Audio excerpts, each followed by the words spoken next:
never seen a king of beasts with quite so little hair. I'm gonna be the main event like no king was before. I'm brushing up on looking down. I'm working on my roar. Thus far, a rather uninspiring thing. Oh, I just can't wait to be king. You've rather a long way to go, young master, if you think. No one's saying do this. Now, when I said that, No one's saying be there. I meant what? No one's saying stop that. You don't No one's saying realize. see here. Now, see here! Free to run around all day. Well, that's definitely out. Free to do it all my way. I think it's time that you and I arranged a heart-to-heart. Kings don't need advice from little hornbills for a start. If this is where the monarchy is headed, count me out. Out of service, out of Africa, I wouldn't hang about. This child is getting wildly out of wing. Oh, I just can't wait to be king.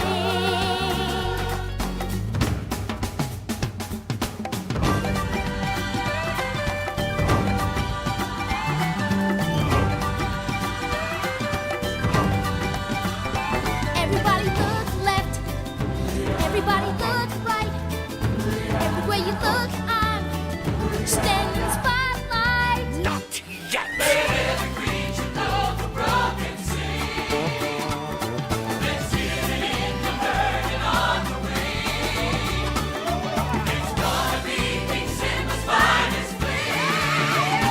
Oh, I just can't wait to be king.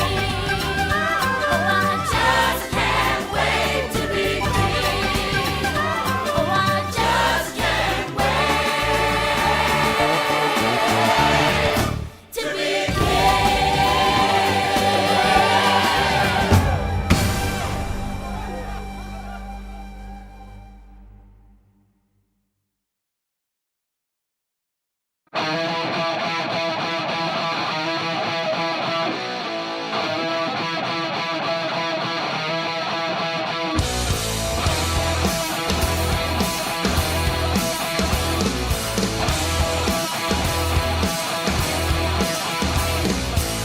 Can we forget about the things I said when I was drunk?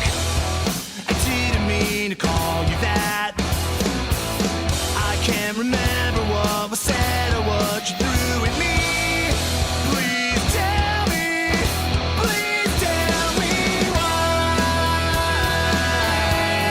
Our car is in the front yard, and I'm sleeping with the clothes on. And it came in through the window last night, and you're gone.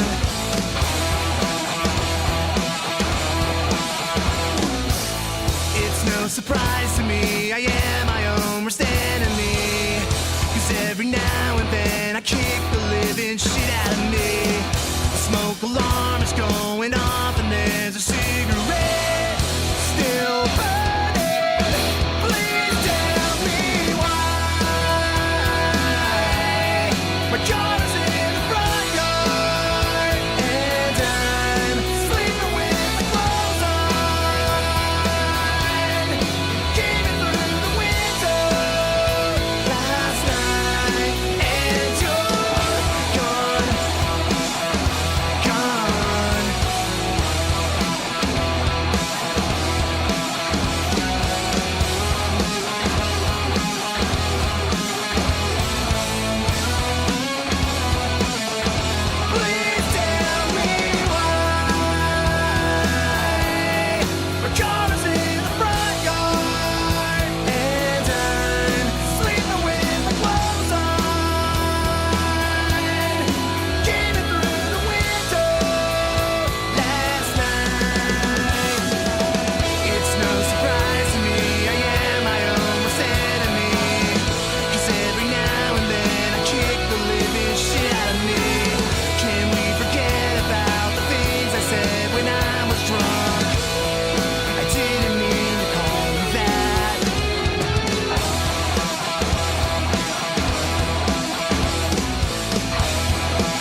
be a fortress. I will keep you safe from pain. My eyes will be your weapons. My losses are your gains. Oh, together we can burn this to the ground. Rebuild it into something right. 'Cause you are bigger than the planet Earth, and I am your satellite. 'Cause baby, when our eyes met, I could never look away. You're all I ever wanted. There's nothing left to say. 'Cause baby, you can use me. I'll do what you want me to. And baby, you can kill me. Whoa, when I'm no use to you. I'm not afraid and I'm not alone, because you're with me in my dreams. You're with me tonight. I won't give up on this perfect love, even when my memories fail me. When my memories fail me, 'cause 'Cause I see you through burning eyes. I write your name down in my heart. oh baby, I'm just using you. No, no, you know I want you to look into the skies.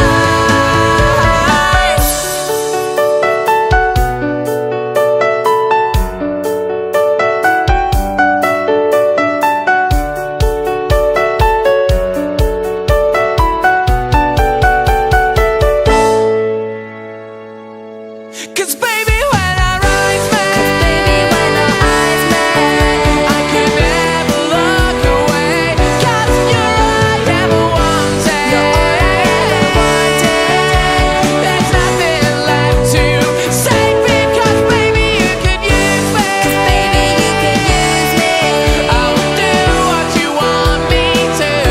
And baby, you can kill me. When I'm no use, when I'm no. 'Cause baby, when our eyes met, I could never look away. 'Cause you're all I ever wanted. There's nothing left to say. 'Cause baby, you can use me. I will do what you want. I will do what you want, and you can kill me.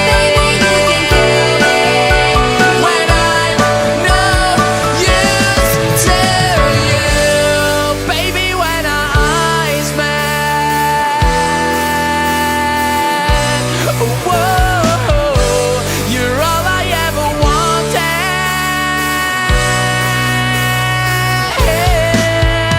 No.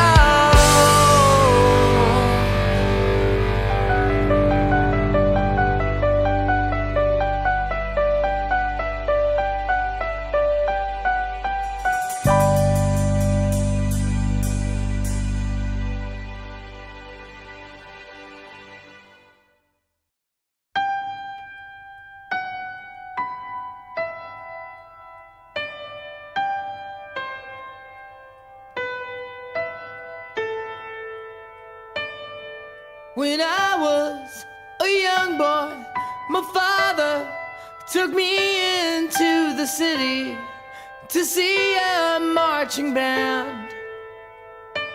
He said, son, when you grow up, would you be the savior of the broken, the beaten, and the damned?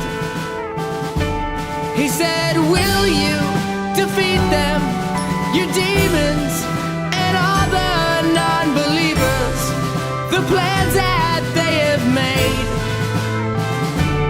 Because one day I'll leave you a phantom to lead you in the summer to join the Black Parade.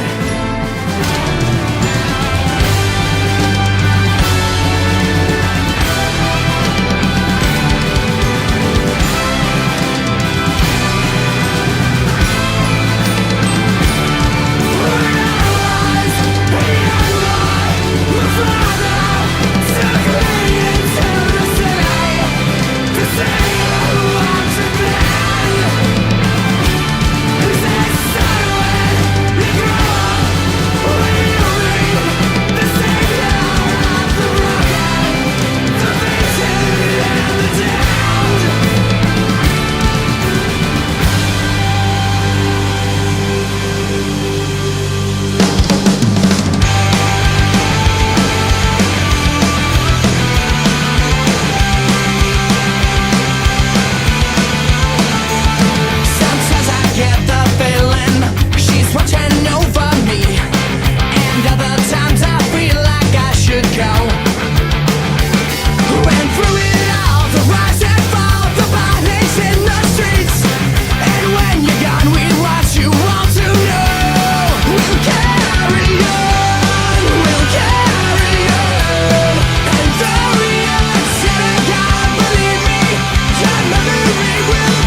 I say I'm sorry, I'm unashamed. I'm gonna show my scar to the chair for all the broken, missing hair. Because it's who we are. Just a man, I'm not a hero. Just a boy who had to sing this song. Just a man, I'm not a hero. I don't care. We'll carry on. We'll carry on. And though we are sad, God, believe me, your memory will carry on. You'll carry on. And though we are again undefeated, your memory will march on.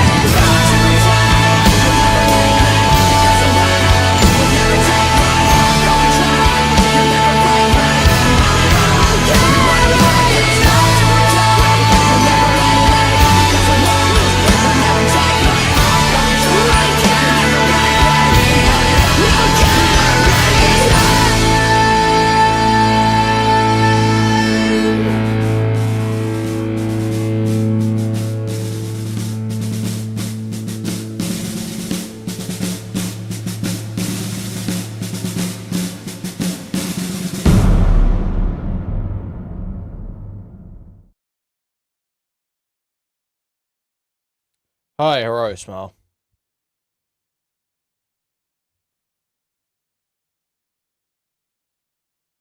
How's it going?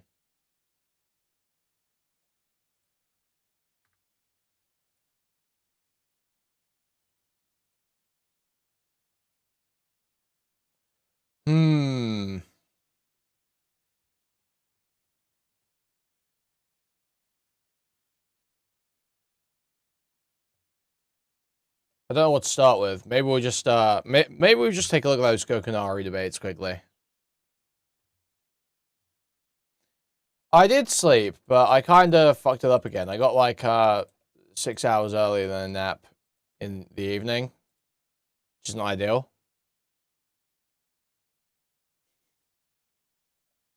It's not ideal, but you know, we'll manage. We'll manage.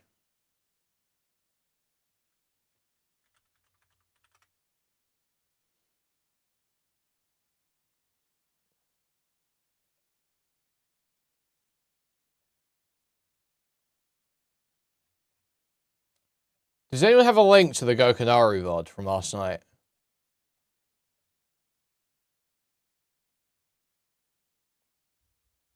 I can't see it. 4 hours sleep, 7 hours playing Batman poorly. Yeah. No, I actually played video games for a couple hours and I went back, laid back down. I didn't waste much time. Oh, thank you. That was quick. But is it gone? Ooh, private video. Oh, and the archive link comes through. Wow. Very helpful today. A game today, clearly.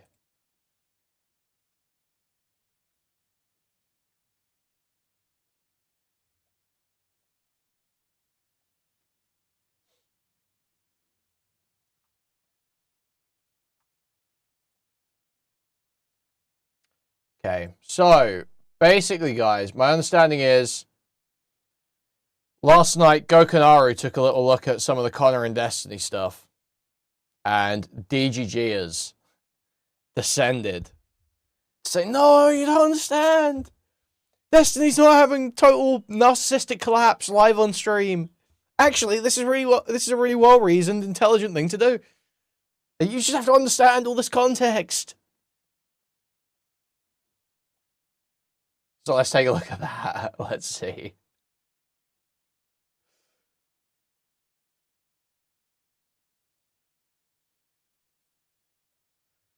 Also, yeah, like I said yesterday, we've got Conor coming on tonight. That was organised before he had this big falling out.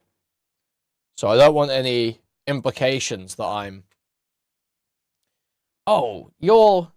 You know what they'd say. I don't even know how to phrase it, but you know what it'd be, right? It's like, oh, of course, look, the moment Conor and Destiny are having problems, you're jumping on there, trying to bring them over to you know exactly like the fucking narrative. But no, this was actually organized before that. I had to postpone it because of what happened yesterday.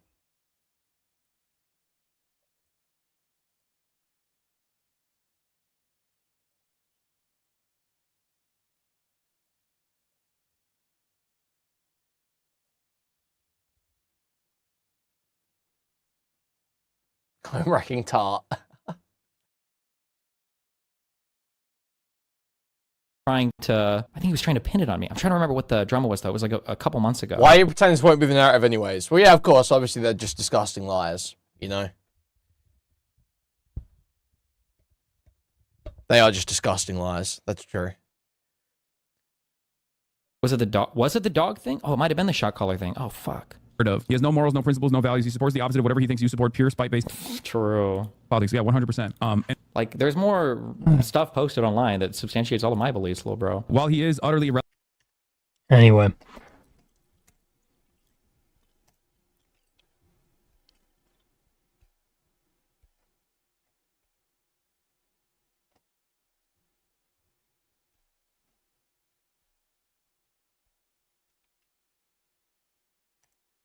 Do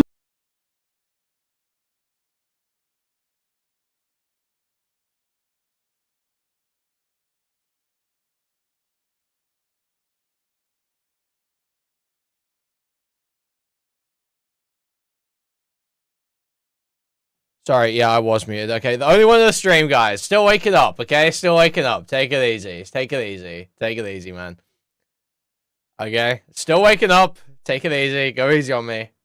Okay? Bit of grace. Bit of grace. I said, I need this 40-year-old, pudgy, white-passing Hispanic to stop picking up every AAVE term that becomes popular online. Okay? I'm absolutely desperate for that to stop. do you or do you not think that people could rightfully criticize you for repeatedly engaging with mentally ill women? Repeatedly engaging with mentally ill women. If your first go-to example is Anne of War, I just want to tell you, buddy, in the real world, I know you've been mind-rotted by this online shit. Apparently, I'm the only one that's fucking touched grass before. Nobody would give a fuck about a 30-year-old woman hooking up with a 32-year-old guy who goes online to talk about him obsessively for the next fucking year and say, wow, that guy is a horrible, evil fucking person. So the answer is no. You actually, you've just, like, so you actually don't think it's a valid criticism to say, Steven has used money, power, clout, and influence in order to routinely engage in promiscuous behavior with mentally ill women. No, if you Okay, honestly believe that, you are mind raped. Okay, that's fine, Connor. I believe that. Connor, I believe that since I've known you. You can believe that. That's fine. Are there any other things you want to go over? Because this is probably done. Okay. Well, no. If you gotta fucking go, dude. I'm not doing this thing. I'm not doing this thing where you pretend. Yeah. See, this is so fucking. Wait, hold on. I didn't even get to talk. So gay. No. This is gay. And DGG, take this fucking clip. Take it back to your fucking dad. He wants to go jerk off and fucking watch video games. He wants to go fucking half-ass watch bullshit. I mean, I don't know this guy, but sure looks like he's fucking spitting facts, man. Sure fucking looks like he's spitting facts to me.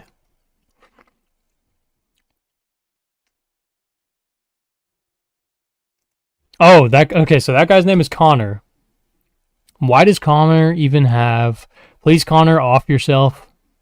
Just a heads up, I do not support anyone going after Conor's family, but since Conor is defending people who are making arguments about going against my family, and some people might act on that, if someone did go after Conor's family, I think they could see that as fully just. So this is like a retarded point they keep making, is like they're adding like multiple like these retarded layers, like distancing. I'm trying to explain this. Doobie's point is if you dox and justify it, you create a permission structure for it. Okay? Doobie's point is not if you talk about the permission structure of doxing, you create a permission structure for doxing, and then you get doxed, okay? So that's like two layers, right? He's not saying that, though. No one's saying that. All that's being said is that if you dox and you justify it, you create a permission structure. They're not doing the second layer. But then Destiny comes to Conor, and he's saying that Conor's doing this third layer where, he's doing this third layer where it's, if you defend someone who's making the point that if you dox, you create a permission structure for it, then you're also creating a permission structure, and you should... It's fucking retarded. It's fucking retarded. It only works for the start. It only works for the first one. It only works for that first layer. You are doxing. Therefore, you create a permission structure under your tit-for-tat morality to where it can be done to you. Unless someone else is engaged in the behavior, the permission that you can't make that point about them. You can't make that point about them. But DGGs are so fucking bad at the reasoning here. They are literally just going with this. They just run with this. Like, Conor's argument is that if you even talk about this, you're creating a permission structure. No one's saying that. No one's saying that. All that's being said is if you do tit for tat, you dox people, you create a permission structure. That's all that's being said.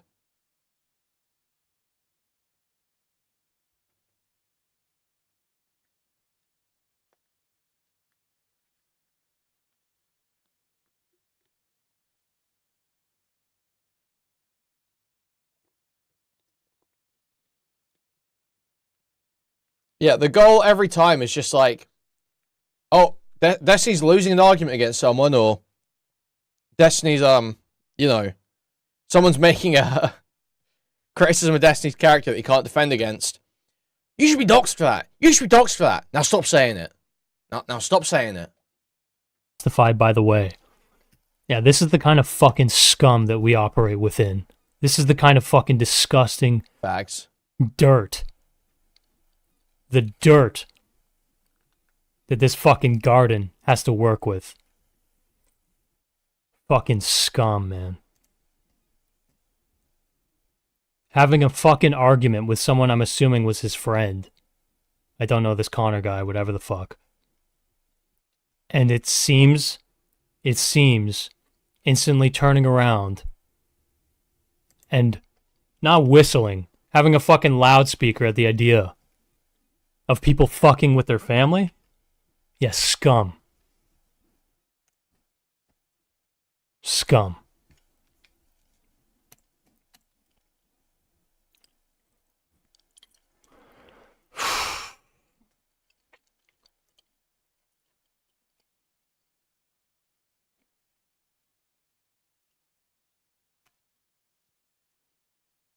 Coward too, man. Saying it in his fucking offline chat. Why don't you say it on stream, bro? At this point. Please don't. Okay, please don't. But yeah, it's just so fucking spineless, man. Just spewing this shit into offline chat, my god.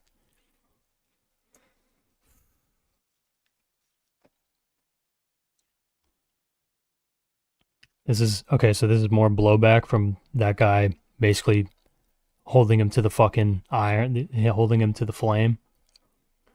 How much direct/indirect support from my community / for subreddit? How many offline conversations? How many free hosts/raids? Wow, man. Does this sound like a friend to you? Tell me. Seriously, tell me.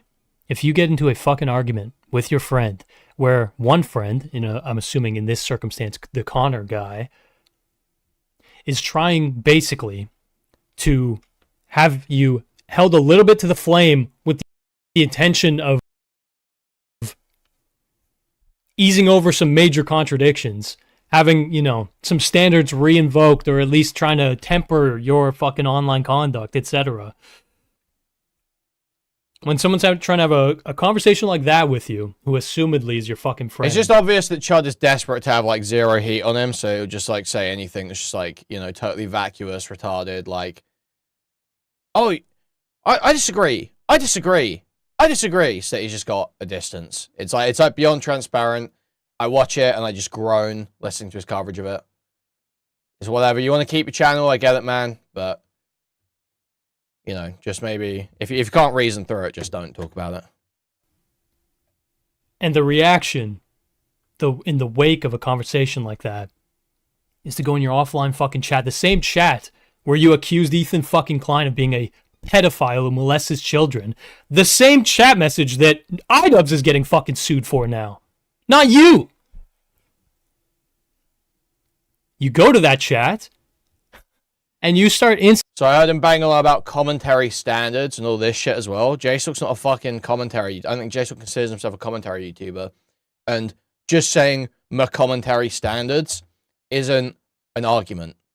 The reason why that gets brought up around people like Diorio is because he is commentary and has lived by those standards for years.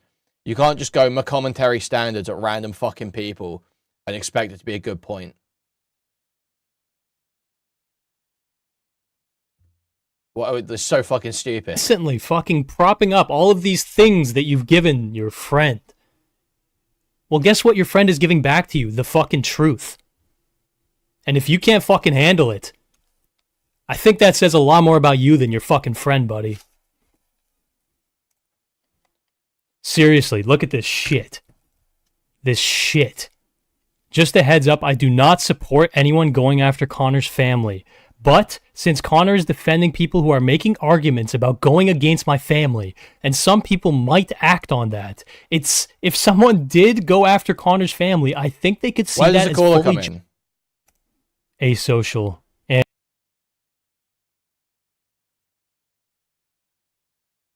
interest to just tell them how it fucking is.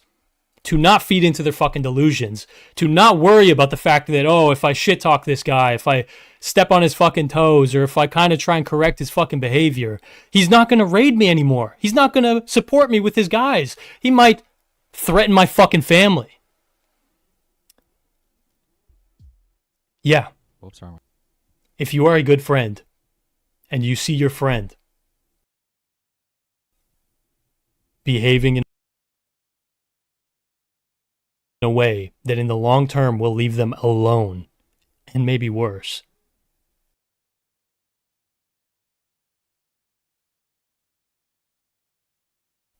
I would think it is your obligation, rather than reinforcing them, no matter what, to siphon the viewers and the fucking capital and whatever else.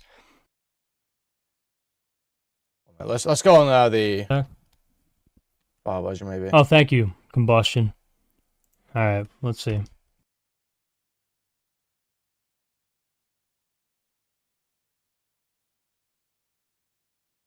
about 2 hours in. Okay.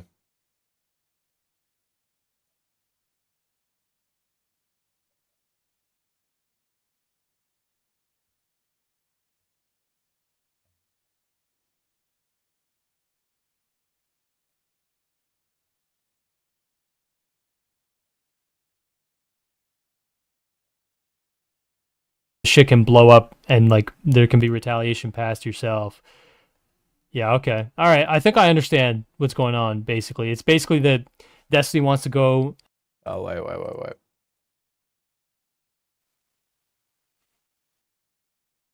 Here we go. And an occasional contributor to Yes, Nathan. top to bottom. So he makes the argument. Well, we can do one of two things. I can share my screen if you want to watch this with me, or like basically I can just end the call if you like. A me clip. To the... I was like thinking in my head, I was like, I guess uniquely, you know, being within, I guess, the commentary orbit, I just have never been a fan of Destiny. But when I have seen him get involved in drama, dude, like the guy moves so asocially or antisocially. He obviously, like, he fucking, the setup, even when he was married to Melina, I remembered actively thinking, I was like, realizing a part of the meta for this guy is having these weird interpersonal dramas where, you know, the other people who are involved in the dramas are like the obvious kind of schizos and whatever the fuck. But the facade really kind of fell apart for me when I saw how quickly he turned on Melina. I know that obviously, you know, whatever, there's a lot of loading that whole conversation has fucking had, and whatever. I'm a bad That scared the fuck out of me. This guy you are talking to Yeah, sold me I'll a stolen add on to Nissan that to Maxima say with fake that to 4Gs most rims. people, even from a like an outside perspective, when he goes on stream, when she has not made any public comments about kind of what happened, Okay, what's this? Second that it ignore my action, make my way around that late stage. that occurs. Privacy war. That's the big one. Egoically entrenched. And that's Where are these free callers, man? Travis I an heard enemy. something earlier. They actually are invested in the project. Neutral position. Life. I know that sounds weird, but Oh, he'll yeah, talk. here we go. This is the guy.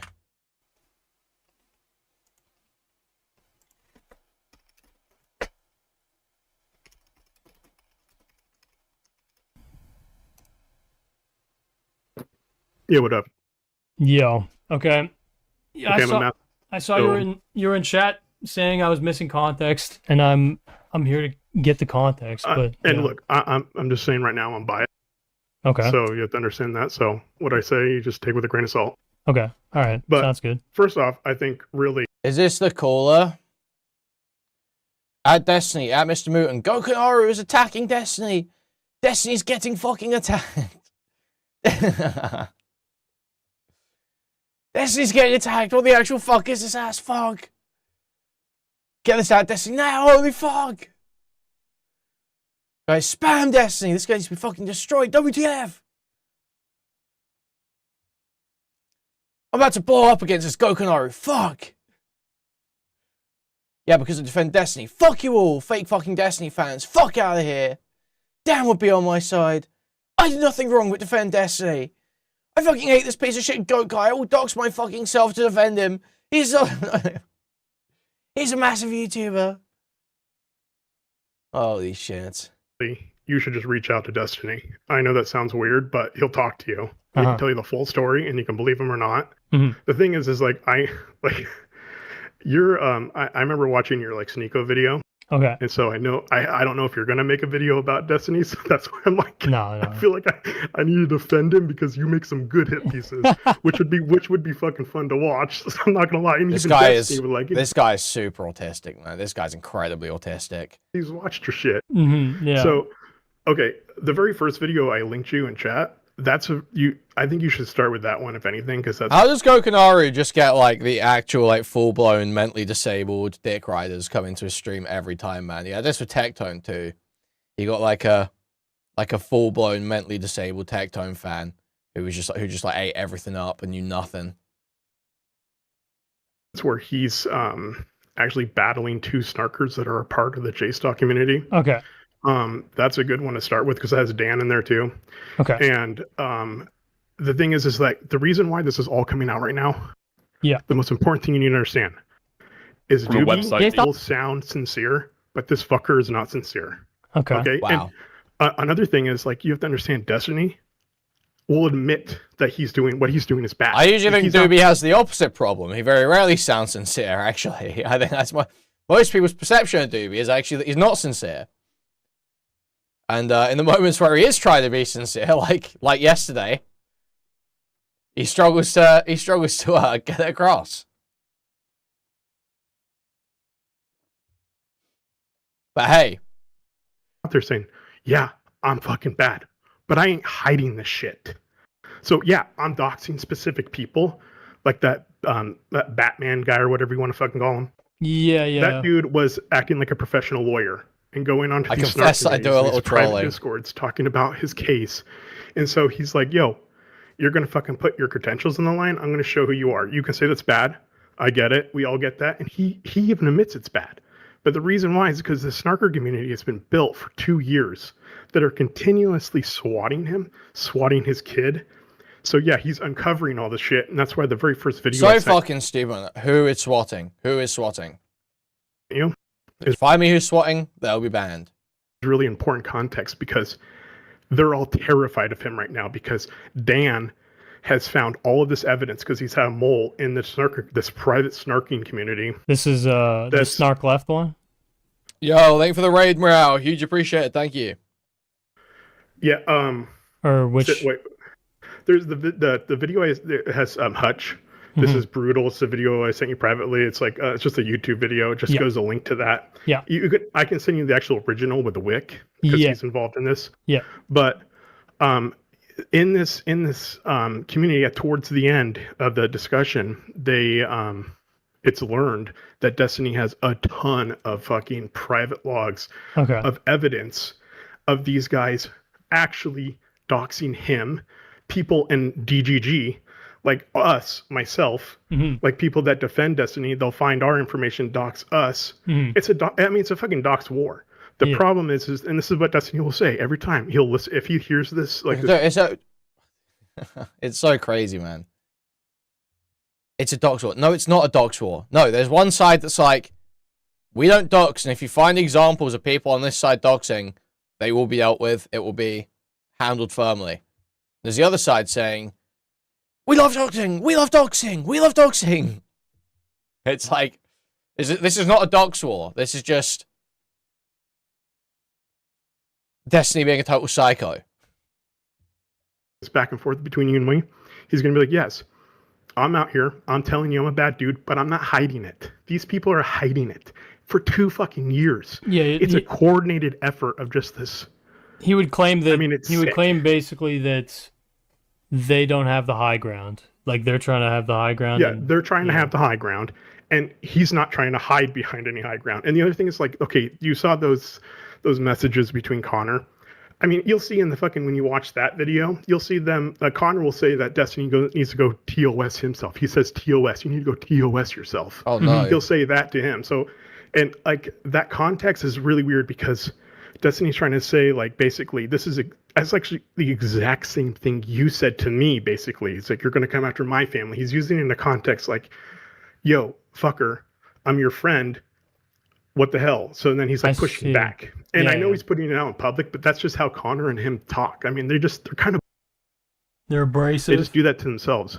They're abrasive. So when you see that, you don't think you're assuming basically that Conor doesn't really give a fuck. Like it's kind of banter. Yeah, Conor does not give a fuck. Okay. Like I'm telling you, Conor understands what does. Like he'll even see like Conor. I mean, he might be hurt a little bit because they are friends, and it's just there's just so much backstory to this. It's just like really hard. Like I'm not gonna convince you that Destiny isn't a piece of shit. No, I think you've pretty much made your opinion on that. Like because you just know a lot of his lore. Like, you've already made an opinion. That's fine. But I'm just saying this specific thing. You can, if anything, I just want you to be like, they're both wrong. Like this is equally, not like, I can't say like, oh, Destiny's more wrong. It's like, they're equally wrong. Wait, so when you say they're equally wrong, do you mean Doobie and Destiny? Or do you mean Conor? I mean, because I'm biased here, because I believe Destiny's side of things. And the thing is like, he's supposed to, after his suit is up, he's going to have a, manifesto. He's going to have a manifesto. Yeah, his manifesto. And in this manifesto is going to be all the leaked Discord messages between the Snarker community. So we're all kind of like betting on this, I guess you will. But I mean, I've been following Destiny forever, and he's fucking honest. Like this dude is not a liar. Like he just does not lie. If he has something, this is just a cultist. This is like an actual fucking cultist, dude. It's so funny. To back it up, he's gonna show it. And Dan's a savvy son of a bitch. So that. Oh god. This is like so sad, bro. This is actually like some full-blown autistic loser. Nothing else going on. Legit, this is all it gives him worth. It's so fucking crazy, man. Tripping over himself trying to talk about this stuff. Bro. Yeah, missing father figure award, facts. Dude has information on these people. And I mean, he shows it to Wick, and Wick is like, holy crap, this is really bad. Like, you guys need to get your affairs in line because what Destiny's about to expose on you fucks is going to destroy your career.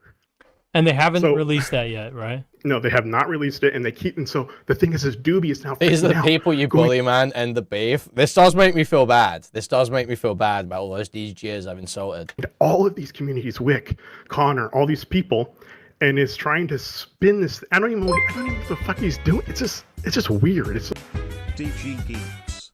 Thank you for the $5. like really weird. But you'll hear in this conversation that Doobie sounds like he's giving good points. But if you don't know the backlore to all this, you're just gonna be like, oh yeah, I can see, like Doobie's making sense here. And one other context I want to give you is like with Conor. So they're friends, right? Yeah. You would think they're friends. Yeah. But if you had a friend like, and you saw someone that hated you, like actually hated you, and your friend was associating with that person, Right. and then your friend, you're like, hey, dude, you know this guy, he pulled a gun out on me. He's like threatened my family. This dude, I just don't want you to really hang around him, bro. Okay. But then Connor's not cutting this off, and he has his own livelihood. He wants to keep Doobie, and Doobie's known him forever. But I sent you a picture of Doobie. Yeah. He goes around and purposely pays thousands of dollars to these streamers, donates thousands and thousands. So all these streamers are terrified of losing Doobie in the J-Stock community because they pay man. them. Yeah, it's for like real. literally this coordinated. Yeah, man. Dude, it's so fucked up. They're scared of losing the Doobie connection. That's definitely the thing influencing them most, for sure. For sure. That definitely outweighs the connection to like a 10,000 plus live viewer, massive streamer community that you could use for connections into other politics stuff. Yeah, totally. Yeah, man. They're worried about the Doobie connection. That's the connection they're concerned about. They have to ditch Destiny because of the Doobie connection. It's like $1,000 a month or whatever. And even Destiny will be like, this is like so conspiracy. This is like, it sounds crazy. Yeah. It just sounds It's so crazy. fucking stupid, Yeah. man. No, yeah, I see. The so wait up. So the argument is that Doobie is basically propping up Conor. So I even made a graph. Yep, that's the one, the graph one. Okay, so he's like donated like 10K over the course of what, like 2 years or like total? Yeah, it's and that's just what he's like shown. Like Destiny has like something he's trying to. But there's so much more. Like you can just see like. Okay, I see. Who Pisco is. Yeah. Pisco. Like Pisco, he's gotten into Pisco's community, and so they'll do like these. It's all like in the back ends, like it's all in like these like private discords, these snarker communities like you're aware of. Yeah. And the one that he's specifically talking about is with H3 also. So they're in there and they're getting docs material and H3's or Ethan's family and shit. There's that, but wait, Destiny is like the primary. Where's that happening? Person. Where is that? It's J-Stock's community. It's called the Snarker. I know Destiny has like a tweet about it, but about the actual, you have to be invited in there. Oh, in fact, Willie Mack, you know who Willie Mack is, right? I do, yeah. Look at his fucking last post where he tried to join it, and they're like, you have to threaten Ethan's life, basically, to be involved in the Snarker community. It's so man. What? Like, it's Dude, what was that? What was that? Where he tried to join it, and they're like, you have to threaten Ethan's life, basically.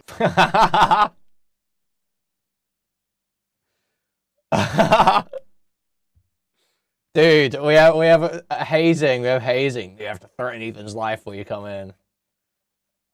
Dude. It's like dude, it's like that shit gangs do. Honestly, the fact these guys think Conor and Pisco would be willing to drop all their principles and become frog puppets for like 3K each spread over 2 years is very telling. Thank you for the $10. Huge appreciate. Thank you, Doobie. Thank you, Doobie. Joining Snarkleft Discord be like.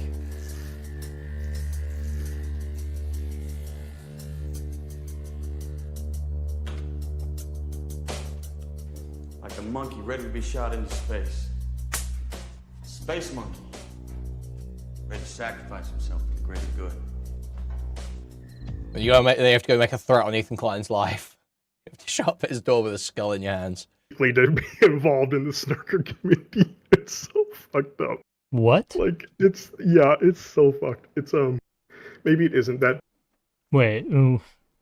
I'll take a look at the Willie Mack tweet. That sounds crazy. One sec. Let's see here. Trying to find it too. Yeah, no. Oh yeah, here it is. I tried to join. Because he's going to be upset when he learns that everyone else didn't get beaten to a bloody pulp to join. But apparently you have to be approved before you can bring up Hutch's. Thank you for the $5. Thank you for the $2 first of all. Halo, thank you for the $5 kilo. Huge appreciate. Thank you. Oh yeah, it's Hutch dead sister. It's like I hate how everyone is misreporting this. You don't have to make a threat against Ethan Klein's life to get in. You have to do it to Dickers. like because they for a while they were talking about Hutch's dead sister that died of cancer, and they were all like mocking it, and they found his information too. They've been doxing the fuck out of Hutch, and in this thing, it's like you have to swear a pact to destroy these creators, Destiny, Hutch, anybody that basically is kind of swear a pact to destroy them, kind of positive towards Destiny. Yeah, like yeah, Hutch is like oh my distanced God. himself from Destiny pretty much completely. Right. But just because there was a pact and he hasn't really completely disowned him, he's Right. fair game to be doxxed. Okay. And so there's all of this Dude, shit. they make it sound fucking awesome. Dude, they're making it sound so fucking awesome. This is the wrong way to attack it.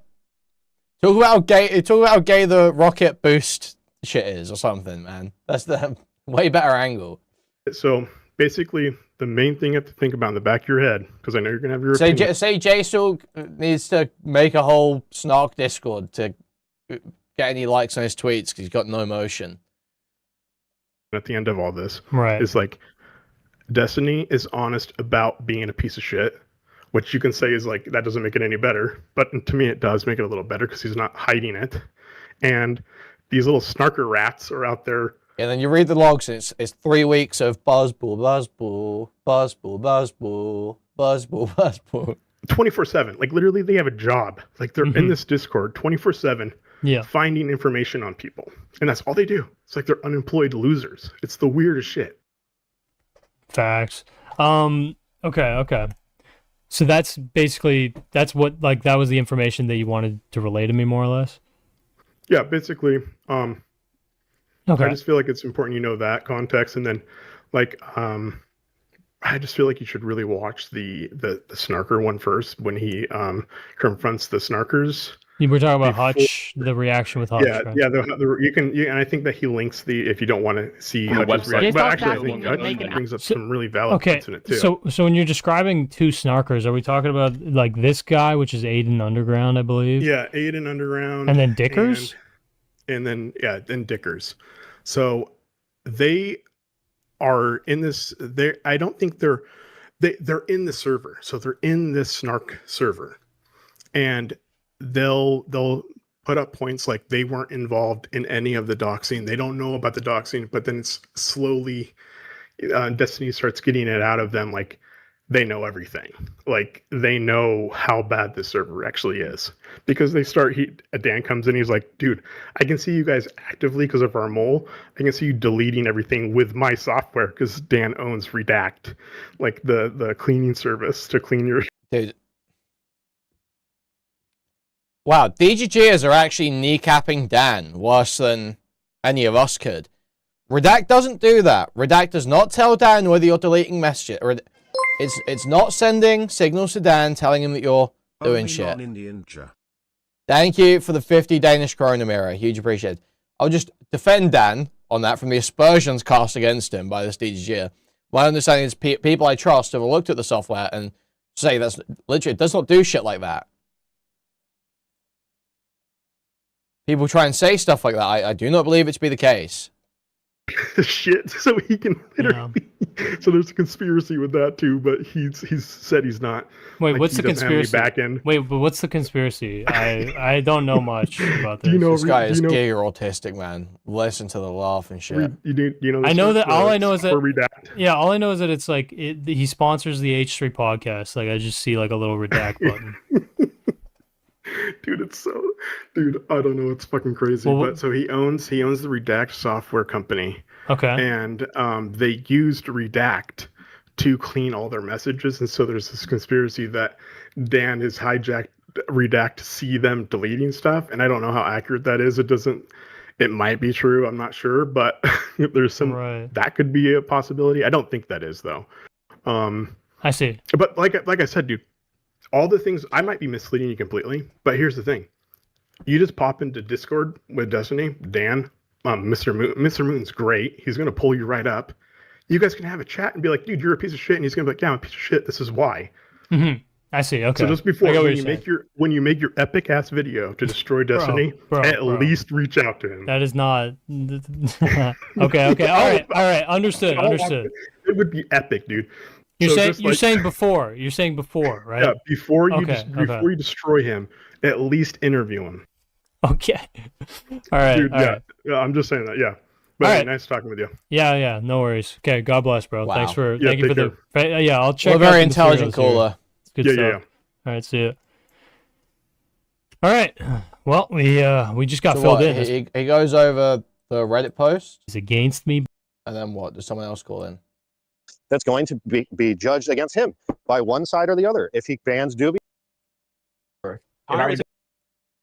I think that it's that Destiny wanted to come in here and basically defend himself. He basically wanted to monologue his defense in retaliation to Doobie. You're doing fucking the same racist memes against my community, and now he gets to leave right away because you wanted to. You want me to call him back? I'll literally call him back. But I'll tell you what I'm not going to do. I'll literally call him back in the next 30 seconds. I'll bring Fel on in order to ask the exact questions what you want to ask. But what I'm not going to do, and I'll tell you right now. Oh, that was the last caller? Oh, where was the other caller? Weren't there two DGG callers, or am I crazy?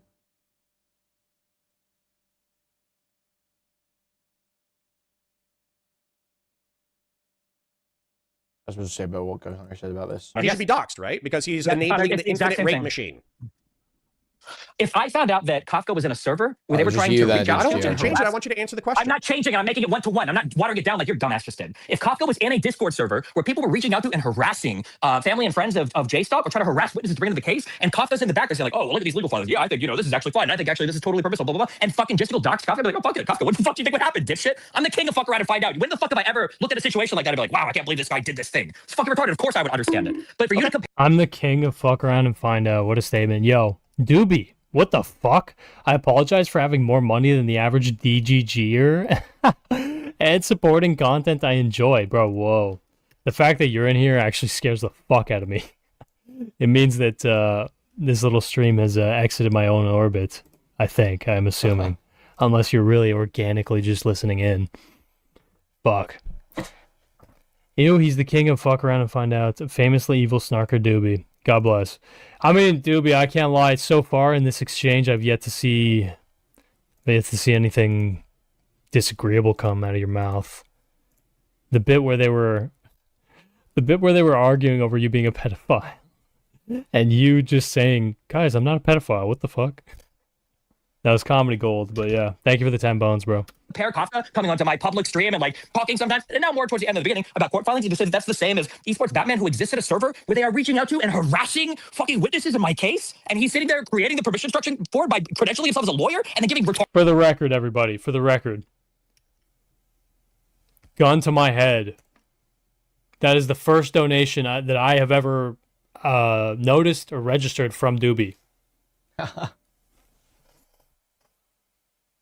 This channel is not financed. It's so stupid because the goal here is obvious as well. It is literally, just think about all the tactics that are being used. It is just stop donating to these people, stop talking to these people, stop clipping these people. All these people need to stop talking to each other. It is just attempting to smother people's careers because they don't like you because they've spoken about you in a negative way. It's like you can't substantiate anything past that. It's literally, they don't like you, they hate you, they say bad things about you, so they've got to go.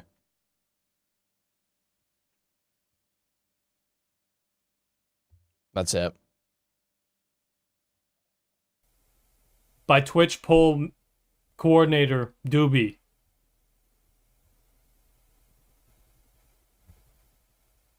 Just disclosing that fact for everyone who might want to know it.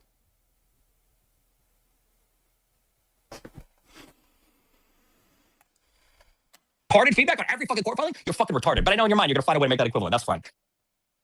Well, okay, so hold on. So you've acknowledged descriptively, while adding 10,000 fucking qualifiers, that Kafka is coming on in order to... Wait, hold on, wait, real quick. Case. You can acknowledge this real quick. All the 10,000 fucking qualifiers added, those are all the ones that apply to Esports Batman, right? Okay. That he lives in a Discord server where people are harassing witnesses in my case, and then he's giving legal... We're talking about Saiba there, right? Yes. Okay. I don't want to go down this because then I have to bring up your equivalent, and then you have to tell me how it's not equivalent. What's my equivalent? What's my equivalent? Wouldn't it be attempting to dox Rose? What? After your homemade pornography, I'll articulate it. You said what with an exclamation point and a question mark. I would like the opportunity to explain. I know. I understand what you're saying. I just have to catch up to myself. I don't know how mind raped you are by the fucking retards in your fucking DMs, okay? So I understand what you're saying now. There's nobody in my fucking DMs. You think Connor, you are fully raped. Connor, you are fully raped. Connor, you are. I'm sorry. So let me just, I know exactly what you're saying. You're saying that... Dude, it doesn't even make any sense for anyone to be in Connor's DMs during this. Literally, this is a, Sun Tzu, never interrupt your enemy while they're making a mistake. This is what's happening here, okay? No one needs to tell Conor what to do here, okay? Just sit back and watch Destiny put every single one of his friends off being around him. Just sit back and watch. Did he dox Rose, right? Why did I dox Rose? Why did I want to find out who Rose was? Because she leaked your homemade pornography to the internet. Do you think it's fair for me to want to know who that person is? Yes. Do you think that is at all equivalent to them reaching out and harassing a person because they're trying to fucking out me as a pedophile in a fucking court case they shouldn't want to be involved in? Okay, hold on. We're going to do an experiment in empathy, and you need to slow down a little bit, okay? So, do you think that people could earnestly hate you for the way that you've conducted yourself on the internet for the past 3 to 5 years? That has nothing to do with this, and I'm not answering some broadly retarded fucking question. 100% does. What the fuck does that have to do with what we're talking about here? Because it's the motivations of the people. It's the motivations of the people that you're talking about. No, I would say no, Connor. No, there is no reason. No, give me one. Sorry, give me one. You fat fuck. Tell me one. Give me one fucking reason. Tell me. Dude, the voice crack there goes crazy, bro. He tries to start playing it off afterwards as well. Oh my god, it just. We may never get a moment like that again, man. Because it's the motivations of the people. It's the motivations of the people that you're talking about. No, I would say no, Connor. No, there is no reason. No, give me one. Sorry, give me one. You fat fuck. Tell me one. Give me one fucking reason. Did you call me a fat fuck? You haven't lifted a weight in 5 goddamn years. You piece of shit. Shut the fuck up. I know. Calling me fat. You're a fat fuck. Calling me fat. Fuck you. It's kind of funny because you can kind of tell these guys are friends. The way that they just chuck these fucking insults and just bust each other's balls.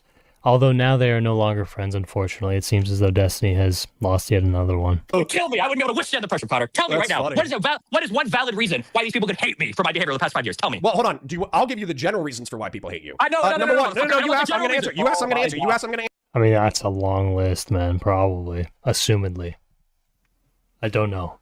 Answer. So how about that time that you posted a Minecraft character destroying a holy site in Islam? Do you think you got a few death threats from that? I didn't know Testicle was fucking Muslim. That would explain so much. No. Don't isolate. Don't isolate. I asked you a question. Yo, who's bonking my head? Combustion. Yo, what's up? Holy shit. There's a fucking, there's competition here. I see. First of all, thank you again, Espy, for the 20 bones, bro. Doobie, came in and donated 10 bones. And Combustion, who's been basically, in the chat, and I think I talked to him, basically describing Doobie as, a bad actor or whatever. He just upped Doobie's $10 with $10.01. He says, I watched Doobie on a panel like 6 years ago, and ever since I've found him weird. Get dominated, CSAM gatherer. Bro. The way that shit's just getting levied. Bro, like, how could it's just so bizarre for them to start throwing this. Your guy, I just like held on to it for a year. Held on to it for like a year.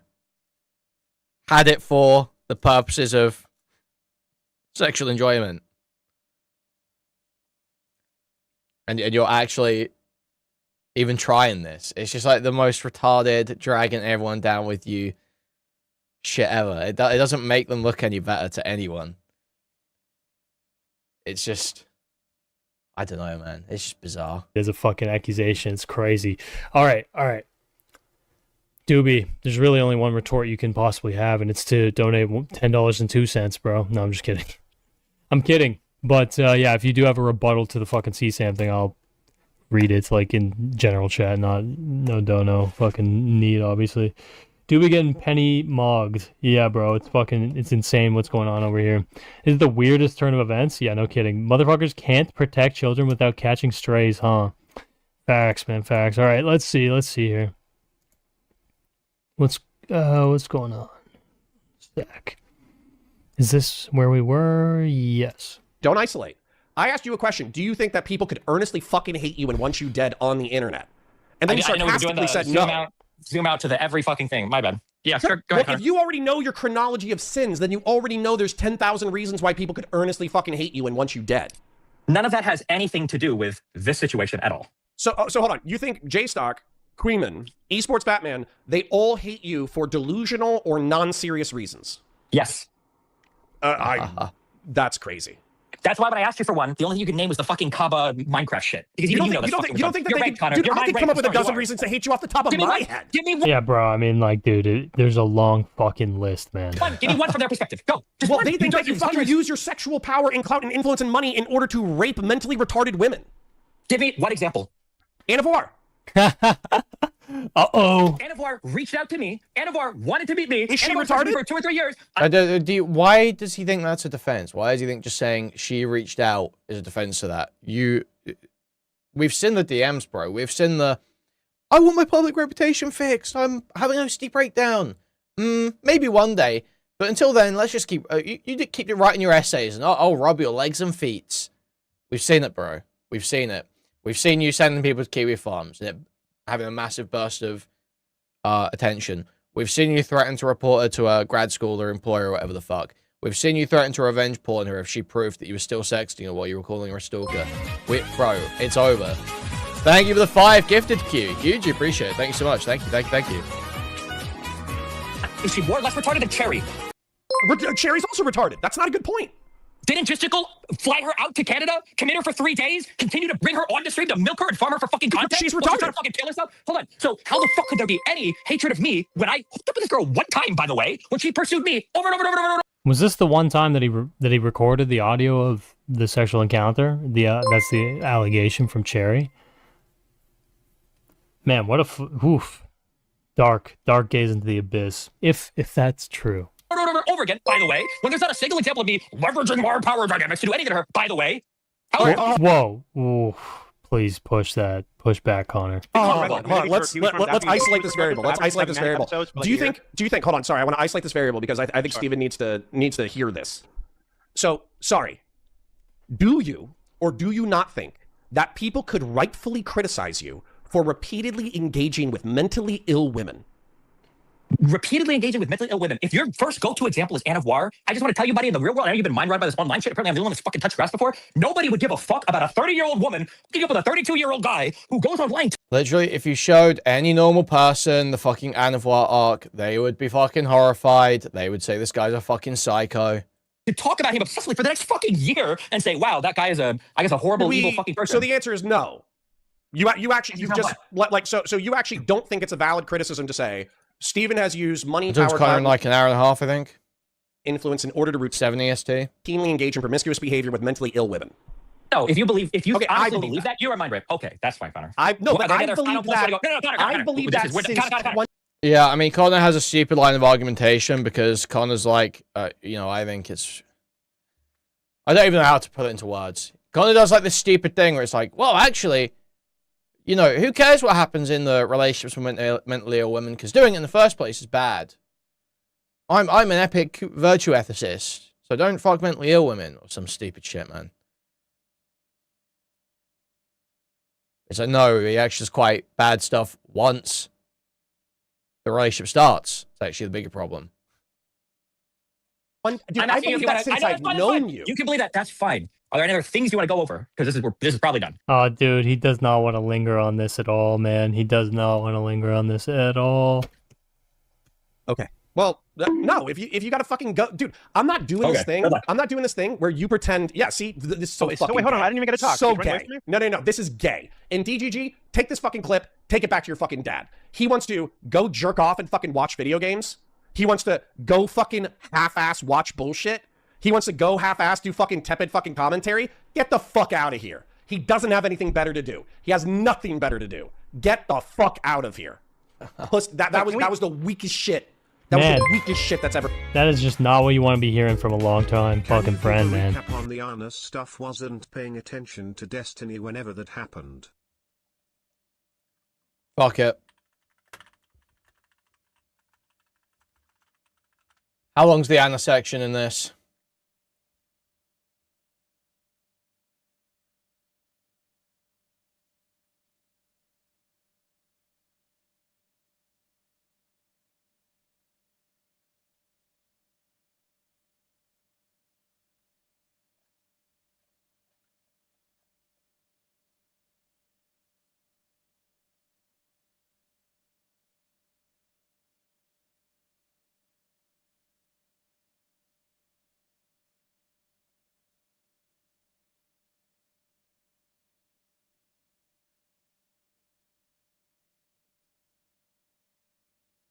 Where is the Anna section in this?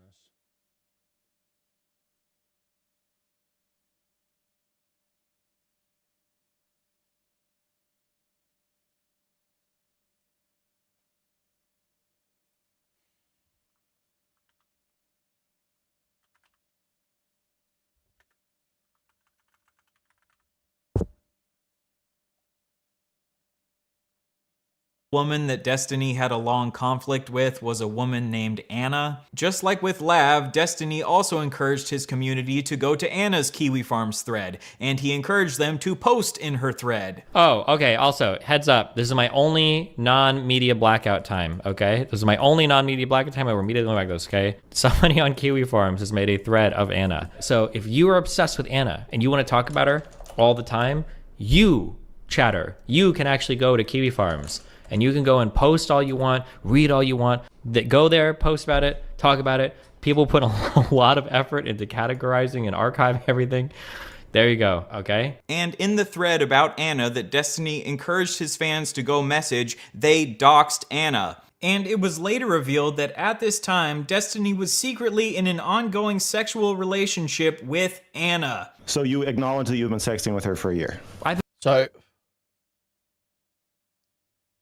having sexted 2 days prior. So that was, they had sexted 2 days before that, apparently. It was later revealed. Archive everything. There you go, okay? And in the thread about Anna that Destiny encouraged his fans to go message, they doxed Anna. And it was later revealed that at this time, Destiny was secretly in an ongoing sexual relationship with Anna. So you acknowledge that you've been sexting with her for a year? I think, yeah, we've had on and off, sure. In response to this, Anna texted Destiny, "You literally ruined my fucking life. You just doxed me on your stream. Fuck you. You put me in danger." And Destiny responded to this by saying, "You're doing it to yourself and you're going to keep doing it to yourself." This is one of the most insane things I have ever seen in my entire life. Choosing to dox a woman you are actively sexting with just because she pissed you off. I guess if you want to live life by Destiny's rules, if your wife or girlfriend or friends with benefits ever pisses you off, why not just dox her to hundreds of thousands of people? I also want to be clear that I'm not defending Anna. Anna also has a long history of harassing Steven, which is obviously not good. But Destiny also treated Anna like garbage. He not only doxed her, but he also threatened to leak her nudes when she threatened to leak sext messages between the two of them to prove that Destiny had been lying about her. So do you think that leaking sexting and leaking nudes is proportional, or do you think it's a proportional response in the way that you're reacting to that? I think it's about proportional, yeah. Thanks. You don't think that she has more to lose in that scenario? Like, you think that people were going... Oh, like, I mean, she could have more to lose, but I just don't see the huge difference between, like, sex and nudes. Like, you're leaking, like, personal... Well, Anna would, like, keep talking about him and circumvent blocks to talk to him and all this stuff. She would, you know... She was not behaving perfectly, but she was in the, you know, midst of a OCD episode. Like, sexual shit that somebody sent you and, like, trusted you with. Like, in my opinion, this is like one of the biggest forms of like weird, like backstabbing shit that you can do. It's like one of the worst things a person can do is like leaking like private sexual shit I like that. love you, Tom. Looking back at Destiny's streams from over the years, I found at least 20 different women who had allegedly had some sort of sexual relationship with Destiny at some point, and I found at least 15 different previous female orbiters who now all hate Destiny's guts, and Destiny now labels them as crazy. The fact that Destiny has had sex with a bunch of his orbiters and now a bunch of them hate him doesn't necessarily prove abuse, but what I do know is that Destiny is not living by the standard he expects other people to live by. Again, he said himself that you should not sext people who are guests on your platform because they might not be able to fully consent because of the implication. I think it is wrong. Yeah, I don't think you should. And at the very least, he has totally and utterly failed at living up to this standard of conduct that he expects other people to live by. I think. Yeah, I mean, not hugely detailed, that video. You're better off taking some time out to read the Mr. Girl report. But yeah, just kind of cliff notes there.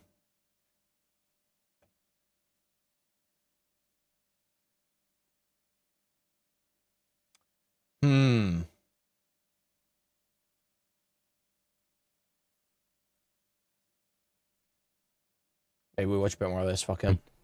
Oof. Fucking happened. Well, he said he wanted me in here to talk to me and confront me. Like, I didn't even get to talk. Like, I'm more than willing to talk. Sorry, Doobie. You have no voice, my friend. Oh, no way Sleepy's put out a video on it.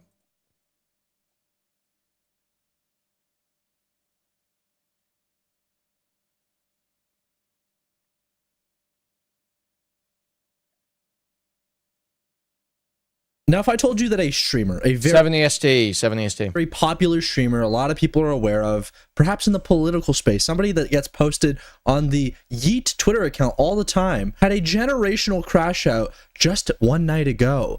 Would you be surprised to find out that Yeet has not posted anything about it? It's almost like this Twitter account is a fucking trash ass, useless fucking Twitter account. And yes, maybe I'm See, this is the thing, man. It's like this. It just makes everything so fucking obvious, doesn't it? Yeet controls the narrative on Twitter when it comes to streamer drama shit to a certain extent. There are other accounts too, but a lot of it goes through Yeet. Yeet likes Destiny and Asmongold. Yeet generally, but he's a lib, so almost all of it is going to slant towards Destiny. And so this stuff doesn't get posted, and anything bad about Hassan does get posted. And the moment other people try to do it, it's evil. It's a problem. It's got to be stopped. That is the goal. It's just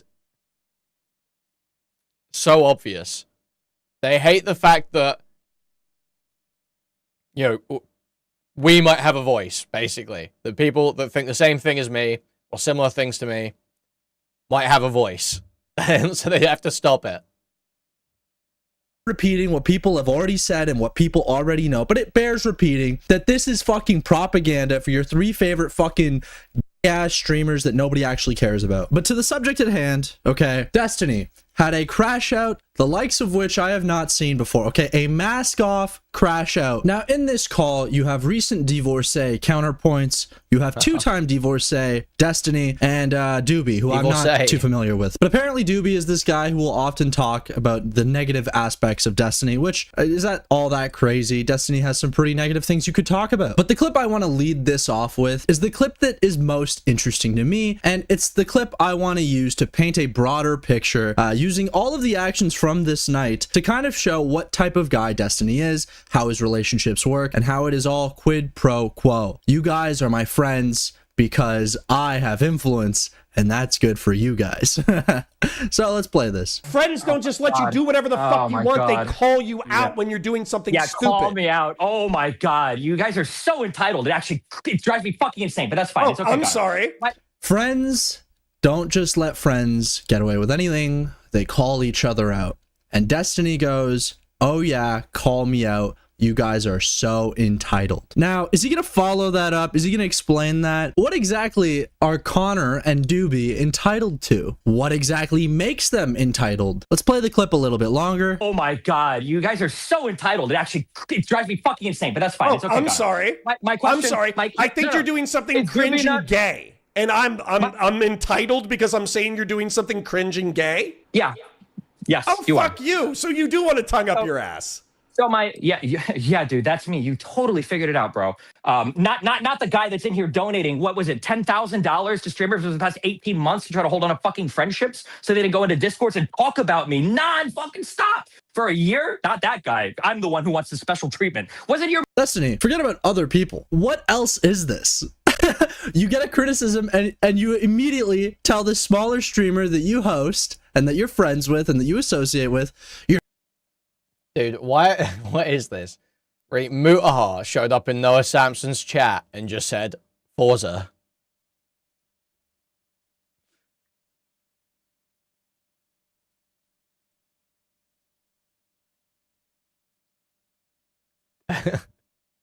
Mutaha W?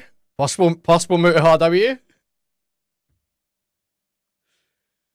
Possible mythic rare Mutaha W? You're so entitled. And then when he presses you, what do you mean I'm entitled? You kind of obfuscate and point to some other person. And this is a common theme with Destiny.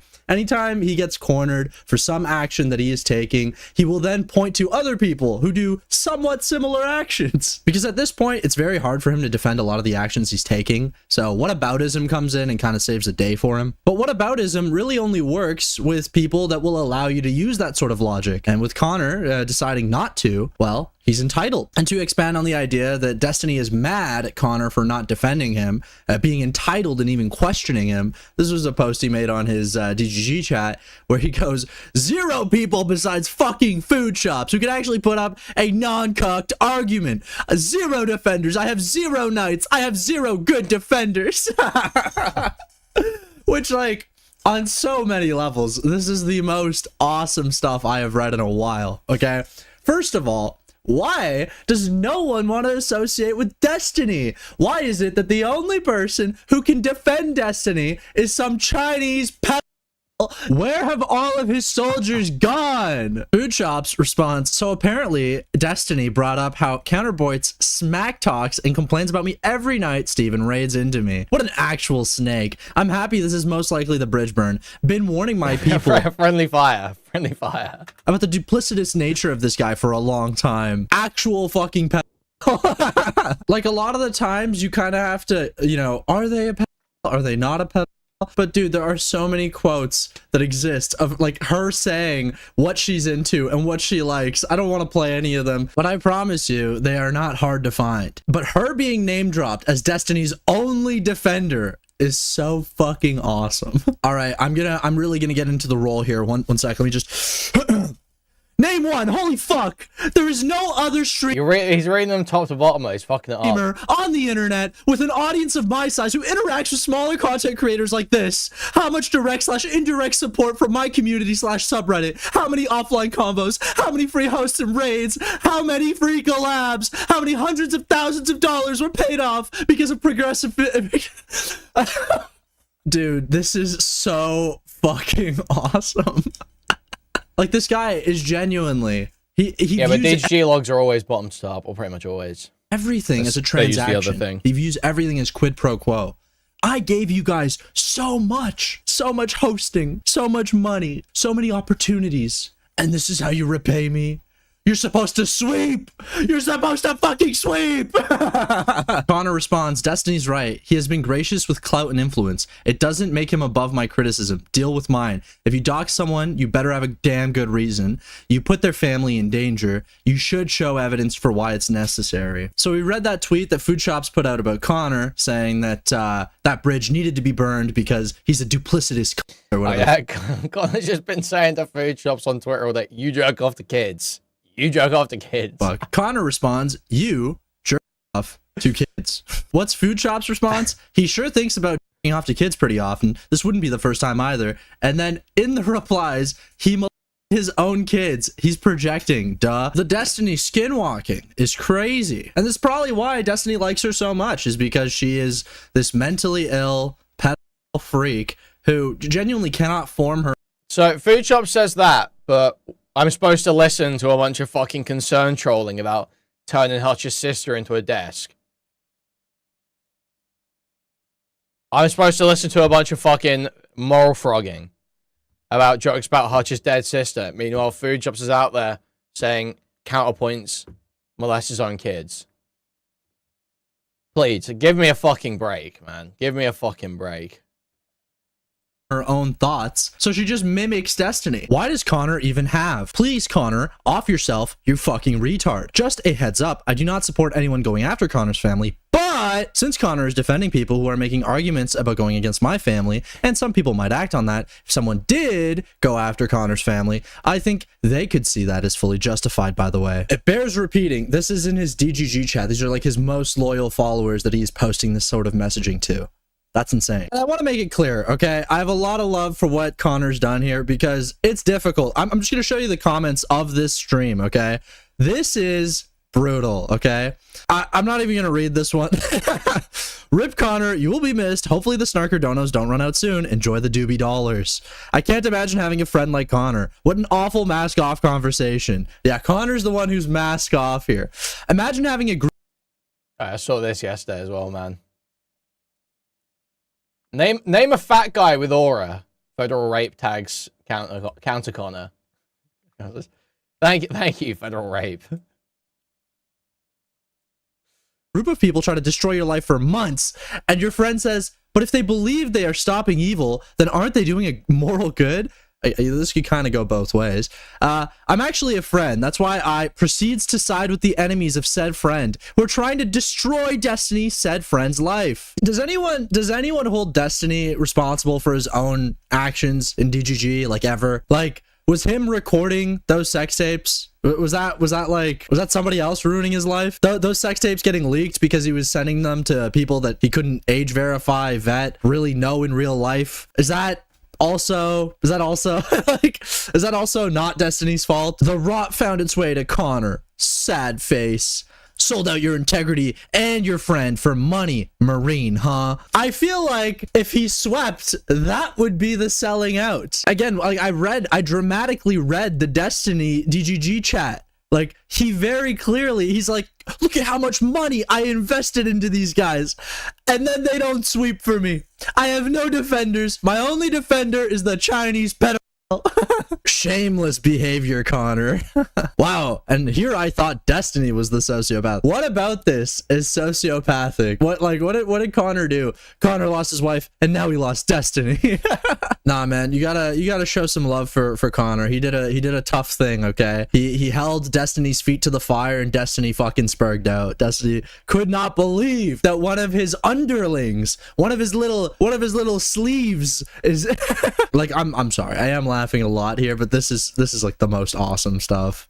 It is so funny. Support for counterpoints is pivotal right now. By the way, I just read the comments, right? I showed you what the general sentiment is in his comment section. So as we know, Conor's lost a lot in this. You know, a lot of people are very upset with Conor right now. Here's how Destiny reads it.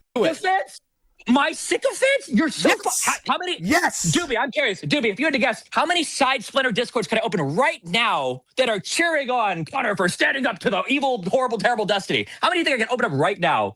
Stand up to me on something that's real. Hold on, I can tell you. You're so fucking retarded. Sorry, no. Doobie, go ahead and justify. How dare anyone hate Destiny, dislike Destiny? He's done nothing for people to dislike him. Absolutely nothing. Like, it's such a crazy thing. How many Discord servers do you think are cheering you on? Yeah, dude. Like, people don't like you. Is that a crazy concept? But look, I'm running out of time, so we're gonna play a couple of reactions. Chud Logic, he got off the plantation a while ago, so we'll see what he has to say. Why is Counterpoints getting such a harsh treatment? Because what? He's somewhat defending Doobie. He's off the plantation, but he's still got some shackled thinking. Or questioning these doxing dynamics that are at play. I mean, what it sounds like to me, it's questioning this narrative of like self-defensive doxing, because that's the thing that's really taken hold. This idea that well, if you've doxed me, I get to dox you Mentally back. colonized. Yeah. When it's like, well, even if that was true, how does doxing someone back even help you? It's like eye for an eye shit. And that's why I've got like the complete anti-dox. Like, I don't want any of that in my community. I don't want that in my Discord servers. I don't want that anywhere. And that's why, listen, people, they say a lot about that Snark server. Basically, the only example of doxing that actually occurred in that server, when that person got discovered, they got removed. So exactly, yes. The whole topic is nuclear waste with that mindset. Drama's supposed to be like a bit of fun and a laugh, and there could be serious things happening, but you like have a bit of a laugh with it. This is the mentality I mostly agree with. And this is like the antithesis of that. This is like life ruination, doxing, all this shit. It's fucked, man. 100%. Shout out to Substance for the clip here. Missy posted this. People have legitimate reasons to be afraid of Destiny, and it's a couple of examples. 3 of my biggest stalkers, if anyone else wants to investigate, and then it's some docs links. And then, spoiler alert, full docs since he removed the last one, and then it's an Imgur link. Also, if anyone has or can get the redacted person's full docs, or any person that communicates with him in Discord, including redacted, please email me. Anyways, you get the picture. Like, this is all going on all the time, and it's fucked up, and it's not okay. The whole point of commentary, the whole point of like this drama stuff where people are reacting to people's stuff, making videos, making streams, it is supposed to be entertainment at the end of the day. And this shit, oh, so-and-so stalking me, so-and-so, it's content. People are making video, like this video is not stalking someone. This is all stuff that you're posting online and people are reacting to it. Yep. You freaking out in your DGG chat, you posting docs links, people, your debate with Conor, like people are just reacting to this shit. And the idea that this is stalking or it justifies someone getting doxed is insane. Also, notably, your court case, like that's a public thing that's going on, and that's a fucking crazy thing that a lot of people are gonna have opinions on. But yeah, that's all the time I got for today. I would love to, maybe I'll do a part 2 to this, because I think there's a lot that's still here that I haven't covered, that, and I also think this is a developing thing. I imagine that there's going to be more and more crash outs coming. But yeah, ladies and gents, if you enjoyed, leave a like, comment, and subscribe. And wow, guys, go support Sleepy. Go support Sleepy. Check out the video.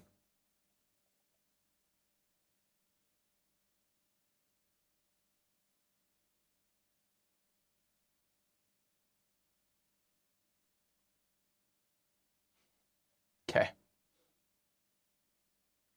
Oh yeah, I think I want to see Giselle did a freestyle. Oh, don't tell me he's taking it down. I do follow freestyle, yeah? Do so. Yeah. Every song I make, I try to rise against the pressures. Every day it's raining, I ain't got time for weather. You and all your mates gave in to the pressure. Won the house with gates, never say never. Run up in your place if you think you're any better. You'll meet your fate, gave in to the pressure. Money over bitches so I can never love. Trying to make riches but the feds trying to cough. Care about business, fuck all that other stuff. People are corrupt so I can never trust. Designer makes you broke, I get the last laugh. Stabbed in the back, betrayed in the past. Fuck getting laid, I'm just trying to make racks. My drive comes from pain so I never relax. Money I can make is nothing but facts. Yeah, listen. What you want to do for love. You try Central Street, dude. He would hate that. but you don't give up. Do sell 0161. Alright. He would fucking hate that.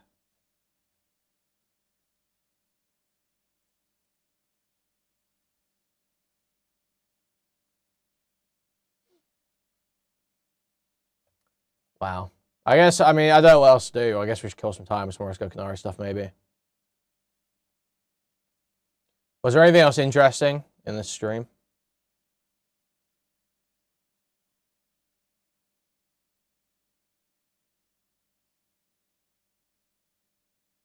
Let's see him read the Reddit post. Fuck it.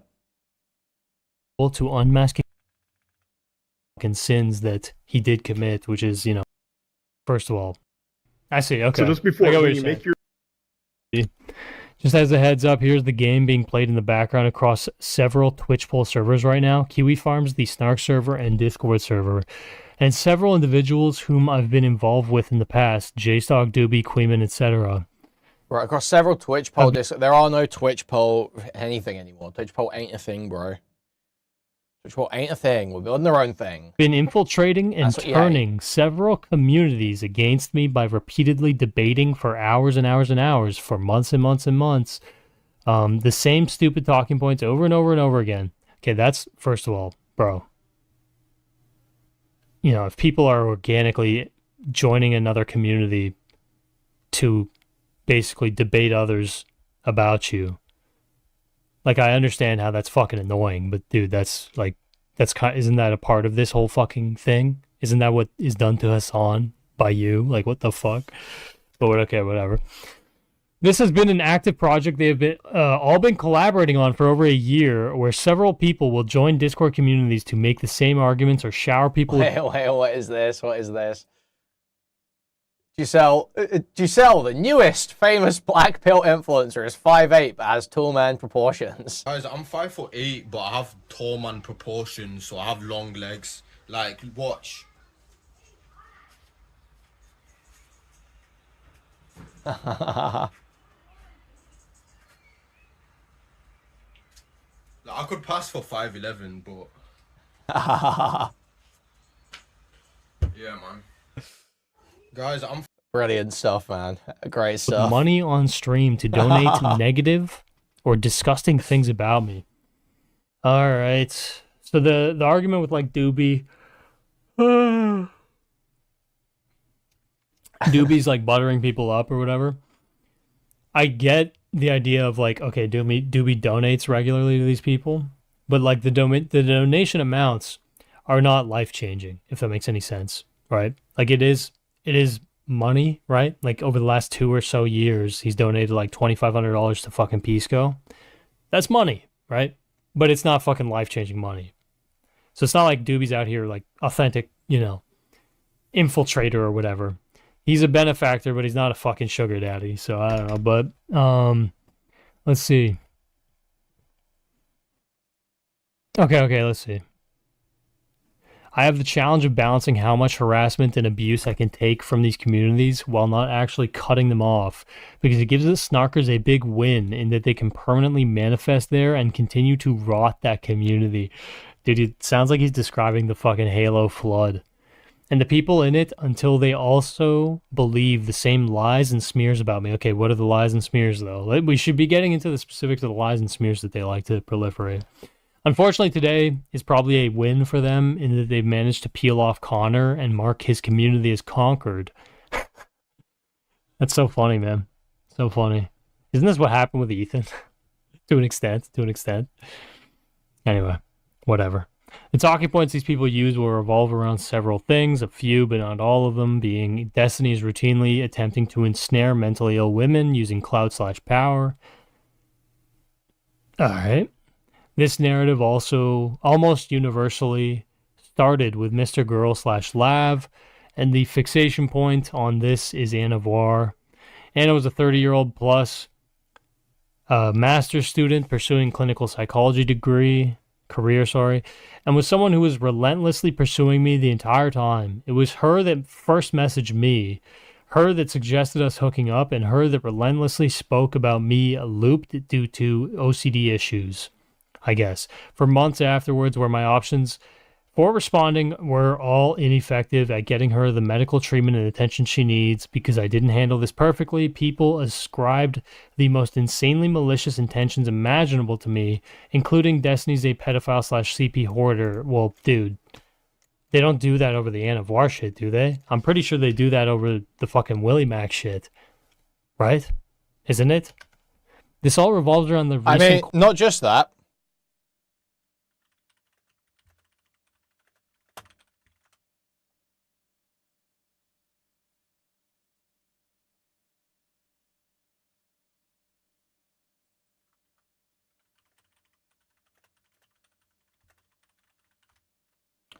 Not just that.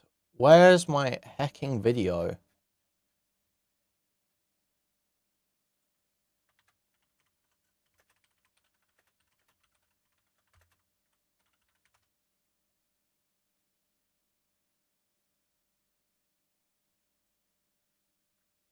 How do I explain to my...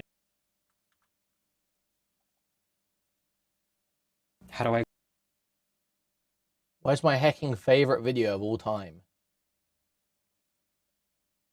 I'm only giving you exactly what you want. This is a leaked chat log from years back from a bit of drama Destiny got himself into when he allegedly cheated on his then girlfriend with another Twitch streamer and decided to share pictures of her with his friends in a private chat. She then apparently gets his Twitter hacked and releases a picture of his penis to his fan base. But really, this is a small matter. It's of below average importance. This chat log has been confirmed as true 3 different times. Once when one of the people who was mentioned in the chat logs tweets positively about it, once when it was posted on Destiny's subreddit as a quick rundown, a basic gestalt of the situation, and once more when Destiny himself responded to a post that was posted from the now deleted account of the other Twitch streamer.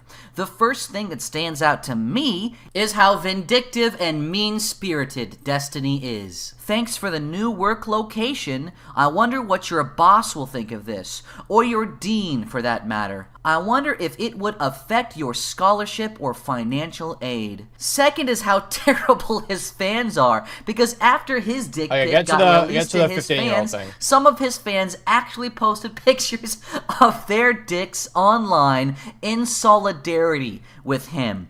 But when you actually read the paste bin, there's some really interesting stuff revealed about Destiny. So many fangirls. I had one that was 15. She wanted to meet and hook up. Dude, she's 15. WTF. But she sent me pictures. That made it so hard to say no. It was so hard for Steven to say no. So difficult for him to turn himself away from a 15-year-old fangirl who wanted to meet him and hook up. Especially after this 15-year-old fangirl sent him pictures. What kind of pictures did she send him? Well, I don't know. The pastebin doesn't really show us. He claims bikini photos. Court case where instead of talking to an adult woman, I found out a year in that I was being honeypotted / catfished. What the fuck? By a member of Kuihman's community for 2 years until they finally leaked everything onto the internet. He was a member of my That community. There's actually no evidence he was a member of my community. It's where he came to try and leak shit, and he was told not to do it. It was literally swept from my Discord when I woke up, and I was on call with Jay Stalk, who was literally talking to Destiny about it at the time. Loaded as fuck, because I know, at least I have the enough awareness, because he's talking about Solo, right?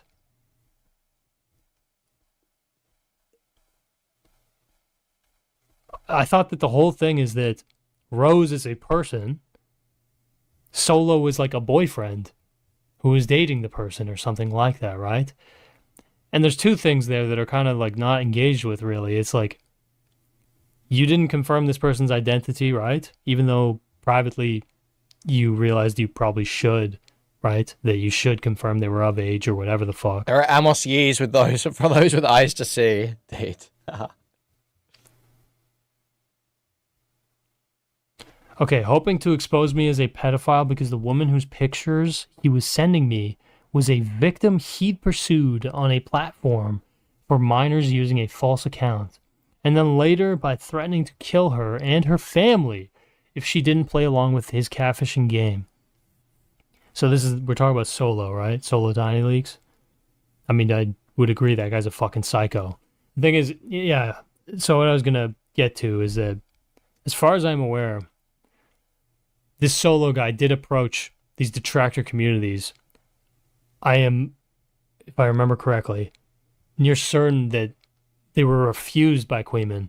Yep. And I don't remember if it is that they ended up going through President Sunday or if they just dumped the shit on Kiwi Farms. I don't remember what the fuck it was. They went to President Sunday and they dumped on Kiwi Farms. Yeah. I'm not fully convinced on the narrative that this was just some guy catfishing him for 2 years, whatever. I think he was talking to Rose. I thought that the whole thing was that it was, Rose had kind of a compromising leak of some sort. And again, that's kind of a Destiny absolving himself of the fucking sins that he did commit, which is, in effect, basically him providing just an unreal amount of sexual material to this, Rose person who he did not, as far as I'm aware, know in real life, and whose identity he didn't hard confirm. Anyway, whatever. Based on Destiny's behavior, his family is fair game. Who the fuck said that? That's horrible. Who the fuck said that? Certainly not Doobie. I think it is justifiable to unmask accounts that have been directly involved in harassing people involved in my court case, doxing and harassing people close to me, and moving in groups of users from server to server to convince people of all the above. So literally not a single one of those is true about me. So what are the allegations? I think it is justifiable to unmask accounts that have been directly involved in harassing people involved in my court case. Not happened. Not done that. Doxing and harassing people close to me. Not done that. Moving groups of users from server to server to convince people of all the above. Not done that. I don't spend time fucking arguing in Discords. I maybe argued about it in JStalks once or twice. Doobie and others have ran around making the argument. So yeah, legit, not a single one of those applies to me. That's for sure. Doobie and others have ran around making the argument that it is therefore fair to stalk/harass my child and his mom. Dude, you have still to do fucking it. provide a He receipt still does when it. it comes to somebody like Doobie co-signing that. I need to constantly weigh how much psychological and physical pain I am suffering and am willing to endure while allowing smaller content creators to give a safe space to allow these types of infestations to grow. Dude, he actually views it as a fucking cancer. Following what I've been trying to do over the past year or so, I'm going to continue to try and enforce stronger boundaries to prevent these types of weaker creators from being around me. He's describing Conor as a weaker creator. I'd much rather cut them out and let those communities eventually fall to the crazy / snarker behavior that's taken over them. I can deal with a lot of negative attention on the internet against me. Personally, I've cut enough of my personal life away to survive a lot of the collateral fallout. But I cannot continue to try and maximally center the feelings and well-being of every single smaller content creator I interact with, while they are funded by and continue to host people who have openly stated it is their goal to destroy every part of my life and the lives of the people who do not denounce me. Is that what Doobie is doing? As of today, I do not want anything to do with Conor/Counterpoints. I will not appear on any panels or shows with him. I will enforce my copyright.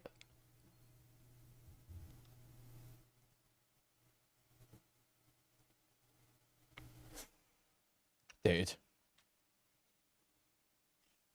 Mr. Klein! Mr. Klein!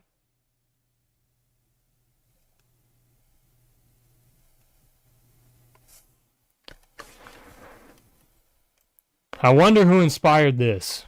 I will enforce my copyright against him if he is reacting to my content in a non-transformative way. Who decides what is and isn't transformative, exactly? How long was your reaction to Ethan Klein's content nuke again? I do not want anything to do with him. I do not want any contact with him in any way, say, size, shape, form, whatever. Maybe this changes in the future if that snarker community dies out or something. On a personal level, for me, and this applies to your own relationships as well, I have made the mistake in the past of simply thinking it was prudent to continue fighting my way through all this toxicity, but I wasn't considering how much better my life could be if I was spending this time building positive friendships with people who will proactively defend you. Oh. Ugh.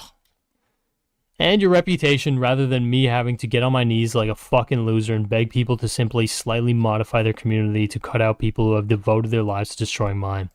So it's a positive friendship is someone who will proactively defend you and your reputation. That is what Conor Counterpoints has been, hasn't it? Hasn't it? Isn't that what he has been for the last 2 fucking years? Am I wrong?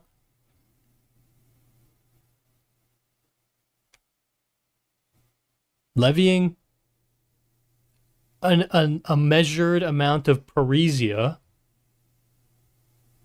tempered criticism, your direction, does not instantly mean that it is not a positive friendship, quote unquote. If anything, sometimes that can be a sign of a real friend.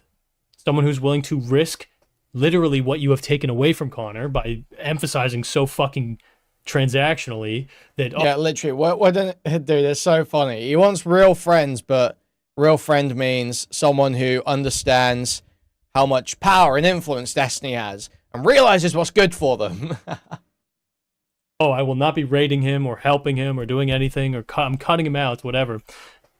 Risking that disassociation, losing the benefits of being friends with somebody because you feel that maybe they should actually internalize some critique because you feel like it's what is it in their best long-term interest or whatever.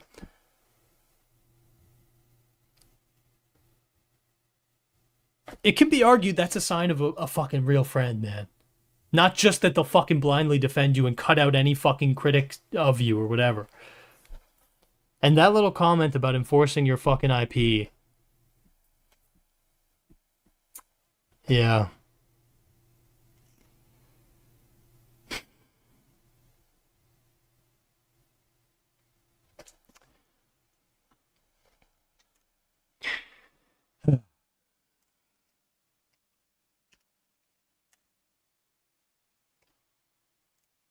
Game's changed, my friends. The game has changed. Just don't fucking forget. Just do not fucking forget. Anyway, all right. I'm not gonna watch the Conor conversation. Fuck, should I? Getting dragged in. I don't know how long is it. Let's see. Getting dragged in.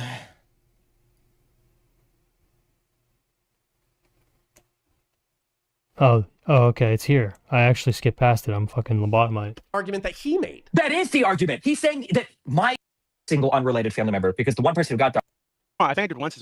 Here, if the answer is yes, then I fucking will ban you because the Atawaffen Discord is a fucking hate You need to group. listen. That's You need to my listen. point. Oh, God. That's my point. I don't care if you're Batman. We I need don't care to, if you're number one, defensive. That's my personal opinion. I'm not going to I go would against like Conor. to, hold up. I'm not hold going to up, ban Doobie until Conor tells me to, but that's my personal opinion. That's what I'm saying. appreciated. We should Let judge me- grill hottest and how they act. True. Not grill So, hottest. We should hold judge on. people based on their grill hottest. I would like an Can I opportunity to clarify speak. the Adam Waffen Discord thing? So, well, I'm probably going to say it for you in a second.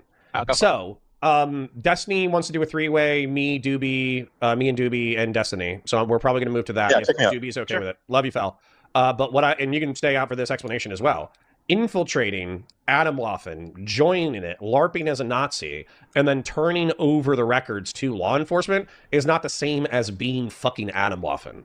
I think it's I agree. vigilante behavior that's risky and stupid, but I think that That's Doobie awesome. would even admit to that. But I'm not going to treat somebody who tries to infiltrate hate groups to report them to law enforcement the same as a member of being a part of that hate group. Yeah, that's exactly what I did. They were trying to dox my mom. Okay, so anyway, listen to what I just want to say. Listen, I just want to point this out. Everything Doobie says, he cannot exactly prove in any of the same way that we can't prove that he's a bad guy. I don't even like this game where we're sitting here trying to attest to how awesome Doobie is as a person. I think Doobie's expressed plenty of unhinged opinions and behaviors that make him a piece of shit, despite how long he spent undercover as a Nazi and then exposed a Nazi group. Like, I don't really care. He's exposed himself to me as an anti-grill hottest. I think he's antithetical to our community, and I would ban him based on that behavior. But I feel like Doobie gets a special pass right now because of his money and because of the clout that he may or may not command. Man, like, spending 10K over the course of 2 fucking years, being like, you got money, it kind of gives you perspective on, like, how low stakes in real, like, you know what I mean? How kind of low stakes a lot of this stuff is. Because, again, that is not inconsequential money, but it's spread out over 5 different fucking creators. And Pisco being the largest recipient, it seems like basically $2,500 or so dollars. It's like, And it's obviously the money that's changing Pisco's mind, not Destiny's absolutely fucking horrendous behavior towards him, right? is that really like the level of money where it's like intense, coercive fucking capital? You know what I mean? I don't fully buy it. I really just don't fully buy it. And because of all of the dumb fucking bullshit that's surrounded this whole thing, I think Conor's been put into an unfair judgmental position where he has to make a judgment call that's going to be judged against him by one side or the other. If he bans Doobie, he's being targeted by the snarkers as a terrible, like, I don't know, thought policeman. And if he bans Destiny or whatever it is, if he goes the other side, right, we lose any support from a possible Destiny crossover and future kind of collaboration. I think that's unfair for Conor. Personally, okay? I think that we should look at communities and we should judge the communities. And I think that you can judge COG and you can see that COG is a clean community. Yes. We should Thank you, not be Phil. held I accountable. appreciate you. I'm gonna create the group message and start that one up. All right. Going to and those a bit. Well, hey, what's up, buddy? Hey, what's up? Just milking the content. How you doing? Doing great. What are we talking about here today? Yeah, let me show you a favorite picture. topic. Well, this is I think actually incredibly pertinent to the conversation. So let me go ahead and pull this up here. Let me go ahead and share it with you guys. So Is my mic bad? I have a Shure mic, but I don't want to use it because I'm lazy. I can do it if you guys. One sec.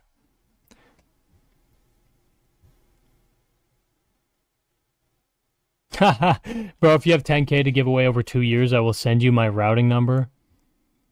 When Hong Kong, yeah, facts. Now the rich people attack the working normies in America. Yeah. Connor thinks the Minnesota murders were justified, by the way. I mean, unrelated issue, but yes, okay. I understand. That's good context. Thank you.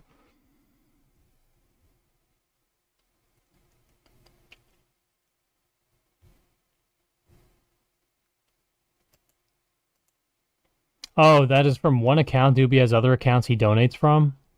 Okay. If you have logs of that, definitely send them to me.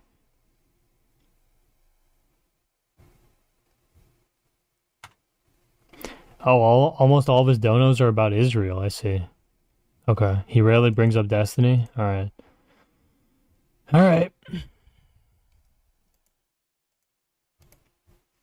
guys want me to? I don't really give a fuck. To do what?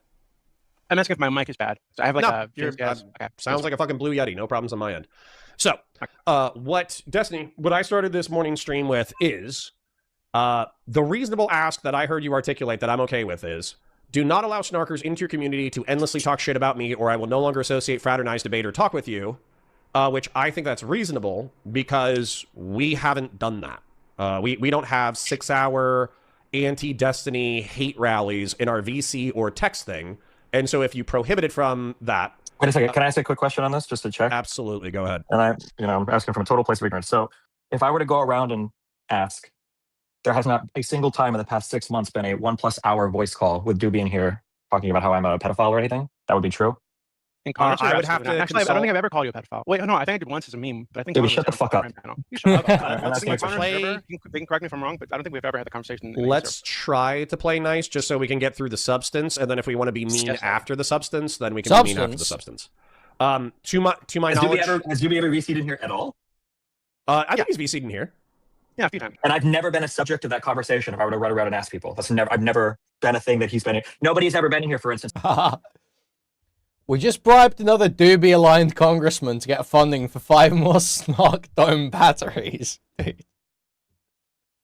What a stupid fucking chat message, man. And I've been brought up, and then somebody's like, we need to get Doobie here to talk about Destiny. You would I'm not have asking to. you. You would Doobie, have you're to a talk to. self-admitted Hold pedophile. on. Can I'm I not talking to you answer? right now. Doobie, I don't care.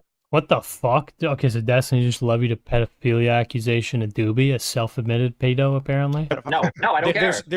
And Doobie rejected that notion. You would have to talk to. Destiny says Doobie is a pedophile. Doobie says he's not a pedophile. Okay. Wait, no, Doobie, I don't care. No, I don't care. There's I don't care what you're going to say, Doobie. I'm asking you, Connor. Yes, if I were to ask your server, if I were to go and poll your server, none of these people would say, oh, no, we've never heard somebody say, quick, grab Doobie. Destiny is the topic of the conversation for Doobie to come in and do all of the ordinary smears, right? I would appreciate 30 seconds to answer. To my knowledge, the answer is no. The people that I would ask if this had ever happened in the past 6 months are Taze, who's my former editor and former chief mod, Fell Runner, who's my current chief mod, and I would ask them if they'd ever seen anything like that. Can you drag one of them in here and ask them? Yeah, sure. Fell was on here 30 seconds ago. Hold on, real quick. Before I create like another chat, I suppose, I just want to ask a quick question. Destiny, do you have anything that you want to say to Doobie or you want feedback from Doobie on? And Doobie, do you have anything that you want to say to Destiny or give him feedback on? Because if you guys don't have Why would I anything have for a each mutual other- one-on-one? Doobie's goal is to destroy my life, Connor. You're fucking retarded. That was the dumbest question you've ever asked in your entire life. It's so fucking stupid, man. It's just not true. So, But do I wanna you have say anything that you want to talk to him about? Yes or no? Well, I mean, we can run this. We can run this one thing, Connor. Do you find his arguments for why it's acceptable to dox my kid and his mom, who live in a separate state from me? Do you find those arguments compelling?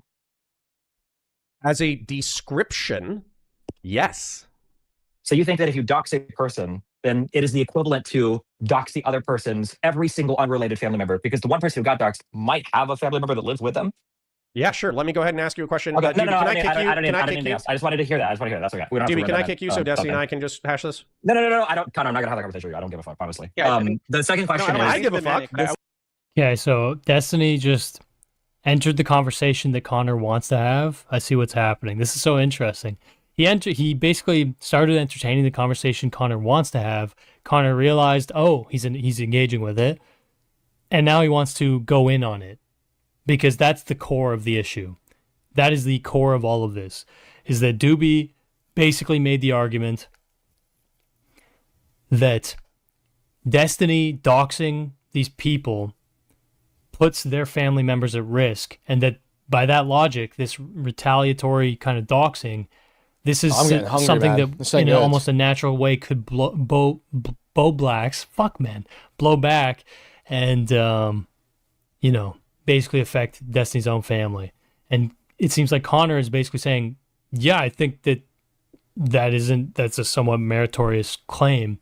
And now Destiny doesn't seem to want to engage with that, but I think that it's probably going to become the subject. So let's see. Hash this. No. I don't. Connor, I'm not gonna have that conversation with you. I don't give a fuck, honestly. Yeah, the second question is. I give a fuck. The second question. I give a fuck because I think. Hold on. If we are, I know the thumbnail was a meme, but I think that this situation is actually quite serious, and you are thinking about like complete disassociation from me and Wick. So it's not serious, Connor. This is not a serious conversation, and I won't understand. I'll just hang out. I'm sorry. I'm being honest. Like that opinion is so immediately stupid. I'm not even gonna pretend to have a converation with you unless. Remove all the financial incentive. Yeah, Doobie, sorry, it's such a stupid fucking opinion. No, wait. Hold on, wait. There were like two other things related to. Oh, fuck. No. Wait. If you're just let this guy say, hold on.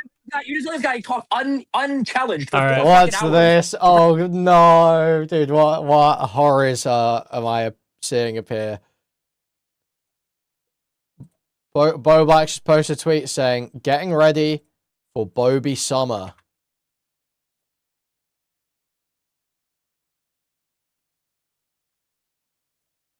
And has a new logo. 2 streams scheduled. Bo Black's Live, episode 1. Bo Black's Live, episode 2. 1 week apart.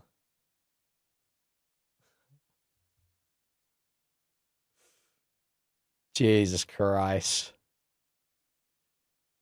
During the Snot Creek. You know what? I would not be surprised. I would not be surprised if he jumps on some of the Diorio stuff, because he just knows it'll stop Nick from ever covering his channel. If he just like jumps on the Nick shit just a little, it'll just Nick won't cover it.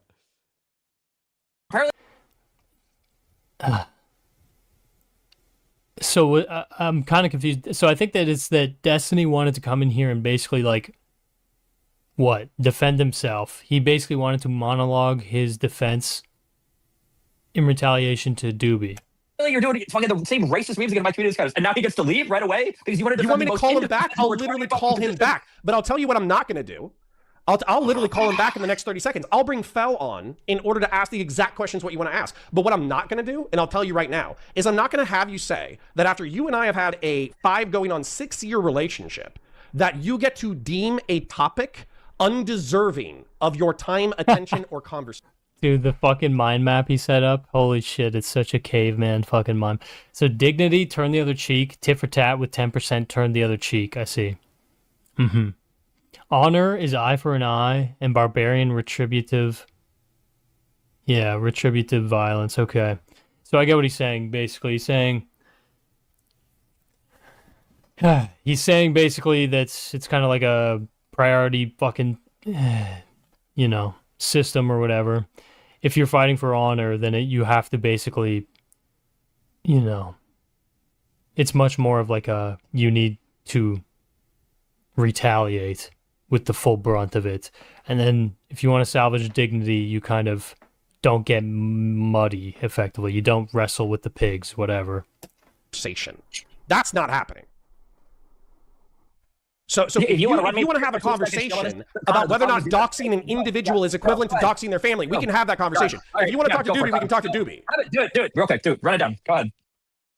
So, okay. So if I get doxxed, my name, phone number, and address are located. Wait till Conor is just a child attraction chart. It wasn't a child attraction chart. It was a sexual development chart. Okay, it was a sexual development chart.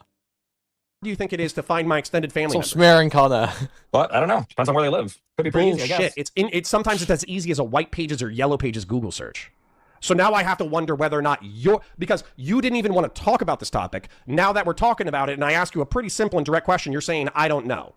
I think you know. The problem, Conor, the reason why this is the most retarded topic in the world is because you're talking about using theoretical collateral damage to make a direct target of somebody else's family member. Do you know if any of the people that I've doxed even have family members that live with them or even have children at all? No, I don't. No, but at the same time, don't you think it's a logical inference? Hold on, wait. But Doobie is running around here dozens of times making these arguments in these weird fucking, whatever the fuck, 6-hour VCs on all these servers, arguing that my kid and his mom are fair game. Are you fucking crazy, Conor? Sure. Let's go ahead and address that. So let's say hypothetically, Doobie's actually, no, we don't even have to treat it as a hypothetical. We could treat this as a real thing. Let's talk about, there you go, yes. Yeah, let's talk about real things. So Doobie does have a family. Have you called for his docs in the past? Excuse me? Doobie has not been doxxed. Have you called for his docs in the past? I'm pretty sure we had a conversation about it in person. I'm trying to find it. Yeah, but I don't have it. Okay, so if you had found it, would you have published it? Almost certainly, yeah. Okay. Absolutely. He has a family. So his argument is you don't know what's going on in people's lives. And when you expose their PII, you don't know if most of the time it's going to be fine. But you don't know. No way this shinny retard saying Kuihman was threatened with my docs multiple times. Dude, this shinny guy, no one threatened him with his docs. He posted his license in fucking Spicy. And people make jokes about the fact that he posted his license in Spicy. He didn't do it like accidentally. It wasn't like the wrong picture. It was like, I don't give a fuck. I'll post my license.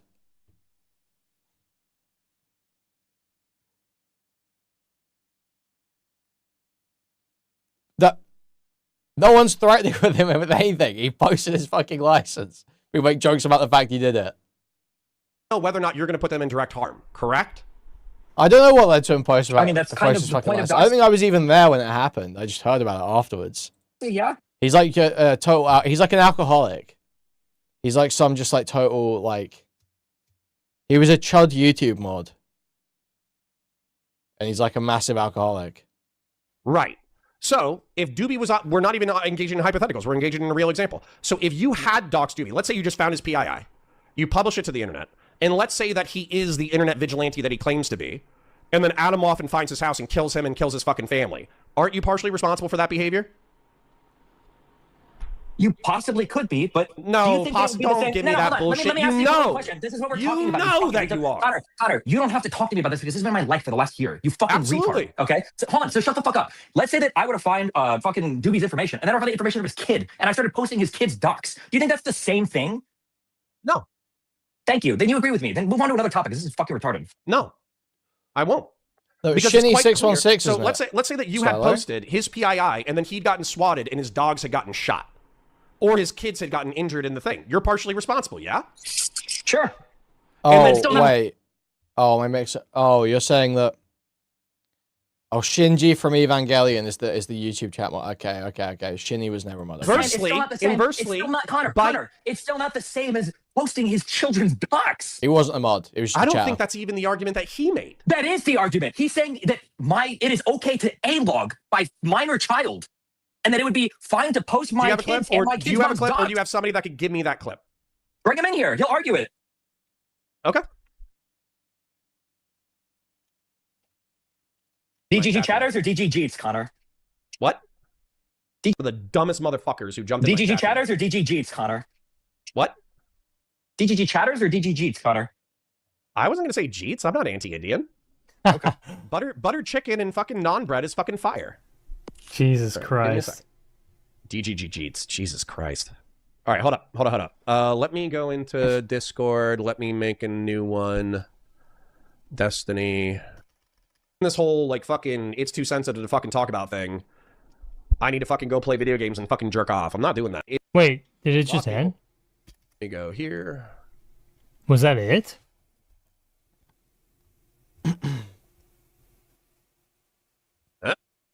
Lost people. Yeah, I saw that email. I want the convo. I'm not doing this whole, like, fucking, it's too sensitive to fucking talk about thing. I need to fucking go play video games and fucking jerk off. I'm not doing that. That's not happening. At here. Out of school? No. Okay. All right, Doobie. So the accusation is that you are saying that A-logging Nathan and doxing Nathan is greenlit through Destiny's behavior. And no offense, Destiny, but I'm just going to say it. He's gone. Was that on purpose? No. Hello? Okay. Destiny, are you with us? I'm here. Dewey, did you say that it was acceptable to A-log my son and use and save the information until he's an adult to send it to somebody later on in the goal of getting him fired from a job or kicked out of school? No, I said the opposite. What did you say? Okay, so I'll just lay it out for you, right? And you can tell me why you disagree with this. You got to make him answer faster, bro. I don't know because he's going to say he has to. It's literally descriptive versus prescriptive, Steven. You used to be the master You're of this so fucking argumentation. retarded. Don't tell me Holy to force him to answer the Oh my god, bro. You know that Conor is an old head ass fucking Destiny supporter, bro. Because he literally this moment's so beautiful in a sense. It's awful, but it's beautiful. Because he literally just he hit the Steven, you fucking created this meta, bro. He literally hit him with like, dude, you used to always pick out when people would do this, and now you are doing the same shit. He hit him where it hurts. He critiqued Destiny's debating ability, bro. Right, and you can tell me why you disagree with this. Yeah, I'm bootlegging or gripping my shit. I'm not gripping my shit. It's Shut literally up. descriptive versus prescriptive, Steven. You used to be the master You're of this so fucking argumentation. retarded. Don't tell You used to be the master of this I'm gonna argumentation, get food bro. in a second before we talk to Conor. Oh my god, that hits hard, man. That hit. Oh. It's literally descriptive versus prescriptive, Steven. You used to be the master You're of this so fucking argumentation. retarded. Don't tell Holy me to shit. force him to answer the question God, quicker you're and then so tell me to fucking shut the retarded. fuck up. That doesn't make shit, sense. I'm losing my mind. It's all good. Don't worry. I just woke up from my You don't have anything else to do, motherfucker. Is You're this gonna jerk J-Rag? off and Yeah. beg a Tinder God. chick? I have a million other things to do, and jerking off and begging a Tinder chick would be infinitely more entertaining than listening to the same guy that was slobbering and crying about food trucks being hosted by my stream at night. Make justifications why guys who are spending hours every day, why they get doxed by You fucking family, freak. why they should be Most people allowed, don't why want they to should be be allowed on your pedophiles, server. Steven. That's a normal opinion. It's a Okay, so that's a reference to food shops, I think. normal opinion to not want to hang out with pedophiles. Doobie is in here. I don't hang out with these people. And Doobie's in here begging little girls for their fucking nudes and DMs to see if they send them to other guys you on hung their server. for 6 years, you lucky motherfucker. You hung with Doobie for 6 years. Let him do the next one. You what? You hung out with Doobie the same as me for 6 fucking years. Don't tell me you don't hang out with these motherfuckers. That's a lie. Hold on, I'm not a pedophile. That's a lie. Dude, I get why people like this shit. This is crazy as fuck, man. It feels like I'm in like season 17 of this fucking show. And we're at the point where dude, the argument, it's literally, if you're just taking it at face value, the argument is Destiny saying, Doobie's a pedophile. You are hanging out with a pedophile, Conor. Conor's argument to that is, you were hanging out with this pedophile. We've known he's been a pedophile for 6 fucking years. You never had a problem with him being a pedophile until he started shitting on you.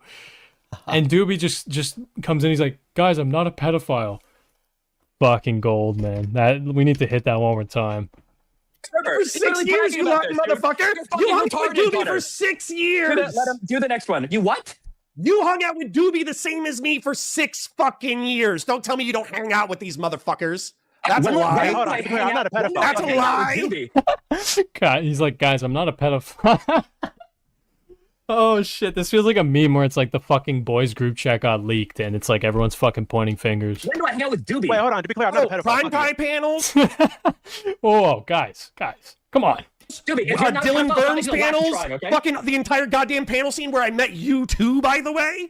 Fuck out of here. I'm sorry, are we saying hang out is when on panels together? In that case, fine. I guess I hang out with Vivian, Our MX Wolf, relationship and all was these other based people off of too. panels for the first 3 years of our friendship, you motherfucker. So yeah, don't get all fucking dismissive about the fucking panel just scene all of a Conor, sudden. everything you're saying is the most. You think that the friendship that we have right now is the same as No, it's not. You're just fucking pissed off, and you know a bunch of fucking sycophants will jerk you off. It's just breakup shit, man. It's just crazy. It's just breakup shit. It's like, we were never friends. We were never friends. Bro, if Conor isn't one of your content creator friends, who the fuck is, man? Just erudite. I'm not gonna do it. Dude, it's just crazy because this is just such an obvious thing where, like, Conor knows Destiny pretty well, it seems. And he's just trying to hold him to fucking account to a degree, man. Like, it really feels like that. Sycophant? You're so how many? Yes. Doobie, I'm curious. Doobie, if you had to Like guess, that how many every side time. splinter discords can I open right now that are cheering on Conor for standing up to the evil, horrible, terrible Destiny? How many do you think I can open up right now? Stand up to me on something that's You're real. so fucking retarded. You're so fucking retarded. Sorry, no, Doobie, go ahead and justify why you can A-log my 15-year-old kid. Go. Yes, please. Okay, so I'll lay it out for you again, like I did to Conor. So there are lots of crazy people online. When you encourage doxing of other people in the space, you don't know what the fuck, who you're talking to, right? There could be some fucking lunatic in your community that sees Make it us, briefer. and thinks, sure, that sees me, believes everything you say about me, and thinks that I'm trying to take you down, and thinks it's justified to attack me physically, to attack my family physically. There could be people that I have unrelated beef with, right? And I do, that might say, hey, we have Doobie's address now, let's go fucking kill him. So I'm not saying that you personally would be doxing my son, but you doxing me, given that I live with my fucking son, would put my entire fucking family at risk. That is just a reality. I'm not saying it's a good thing. I don't accept it. I would not do that to you or your son ever. I would never support that, ever. What I'm telling you is just you need to stop creating this environment where that's going to be normalized. Just curious, Conor, did you hear an explanation there, or is that? I did, and I've been linked. Bro, how the fuck can you hear that and disagree? I think what Destiny's going to try and argue is that that's not actually Doobie's position. I think. We'll see. Clips where people have said his description, like what he's saying right now, is a lie. And then when I get linked to clips, he's saying the exact same thing. So if you want to show him being a liar, give me the clip. I would love it. What he has said is that right now, based on the rules that I've created, A-logging my child would be fair game. Right, Doobie? Correct, because you put his child at risk. Okay, so the more these are. Well, it's not. I mean, but is it really that Doobie's saying it's fair game? It feels more like he's making a cause and effect argument. He's basically saying the standards you yourself are accepting are, you're basically entering a game where you can't really soundly argue against that kind of behavior being levied at yourself just because you are willing to employ those standards against those other people. Are morally equivalent actions in your eyes is stalking a 15-year-old child until they're 18 to turn in whatever you manage to collect to their future employer, whatever. That is the morally equivalent action to posting the name and address of somebody and then maybe having family members that live with them. These two things are morally equivalent to you. If you are risking his child of homicide, why wouldn't he be allowed to A-log and dox your child? Okay, so then just If to be you're clear, putting his child, answer that. I agree with you. I agree with you. No, okay, I agree with you. It's fair game right now. If I find the dox of any of Doobie's family members, it's fair game for me to post them, right? Has he doxed you? No, but he's made the argument that it's fair game to go after my family, so I should be able to go after his, right? Descriptive or prescriptive? I'm being descriptive. I'm just saying, yeah, it would be, right? Like, he wouldn't be able to complain about it. But Descriptively, Conor. Hold on. Descriptive. I know. I'm just describing. I know you know this, which is why this conversation is so frustrating. Conor, if I'm describing, because you've talked about tit for tat. You've talked about eye for an eye. Conor, I'm describing right now. Conor, I'm only describing. Excuse me? This is, dude, like, this is, when I hear that, that's how I know that Destiny is winning the argument, bro. I'm only describing. I didn't say I would do it. I didn't say I should do it. I'm just saying that if I did, you wouldn't be able to complain about it. You don't think that's a substantive difference? I never said I should do it. I'm just saying he wouldn't be able to complain about it. Like, I could do it and I would have justification for it. That's it. I don't think I should. So hold on. Let's yes, go. you agree with it. Ahead. Just agree. Stop talking. Oh my God. So if Doobie doxed you first and he put your child at risk based off of an eye for an eye morality, you would be entitled to doxing his family and putting his family at risk. That's descriptively true. Where is that? This dude has become totally unable to think through and accept the natural and predictable consequences of his actions. Thank you for the $10, Doobie. Though, is it really unable? I thought that's just incredibly cynical. I'm going to be honest. Doobie was making, the description that Doobie was making was that some crazy person might find a dox to do something horrible to his family and blah, blah, blah, blah, blah. My argument would be some crazy person, and by crazy person, I mean the people that are already stalking, doxing, harassing me, and calling SWATs on my family members. They might see Doobie's argument and go, oh, Doobie's actually spitting fire here. We should actually try to SWAT and murder his fucking family. I have way more evidence on my side for this. That's not what's happening. You're retarded. Okay, that's fine. Then what's the next argument? Doobie is making those arguments in Discord. You can't describe something inaccurately, declare victory, and walk away. That's not What how do you any mean? of What this am I works. describing? Interactive. Doobie is making a description You're for trying to move justifying. on because you What's my cannot. prescription? I'm not trying to so move hold on. on. No, Hold hold on. on. Let me Doobie- answer this directly. Doobie- Answer this directly. I want you to answer this directly. Yeah. If Doobie doxed you and put your child at risk, would you not be descriptively entitled to doxing him and putting his children at risk? The goal of doxing is not putting their children. That's not at an risk. answer. If that happens, it's collateral. Sure. If Don't somebody it- doxes somebody, I think you can dox them. Yeah, sure. Don't it? Oh, okay. So the answer is yes? Yeah.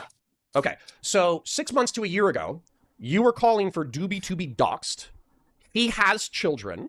And so you put his family at risk.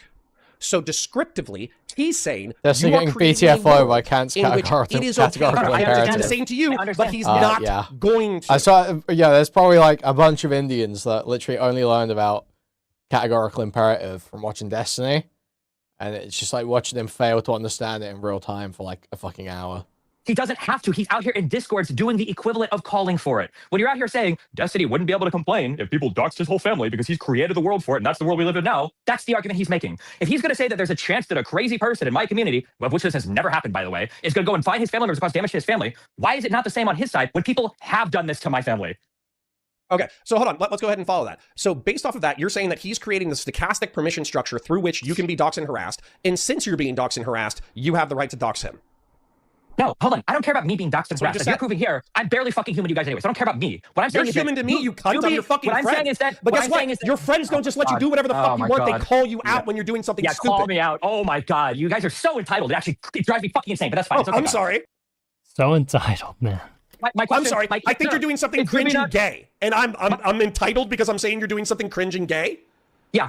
Yes. Oh, fuck you. So you do want to tongue up your ass. So yeah, dude, that's me. You totally figured it out, bro. Not the guy that's in here donating, what was it, $10,000 to streamers for the past 18 months to try to hold on to fucking friendships so they can go into Discord and talk about me non-fucking stop for a year? Not that guy. I'm the one who wants the special treatment. Wasn't your mod just in here earlier telling you that people like Doobie were fucking cancer? Maybe he wants to tongue up his ass too. Who's that fucking stuck-up loser? What was his name? Fells? What'd you call him? Don't be mean to Fellrunner. Fellrunner likes you. I just want to know who else wants to tongue up their ass. We don't want people that are gossiping, calling them pedophiles, and taking part actively in communities that have been doxing, swatting, making bomb threats to his fucking family for the past 2 years. I don't know who else is like a spoiled fuck like that. Okay. So hold my on. simple question. Oh, fuck. Go ahead. My simple question is how is Doobie running around all these VCs making the argument that, well, according to Destiny, it should be okay to A-log his child and his family members and dox them? How is that not also creating an environment where crazies can, find or think that they have some justification in doing this? Because if you actually watch the clips in their entirety, immediately after he gets done saying that in descriptive nature, he says, I wish everybody would stop doing this shit so we could return to what Twitch and YouTube politics was 2 years ago, where doxing was not something that we would tolerate. It was a taboo. Which side do you think contributes to it, Connor? Which side do I think contributes to the normalization of doxing and harassment? Let me ask you this question. If I were to drop all of my aggression towards these communities, do you think that they would still continue to dox, swat, harass, inject themselves into my life in as many ways as possible? I think yes. Okay. And if they were to stop, do you think that I would be for months, years after, be like, guys, we still got to go after Doobie. We got to get this guy. We got to fight. Do you think that I would continue on? No. If they were to stop? Okay. So it's them. I don't know why you're making this a both sides thing. It's them. You understand? Because but the thing is that Destiny's not targeting the people that he wants to, that are actually doing the actions. He's claiming he wants to stop, right? Destiny is claiming he wants to stop swatting, doxing, harassing. But very few of the people, you can maybe argue Cyber was doing harassment. The others, he's not targeting people doing any of that shit. He's just going after people that talk shit about him. Like this, because you are engaged in total warfare. Facts. You are going scorched earth. If we were to analogize this to Vietnam, you are dropping fucking napalm. You're burning thatched houses. You're executing civilians who are sympathetic to the fucking Viet Cong. Hold on. What is the most scorched earth thing that I've done? Doxing esports Batman. And doxing I wish I lived. And calling for myself. I wish I lived in a world where that was like the scorched earth, because holy fuck, that sounds like heaven to me. Is that I morally can't even justified? believe. I'm not talking about morally justified. I'm just saying that your portrayal of this is scorched earth, when I have a community of people who are weaponizing mentally ill women to try to destroy my fucking life in court, when I got people calling bomb threats in on my The apartment. funniest part of him complaining about me talking about this in VC is after the WIT convo his cultists repeatedly sought me out for specifically that convo. Thank you for the $20, Doobie. Yeah, huge appreciated for $20.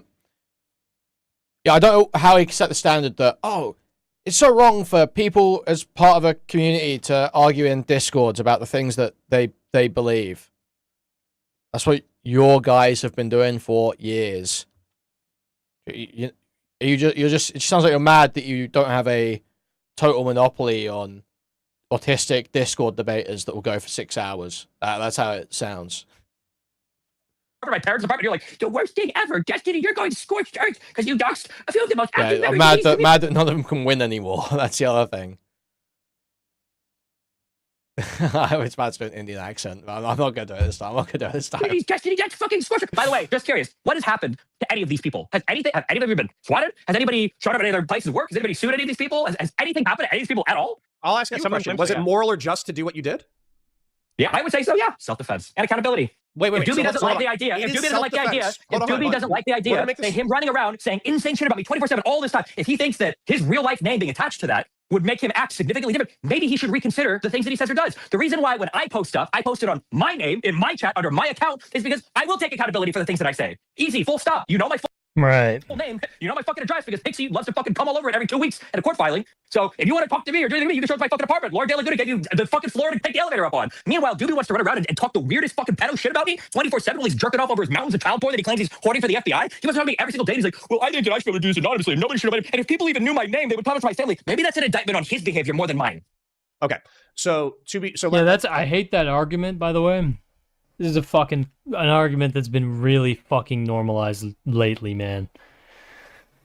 Oh, it's the argument that, why do you even want to be anonymous? What do you have to hide? That is not how it works, in my mind at least. There are many reasons that somebody would want to remain anonymous when they feel that they are challenging power, okay? I understand.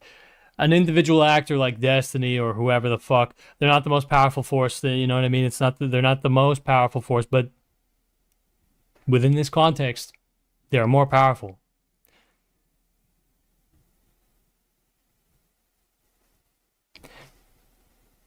There's a reason people prioritize anonymity on the internet and why it's important to, respect that to a degree, in my opinion, at least. And yes, there are people who use that anonymity, basically, to wear, a mask, or as Zizek would put it, to take off the mask they wear in their real life and act as they truly are on the internet when they're anonymous. I think that's actually a really good critique you could levy, okay? That some people who hide behind their anonymity, that anonymity, what it doesn't let them pretend to be someone they're not. It actually lets them be the person they are. Now, there are also people who are anonymous on the internet, and they're not doing necessarily nefarious things or whatever, but their anonymity is important because they are literally, actually trying, whether it's criticizing or trying to fucking, organize against or whatever, challenging power. Wait 1 minute. We might have was the clip of key this? It was going to disability be like update. a multi-party disability lawsuit, update. and then I was also, and when asked, just automatically just horrible. Just a horrible start. Horrible start. I'm Noah Sampson. I'm a YouTuber. I make videos about how Israel sucks. Last year, I uploaded this video. I make videos about how Israel sucks, and this fucking Israeli is fucking suing me. That's how this comes off. The YouTubers who backed the genocide. And in response, Ethan Klein, Problem. host of the H3 podcast, filed a defamation lawsuit. Here it is. Here's the lawsuit. It's 31 pages. He's alleging that I defamed him by falsely painting him as a supporter of the genocide of Palestinians. I believe that Klein's claims are meritless, and I intend to defend against them. But to do this, I need your help. No. He's basically started a GoFundMe. He's doing a lot better than anybody else, to be honest. And I think that's because morale has decreased around Ethan in recent times, I think. And this is coming off the heels of a bit of a silly threat against iDubbbz from Ethan about slander. So here's the thing. Here's the thing about Noah Sampson, right? He absolutely slandered Ethan. The problem is... Lay that out. Lay that one out to me, Cameron. What is a defamatory claim, and how do you prove that it is both false and said in malice? Please. It's going to be hard to find intent in any slander case. Now, originally, and I kind of regret doing this. In my content deputy, I pointed out an instance where Noah Samson absolutely slandered me. The problem is, did he? And then offered Ethan if he wants because to. I actually seem to remember you agreeing that one of the problems with you attempting to sue Noah would be that there is credible evidence to suggest that you are a child rapist. That there is a credible allegation of you being a child rapist. And so it would be difficult for you to sue Noah for defamation because it's not like unreasonable. Because him and originally Mudahar was also a part of this. It was going to be like a multi-party lawsuit, and then I was also going to be a part of it. Essentially, from what I understand, my piece didn't fit the puzzle. They were slandered based on this video. I was slandered based on something else. And the problem is, and the reason why I don't feel wouldn't have felt comfortable in the end, probably going through with it, is because he wasn't the original person to spread the slander, and I don't think that would have been fair. However, I do find it funny that Noah Samson is framing this as a free speech lawsuit. Dude, coming in from Kick Chat, he's the Nick Shirley of commentary. That's so true. That's so true. He is just like Nick Shirley, man. He is very similar to Nick. He has the same sort of, just disability shit going on, Just the way he talks, the way he sees the world. The, sudden burst of success off this, dog shit video. Ridiculous, because, first of all, free speech, slander, you're free you can slander. You shouldn't feel confident to. You shouldn't slander people, to be clear. But the thing about free speech is also the freedom of reaping consequences and criticism. So legally, when you say something, when you use your free speech in a way that slanders someone, you're also free to face the consequences of that slander. I support Ethan in this lawsuit. And I know that's a little controversial right now.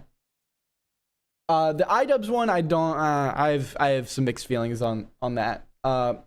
Overall, I get his reasoning, but I don't agree with it. Right? This is very different. He intentionally slandered this person. Noah Samson is a piece of shit. He's slandered multiple people. He's had to apologize for it in the past. He's pedo-jacketed countless YouTubers he disagrees. Explain how this was defamation, please. We're begging, Cameron. We want to hear the reasoning. He's one of the worst faith people, I think, on this website. I do not like Noah. And I hope he suffers generational debt. And yeah, so I hope it all works out, to be honest.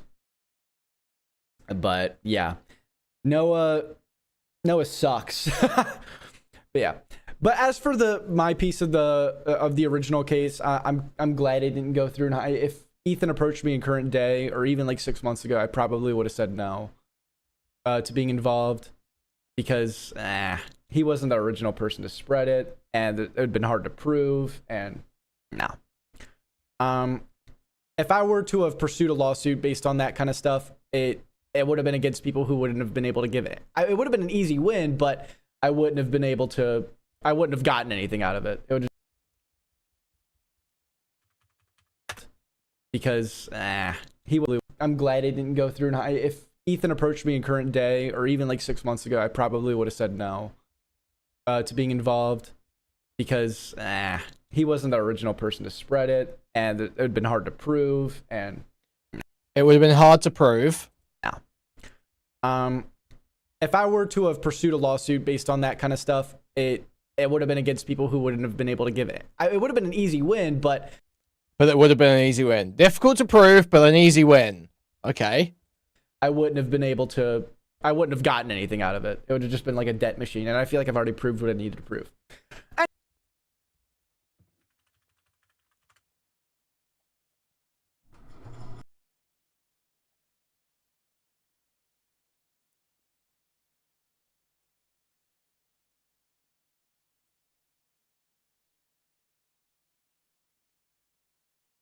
Exactly, Kilo. It goes on. that defamation case, which is probably why it seems like Ethan doesn't really fuck with you. You know, as time goes on, I'm getting more cynical about it, and I'm just like, it's probably not going to happen. He's probably not going to add me onto it.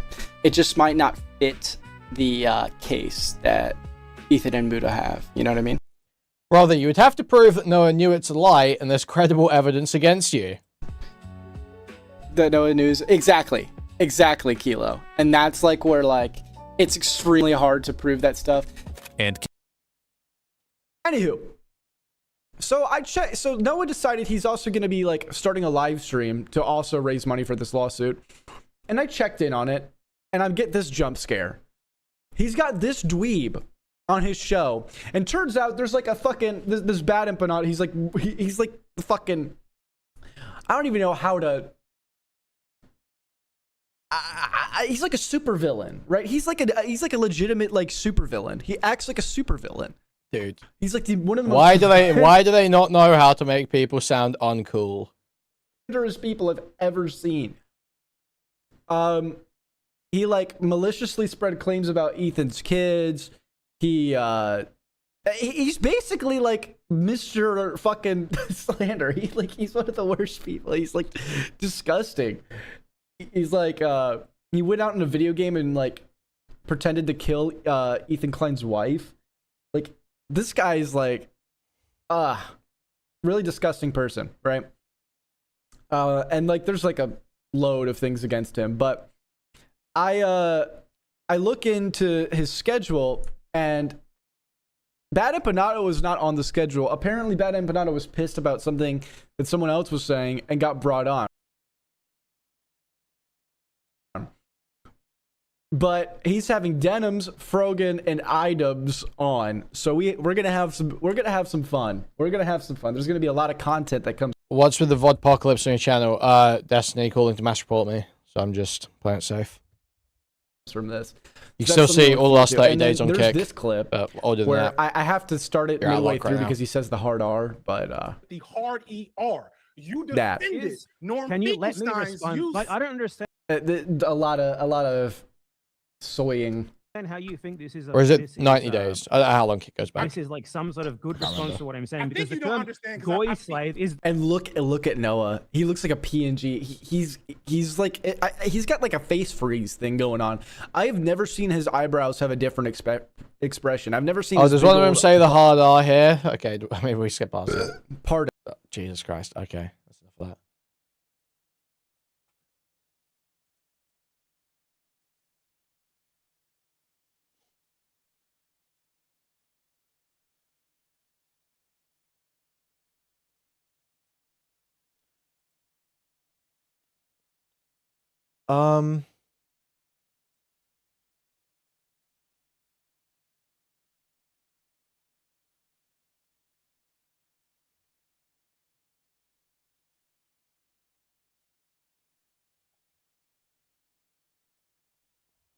I don't know. Is 7 p.m. in like Florida? Is that in 10 minutes or an hour and 10 minutes? Or 5 minutes or an hour and 5 minutes?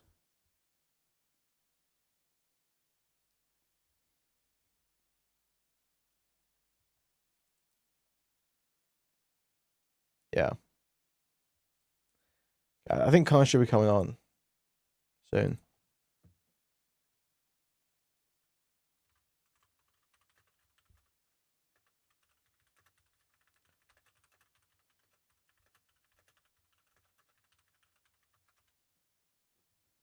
I should do a message to confirm.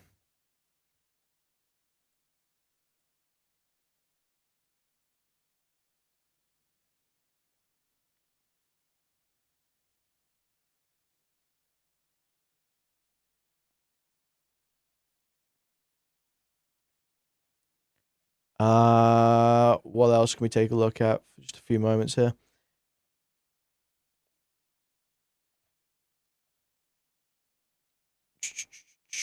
Let's see.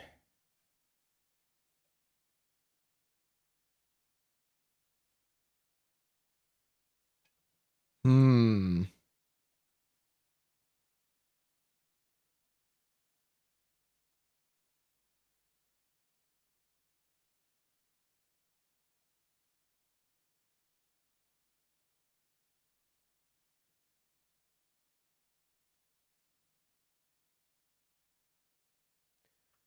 Someone posted some insane thing in my Discord about, I don't know, there was some like hostage situation and a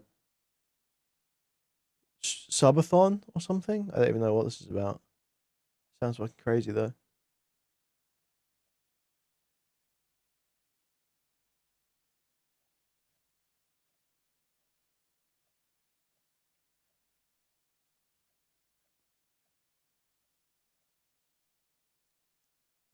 Yo, thank you Okie Dokie for the $9.99. Hugely appreciate it. Thanks so much.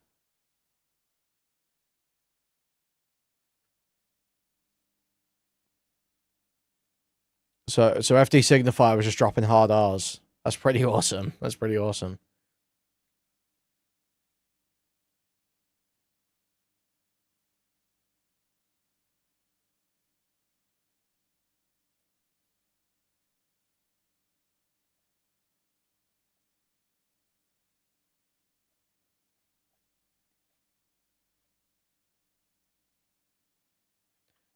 What else is going on?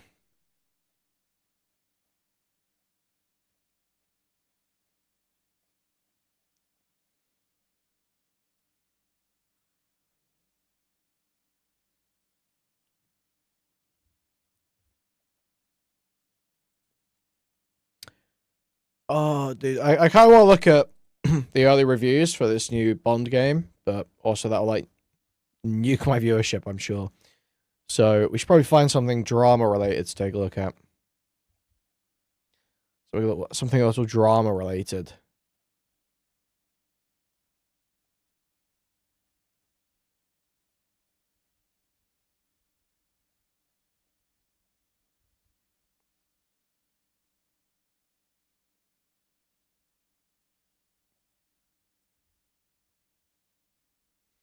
You've been playing Lego Batman? Yeah, I was playing Lego Batman last night.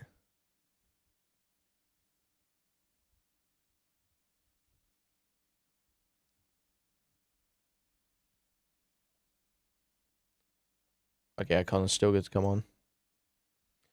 Connor confirmed.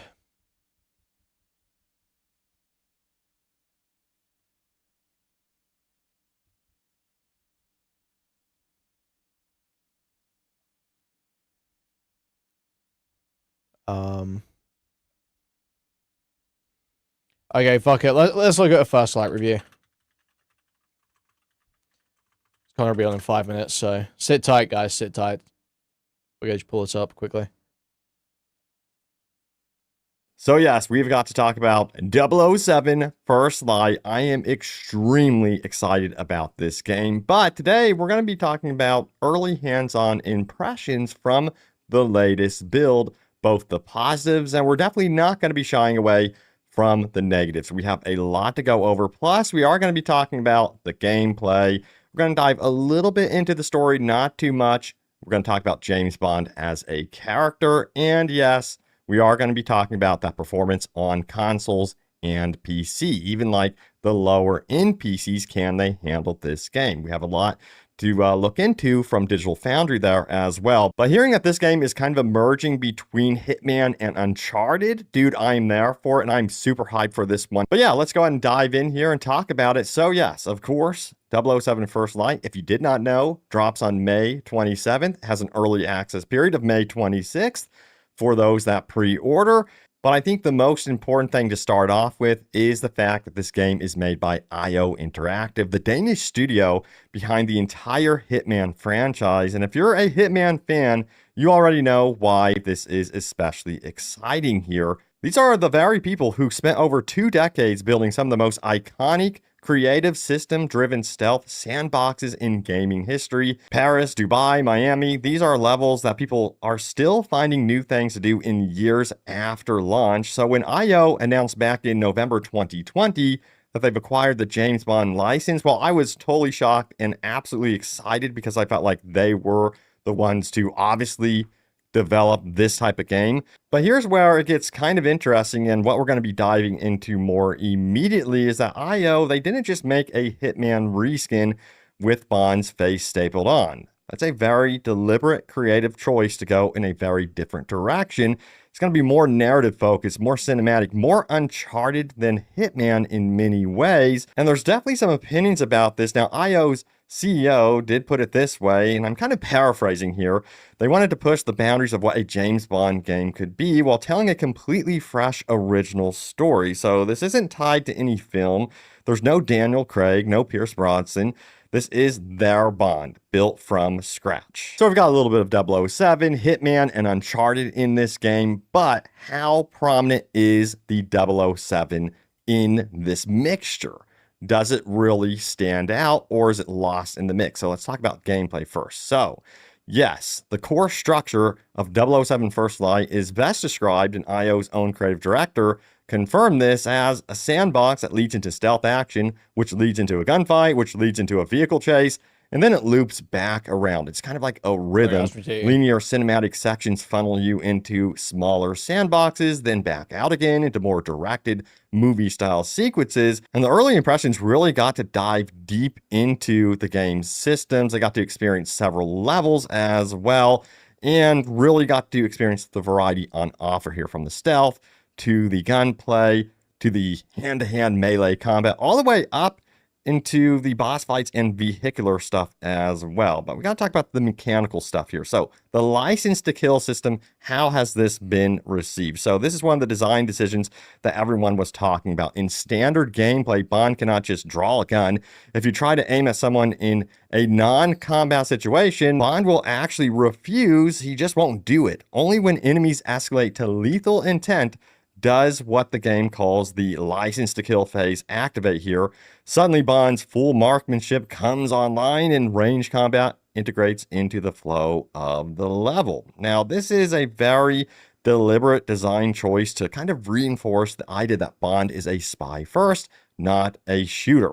You're supposed to reach for stealth, deception, and gadgets before you reach for a gun. However, it was noted some people felt this could be limiting to gameplay freedom, and it's going to be interesting to see how you guys, the players, basically react to this, but it makes sense to Bond's core character. But yeah, this is where the opinions come into play here, and it's definitely interesting. So yes, we're going to start out here with YouTuber Jake Baldino. Also had some words about the gameplay. So the single biggest surprise for Jake was how the game felt less like pure Hitman and more like a blend of Hitman, Batman, Arkham, and Watch Dogs. So the Hitman DNA is obviously there, the camera angle, the pacing of the movement, how you follow and pickpocket people, how rooms are arranged. But Bond doesn't need to worry about hiding bodies or maintaining disguises, which gives everything a slightly faster, more forward-moving feel. So the Watch Dogs comparison now comes from how central Bond's Q-Tech watch is to everything. You're constantly looking around the environment, targeting objects, and interacting with them, hacking copy machines, glitching out computers, cutting security cameras, dropping chandeliers, bursting pipes. It's all an on-the-fly environmental manipulation system that runs... I think... Jesus. Sorry, 1 second.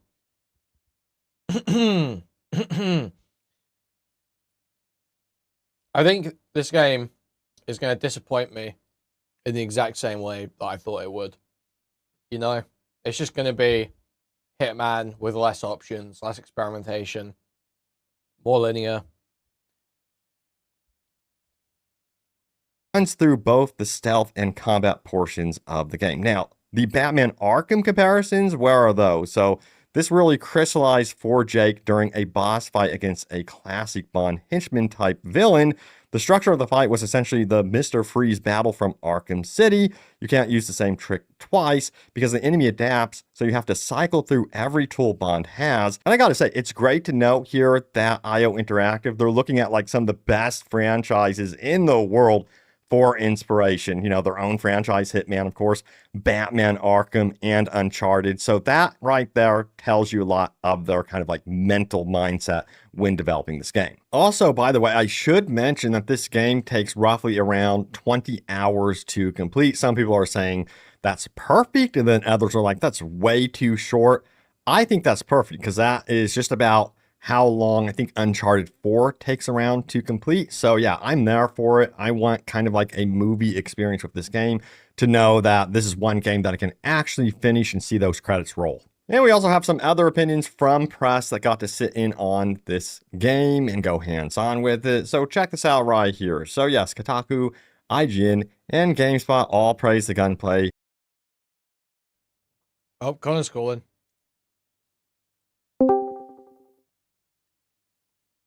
Yo, how's it going?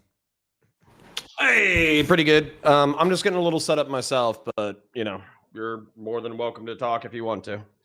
Yeah, no worries. Okay. So I thought we should make clear we had this talk organized before you had that massive stream yesterday. Yeah. This is not in response. This is not in response to. I'm probably your Yeah, I'm probably gonna do a little bit of like a snark tour or whatever, but part of the reason why I'm doing that isn't because I'm trying to go around and be like, oh, I hate Destiny. Here's everything wrong with him. It's just because it's like, I don't know. Can we have a sane conversation about all the fucked up shit that's going on? Yeah, makes sense. Sorry, 2 seconds. I'm just figuring out my. And sorry, yeah, there we go. There we go. We're good. Set up, but Yeah. basically, what I would do, you know, if I was running the conversation, not that I am, but if I was, I would play a quick game of Never Have I Ever, and then I would just talk about whatever you wanted to talk about. Sure. Okay. And never have I. You mean like you say, never have I ever, like doxed someone? Yeah, sure. Or something like that. Like and- that's a sarcastic because J-Stock said he didn't want to do that, which I thought was funny. Right. But I can be very quick about it. So have you ever talked poorly of Destiny in the past? Yes, incredibly. Okay. Have you done so in private and in public for extended periods of time? Yes. Okay. Have you doxed him personally yourself? No. Have you been in the room while other people were doxing his address, name, and telephone number, and then you laughed about it? No comment is also an option here. No, I don't think so. No. Okay. Have you swatted, or have you swatted Destiny? No. Okay. Have you doxed, swatted, or digitally harassed Nathan in any way? No. Have you swatted, doxed, harassed his extended family in any way? Sorry, you just broke up a little bit. Have you doxed, swatted, or harassed via digital means Destiny's extended family in any way? No. Have you taken homemade pornography that was leaked onto the internet from Destiny and sent it to his family members or Nathan? No. Okay, that's my game. Okay, that's all of them. That's all the ones that I care about. So Okay. for instance, like if you've talked shit about him privately and publicly for extended periods of time, I think that's one of the charges that's been leveraged against you. Yep. And then the doxing, swatting, and harassment is guilt by stochastic rhetoric. Yeah, but I so yeah, think as far as I understand, there is actually it's like not even being claimed that I know the people doing it. It's basically like talking about him contributes to an environment where Kiwi farmers or Doxbin or whatever it is will go and do it. That's as far as I understand. That basically is what it comes down to. Yes. Yeah. Which I feel like is an insane I mean, standard set, unless personally, Dan, obviously. Unless Dan or Destiny just like rape us in the next month, and I ask you all those questions, and you're lying to me directly, and then we have screenshots of you engaging in those behaviors. That's the allegation that I've heard so far. And so that's what and that's what you would create need. the permission structure. Yeah, so that's you what create the permission structure to rape Destiny. Sure. I mean, just to be clear, the permission structure, I feel like, this is something you were getting into yesterday. They tried to spin it around on you and say that you describing the permission structure in itself creates a permission structure. Would you say that's true? Yes, that's why descriptive and prescriptive has become a meme in the past 24 to 48 hours. But you do think so? You think that when Destiny comes back to you with that chat message where he's saying, he says the thing that Doobie said about him, but like 2 more layers removed and about you think that chat message is accurate?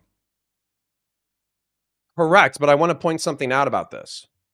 So Doobie is saying that regardless of whether or not he thinks it's good, he thinks this is descriptively true. Yeah. The same way that I would press Destiny, that he might not think that people he might genuinely think that people harassing me, harassing my or harassing my family, going after my job, he might genuinely think that that's bad.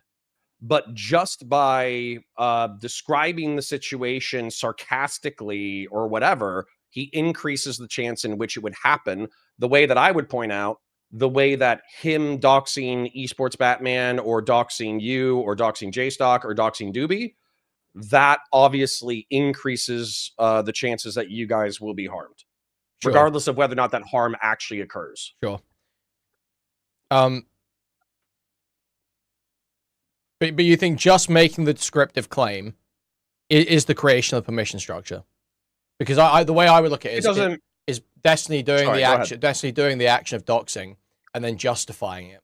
That is the creation of the permission structure, not necessarily just the description of the situation. For me, I'd like to take it one step further. The creation of the permission structure has nothing to do with whether or not the permission structure itself is true. Right. Okay. Right? Yeah. So for instance, like let's say, sorry, can I give you an extreme example just so people can know what I'm talking about? Let's say that I say Hitler's a bad guy because he killed the Jews and he killed 6 million Jews. And I'm creating the permission structure through which Hitler can be deemed a bad guy and ultimately killed. Just because I'm describing reality and I'm creating the permission structure actually has no bearing on the underlying truth claims. Got you. Okay. Anyway, all right. Let's get back sort of like to what I think I wanted to speak about before that shit happened yesterday. Sure. So, I mean, first of all, how do you feel since the interview last week? How do you feel about the reception to it? I saw Tallybots was saying, Kuihman thinks you're pathetic. Kuihman's using you as like a lolcow for his audience. They'll hate you, Conor, and all this shit. But I saw a positive reception generally to the interview, so I was a bit like, even if you were, even if the well, yeah, I don't think you give a fuck. You're just like you accept like that's kind of the game. But I mean, that's like not only it was just like a totally insane read based on what actually ended up happening. That there certainly were people that wanted it to be a lolcow performance that were in my chat desperate for a lolcow performance the entire time. But I think most people came away with a positive view. Well, number one, that's the internet. And sometimes you're going to get to make fun of other people when they're having bad days, and sometimes people are going to be able to make fun of you. We all get a turn in the chair. And you can play defense to minimize your time in the chair, but honestly, sometimes you end up cucking yourself to the point that you end up in the chair more because you're playing such aggressive defense to not be in the chair. Sometimes best to take your licks. In my opinion, yeah. And the truth is the truth. Yep. So I'll commend everybody who made a thumbnail about my divorce. I look handsome in every single one. So thank you. I heard you saying that on stream. Yeah. You could have hired that fucking sweaty thumbnail creator who was quote unquote transphobic to Keffels. Oh yeah, but nobody did that. Of the fuck called, yeah. Okay, so the reason why I messaged you to talk was because you said on stream it was about you were watching the E Israel clip and you said there's a strawman version of this, a steelman version of this. I'd be interested to talk to Kuihman about it. And so I was like, my ears pricked up and I was like, okay, we'll have another talk then. That sounds great. So do you want to just sort of lay out sort of what your thoughts were there and we can go into it? Yeah. So the straw man version of it is you're just a Nazi or whatever. Like I watched your coverages of your coverage of Hutch's coverage, which was funny, which was like, oh, Kuihman's just a Groiper Nazi fan of Adolf Hitler. Yeah. It's funny. Yeah. And and then I got reminded of the Dr. Kanye West bit. That was pretty funny. But the Steelman version of it is more interesting to me because you have claimed to be Jewish in the past. Yep. Ethnically, not religiously. I should be very clear. Not raised in any way religious. Can I raised ask, atheist. was your mom ethnically? Was she raised in the synagogue or something, or what? I don't want to go into too much detail because I don't know. It's like what percentage of people are Jews in Britain. Like, do I want to say too much about? If I start narrowing things down at all, I get a bit prangy about that, especially with extended family. So I don't want to go into that too much. But I'll just say I'm firmly atheist. I've always been firmly atheist. Never raised with any religious influence whatsoever, basically.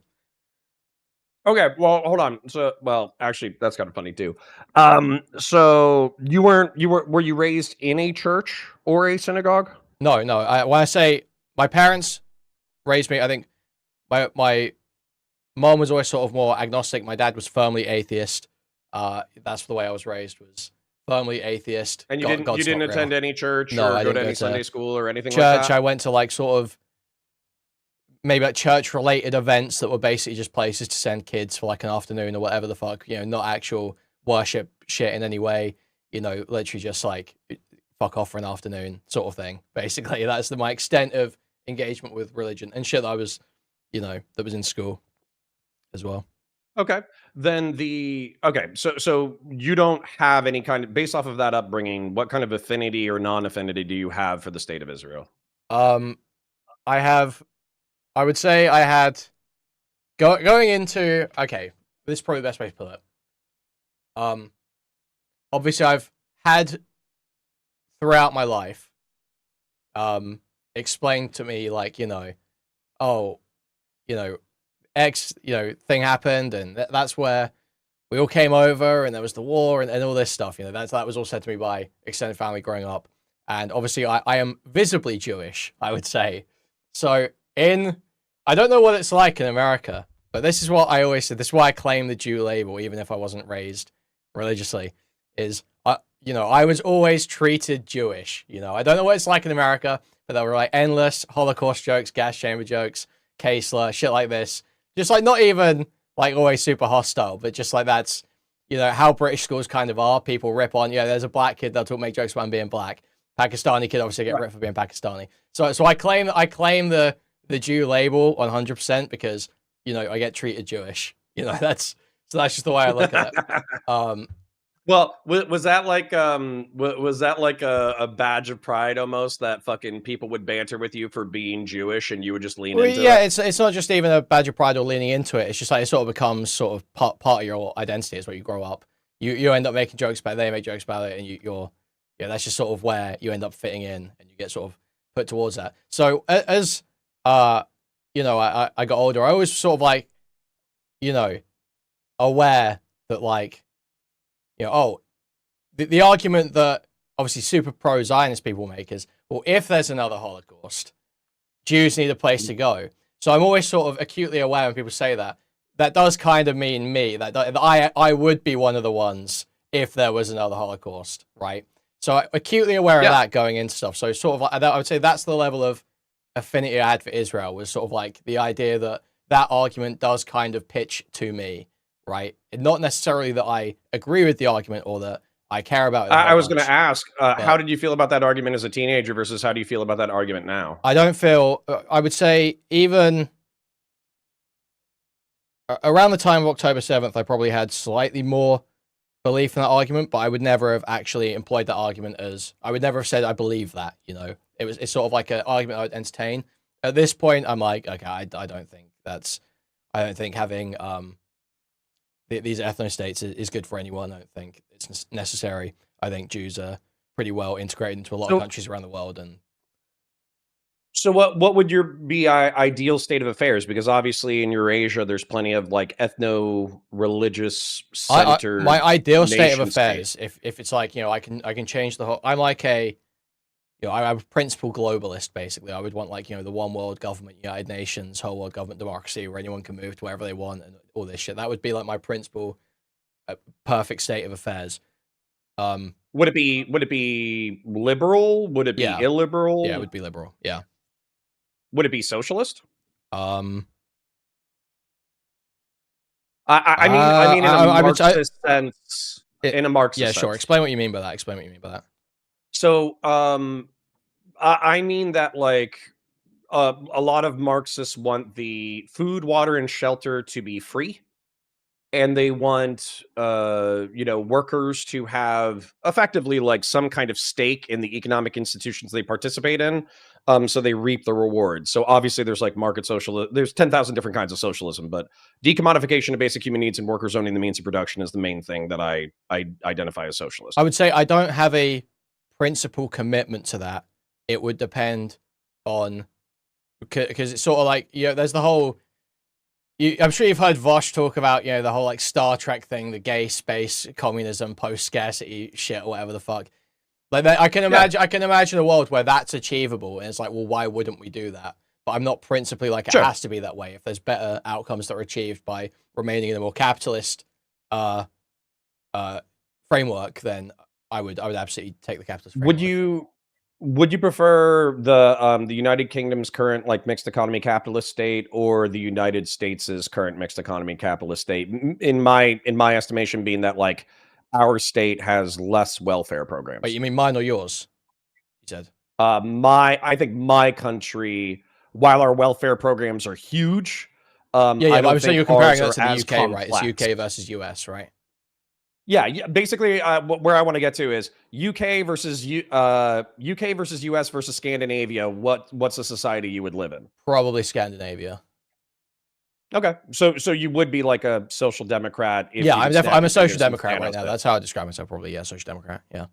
Okay, sorry, I'm so used to just listening to you talking shit about random people that I just don't think I've heard you articulate politics for more than 5 or 10 minutes. Or it's like domestic politics for the first like 30 to 40 minutes of your stream, and for me, that's not like You're not that's not a invested point of in interest a for bunch me, I of UK suppose. shit, so yeah.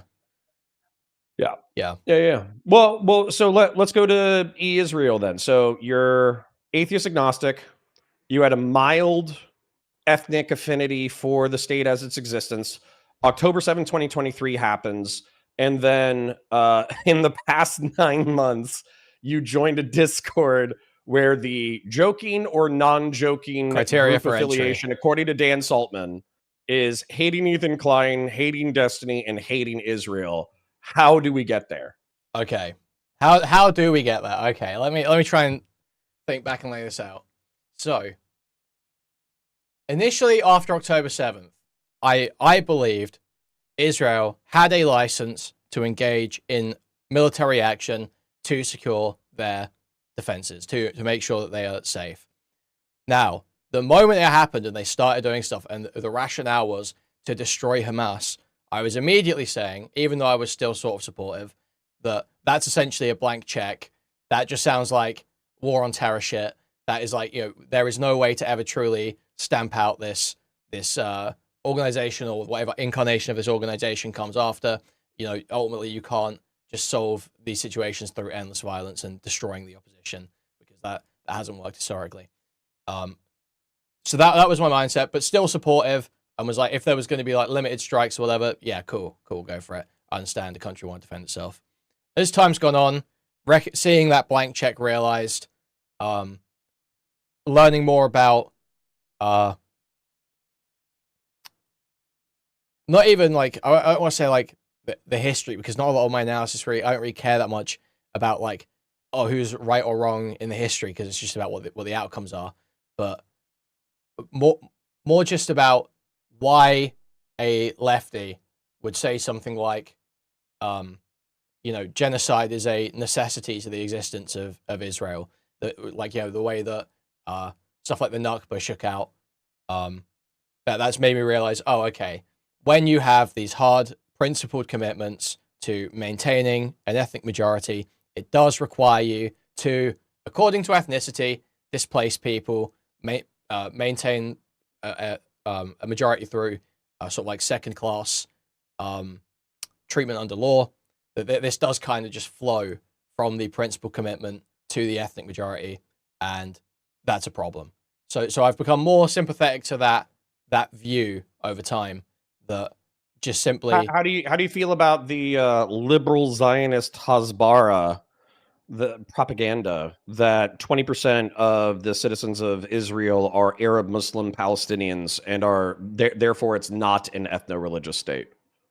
Yeah, I think that's totally retarded, because it's about whether you have. It's not about whether you have some people of whatever background in your state. If there are laws that discriminate according to ethnicity, saying either it has to be this amount, or you can't do this if you're, or you get extra rights if you're, anything along these lines, or any defense of institutions that are designed to do that, even if they don't state it explicitly, is you are still supporting an ethno state. You're still supporting ethno supremacy, whatever it be in that particular description. Is that like uniquely vile to you? Like, so for instance, like just like an American perspective, a lot of Americans come from a variety of places in Europe, but also from, Africa, the Middle East, North Africa, and Asia. And so like ethno-religious heritage, I suppose, is something that, like, you know, it kind of affects the way that we interact with each other, but realistically it's more of like where we razz each other. I guess we like give each other shit, similar to how you were talking about how like Black, Pakistani, Jewish, and British English kids give each other shit. Yeah. So I guess my question is like, is any kind of ethno-religious affinity repulsive to you, or is it just when it becomes enforced by the state? Yeah, I think it's mainly just right. I don't think people feeling an affinity for their background or their heritage or anything is wrong or repulsive to me. It is just trying to affect other people according to their, or give yourself benefits according to your, you know, it's when it becomes, when it actually plays out in practice, that's the problem. You know, when it plays out in a way that affects other people or could disadvantage them. So do you think what's happening in Gaza, and then you can differentiate, of course, I expect you to be smart enough to do so, but what words would you use to describe what's happened and happening in Gaza, what's happening in southern Lebanon, south of the Litani River, and what's happening in the West Bank / Judea and Samaria? You're saying, for I assume starting for Gaza, you're saying, would I call it a genocide? Is that the question, basically? Yes. Yes, I think I would call it a genocide at this point. Can I ask, like, why or how, or what's the mechanism that you came to that judgment with? So I'm not I'm not a fucking international law guy. I don't claim to be. I was very hesitant to use the word at all for a long time because I'm such a, you know, I'm not an international law guy, but I respect international law guys, and I think that is a good way to analyze things. And I know I'm too fucking, you know, layman to truly make a determination. But I read this Beast Process article breaking down Loner Box's takes on genocide recently, and that sort of clarified a few things in my mind about how it tends to be evaluated, and it's primarily it's about and I'm going to butcher the arguments here. I'm going to totally butcher the arguments. I'm like so hesitant to ever talk about anything to do with international law, but I'm going to totally butcher this. It's about I don't believe they have taken precautions or actions to prevent genocidal acts, and there have been repeated statements, incitement, and I think orders given, tactics deployed by Israeli officials that I can't see a way around the idea that they've wanted that to happen and have been pushing that on. Can I give you the tepid Zionist apologia? Sure, go for it. So my question is, you know, the calculated, I'm always asking people for updated casualty stats, but whenever I Google the casualty stats, it's estimated that 200,000 indirect deaths as a result of the conflict and 70,000 deaths is where we've been at for the past like year. And when I think of the word genocide, because partially I was raised on your people's propaganda. You think you're killing all of them? It's 6 million. Well, right. It's, you know, you line them up, you dig a giant, you know, ditch, you line them all up, you shoot them in the back of the head, you throw their bodies in the ditch, you throw lye on it, and then you throw dirt on top of it. That's one way. You know, the other way is, you know, throwing them down into a gas chamber and then gassing them and throwing I their mean, my understanding is corpses that's into a just crematoria. too strict a definition of genocide, that it's not about whether you're killing them all, it's the deliberate destruction of a people in whole or in part.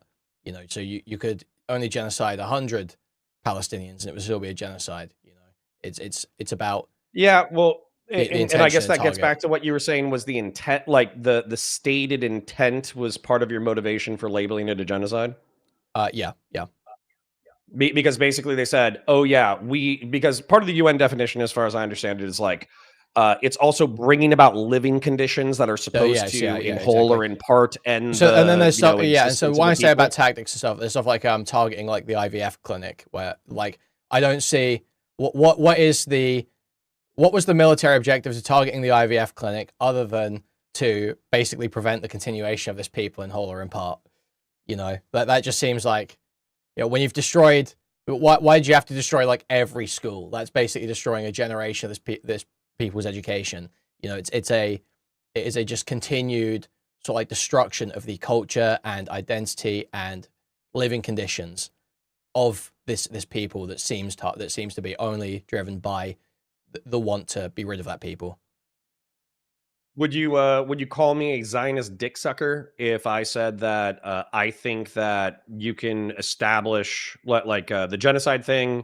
It calls back to me the Holocaust. I don't think that the Israelis are engaged in industrial slaughter at this time, but I do think that they have Bibi Netanyahu in particular has pretty much clearly stated that he intends to ethno-religiously. I think you need to add in the religion part of that.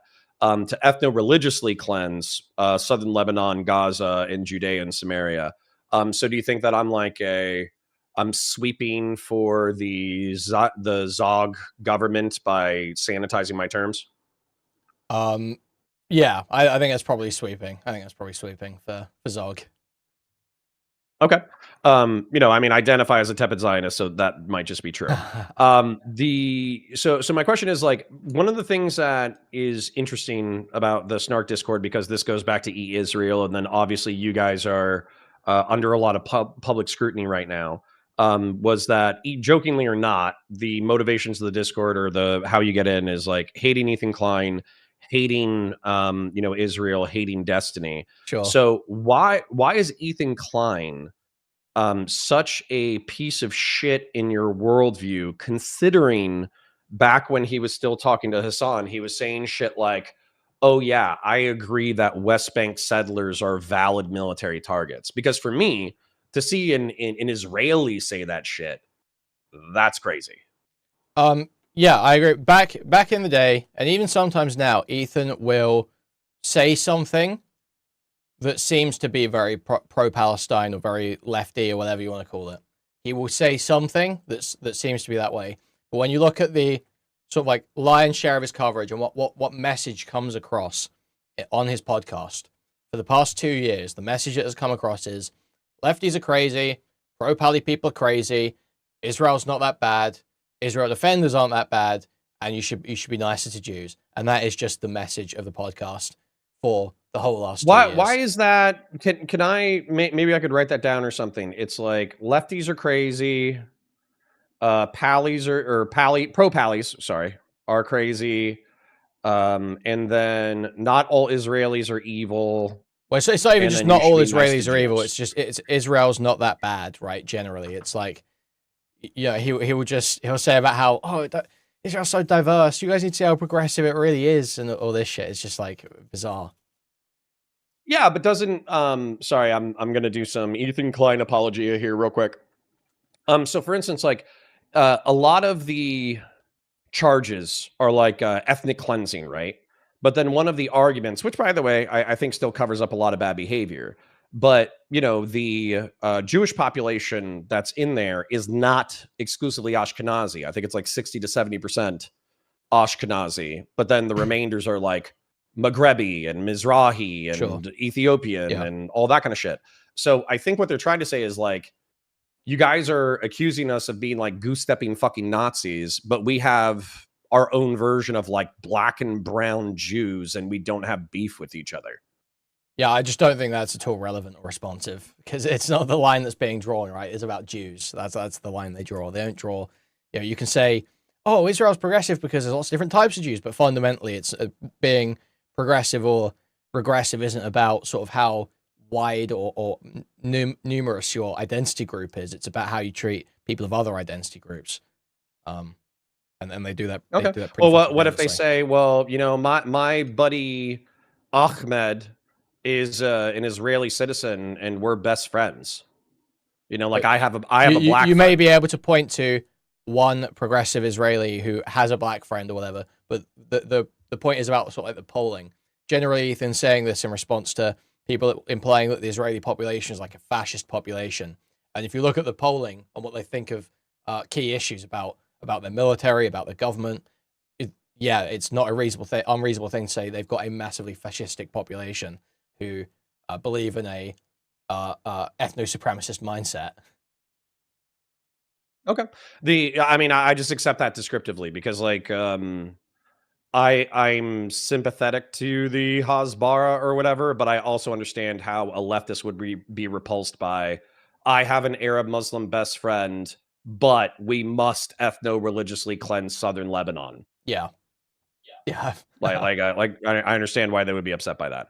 Now, two of the things that you said though were like lefties are crazy and pro-pallies are crazy. So one thing that I think is crazy is I think Doobie, who has either meaned into this position or he's serious about it. I can't tell depending on the day. He's saying that he 10 toes down in line with Hassan Piker supports the Red Sea crisis. But that involves like missile striking and drone striking random civilian commercial vessels, which have resulted in like a half dozen to a few dozen deaths. You mean the Houthi blockade? Yes, yes, I do.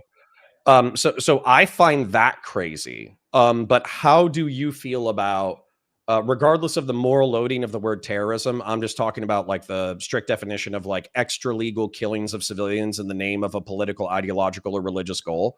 Regardless of the moral loading of the term, how do you feel about like Houthi terrorism in the name of trying to stop the Gazan genocide? Yeah, so I'm not like hugely read up on everything the Houthis did as part of the blockade, and so I wouldn't take like any firm position here.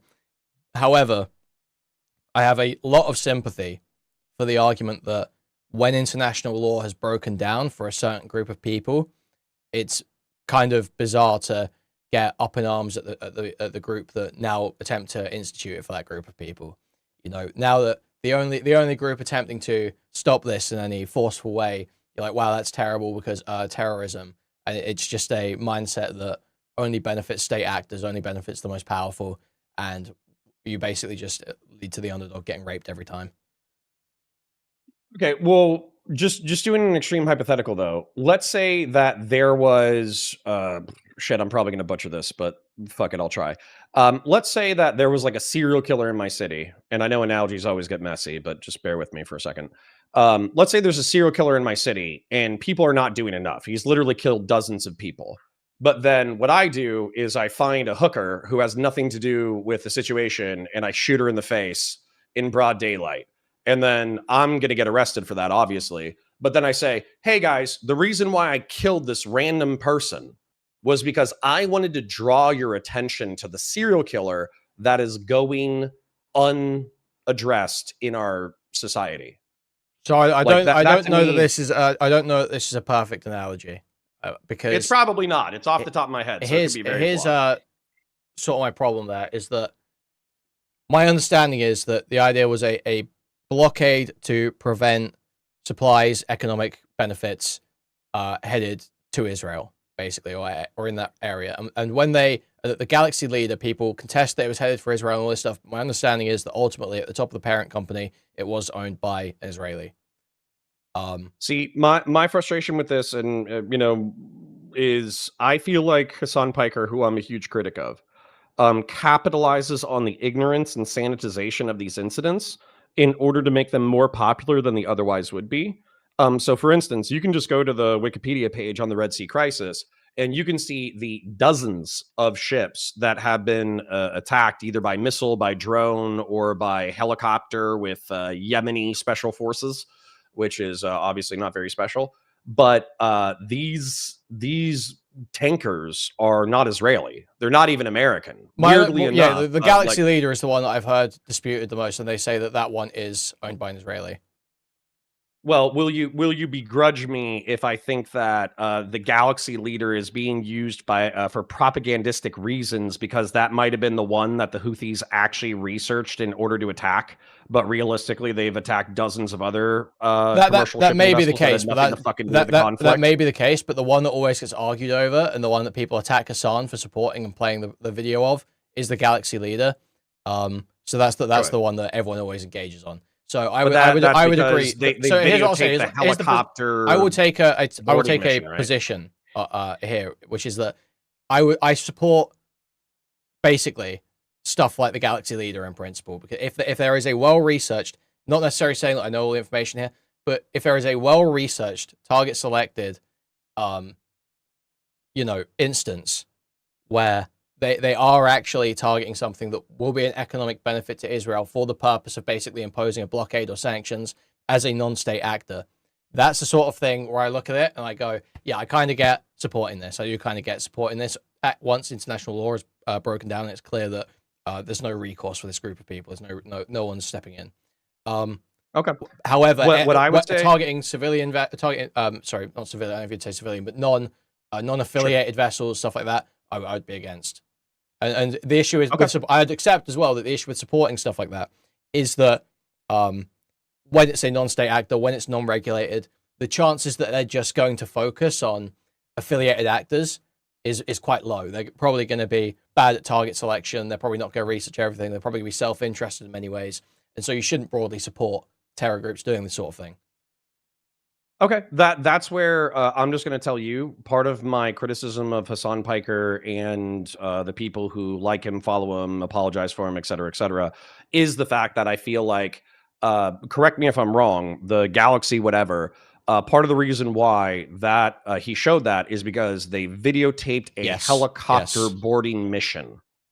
Yes. Okay, and so that obviously had few or no casualties. It was the Yemenis flexing that they had a capacity to do so, et cetera, et cetera. My frustration with that is I feel like it's effectively a lie of omission where they're ignoring the 30 or 40 other civilian commercial vessels that have been attacked. They're ignoring the half dozen to a dozen people who have been killed. And I feel like they're sweeping for those actions. So I understand your description, Hassan is an open propagandist who I'm certain that the motivation there is that ultimately Israel's the greater evil, and whitewashing this group in response to the massive media whitewashing of Israel is justified. I'm certain that would be roughly the perspective. And yeah, but if you actually try and evaluate the truth of it, yes, I'm sure that most of these are not justified. If you actually look into it, the Houthis aren't doing a very good job of creating a blockade. For me, one of the things that you asserted that was like bad about Ethan Klein was that part of his grand narrative is that lefties are crazy. I agree with the sentiment that lefties are crazy based off of what we just described. If you'll indulge me, moving to, and if you have anything you want to say about it, so I'll stop you right there. I understand why you would think lefties are crazy. You're a neocon. Ethan Klein wants to be treated as a lefty and say lefties are crazy, and then argue against and demean and attack every lefty position. So that's the difference there, Conor. Like, I don't hear you say lefties are crazy and think, wow, it's so absurd Connor's saying that. You're a neocon. Of course you think that. Sure. No, I mean, honestly, I straight up think, because I have been doxxed as a result of the PV leaks, and I think there's plenty of people who dislike me, but I straight up think that the reason why I've gotten substantially less harassment than a lot of other people is because I'm not, like I openly say, yeah, sure, I'm like capital L liberal, but Democrats piss me off and I don't identify as a Democrat. And then leftists and I are just fucking oil and water. So I'm not a traitor. I'm just like a rival or an enemy. Yeah, sure. And therefore I deserve less scorn. Sure, yeah. Yeah. I think that's probably true. Yeah. Okay. Well, with Pally's, I appreciate you calling that out. I think it's true. With Pally's being crazy, just showing how I agree with Ethan Klein, which probably hurts Ethan Klein's case, actually, but it's still funny. With Pally's being crazy, the two things that I can cite that off the top of my head are pornographic actress Mia Khalifa stating, can somebody please tell the Brave fighters to turn their videos vertical to horizontal? And this is while they're like uploading fucking beheading videos and civilians getting massacred. Yep. For Frogan, I understand that she was being descriptive, but I still thought it was a fucking wild thing to say on the day of. She said something akin to, leftists always crow for a revolution, but when they see one in the Middle East and North Africa, all they have is criticism. This is what it looks like. Yeah. Yeah. So, I mean, is that a little crazy? I feel like that's crazy. Yeah, that's two examples. So the issue I have there is you're picking out two examples, say this side is crazy. You can do that with both sides, right? You could pick any number of Zionist tweets out from the same day and have the same opinion. But Ethan had the reaction to one side and then made his coverage all about one side. When you actually can just choose which side, you're criticizing and pick the crazy people out. That's like, you know, because there's people saying just as crazy or crazier shit than that on both sides, you know. Isn't Hassan actually? This is a great question. Isn't Hassan a Arab Muslim majority one stater? Isn't Hassan what? Sorry. Isn't Hassan Piker? The reason why I'm bringing up specifically is obviously he was Ethan Klein's friend at the time, and a lot of his community is probably going to share the sentiment. Isn't he a majority Arab Muslim, meaning that effectively, like, the state would become Palestine, it would become a democracy, and then if the Jews were a ethno-religious minority, he doesn't believe in. not. I think he principally believes that it should be that majority, right? He just thinks that would probably be the descriptive. That's how it would shake out. But I don't think he believes in a principled commitment to that majority, right? But as a matter of process, that would be the abolition of the state of Israel, right? Yes. That would, yeah. Okay. Israel, as I understand it, Israel entails being a Jewish state in the Levant. That's, you know, that's. So my question then is, so Ethan Klein has represented himself as an anti-Zionist, but within the definitional framework that we're working with, he wants Israel to basically freeze their borders, pull all the settlers back, and then, you know, just have like a two-state solution. And that's what he wants. But I think I've even heard you recently say that he is like a giga Zionist. So how come like a two-stater who wants to freeze the borders is being treated the same as like an expansionist? So I would say it's in the reason why I would say Ethan Klein is, I don't know if I would say exactly giga Zionist or what, but the reason why I would say he's like a fervent Zionist or something like that is in the way he delivers his criticisms, and the criticisms he chooses to deliver. Because yes, he believes all those things. He doesn't exactly harp on about them. He does seem to believe all those things that they should pull back. However, he is very committed to the Jewish majority, from what I can tell. He's very defensive of that. He's very defensive of anything that's sort of entailed by that. And so in the rhetoric that he's using and the points he's defending, I think it comes across as being quite a fervent Zionist, even if you don't believe in the expansionist broader definition, if you know what I mean. Because there's sort of like two Zionist definitions, almost like Zionist, like, you know, Zionist as it is definitionally, and then Zionist in the sense of like a specific political group that believe in like expansionism and shit. Well, and do you think that Zionist is insofar as saying like the nation state of Israel has a right and should exist to be a Jewish majority nation state? Is that a sufficient belief to be labeled a Zionist in your mind? Yes. Okay. And then are you anti-Zionist in that you think in an ideal world, this state of Israel would be abolished and it would be a secular state? Yeah. Okay. Do you understand Ethan Klein's perspective, even if you think he's a piece of, well, I don't want to say a piece of shit. Do you think he's a piece of shit? Do you think he earnestly believes it and he's just incorrect? What do you think? What do you think about Ethan Klein? I think Ethan Klein is a total piece of shit. Can you list the reasons off? And is it just because of Israel-Palestine, or is it other reasons as well? No, it's not just because of Israel-Palestine. So, honestly, just being a Zionist on its own, it's like being a racist or something. Like, yeah, it's bad, but like, I'm not really impassioned about hating that person just on that one fact alone.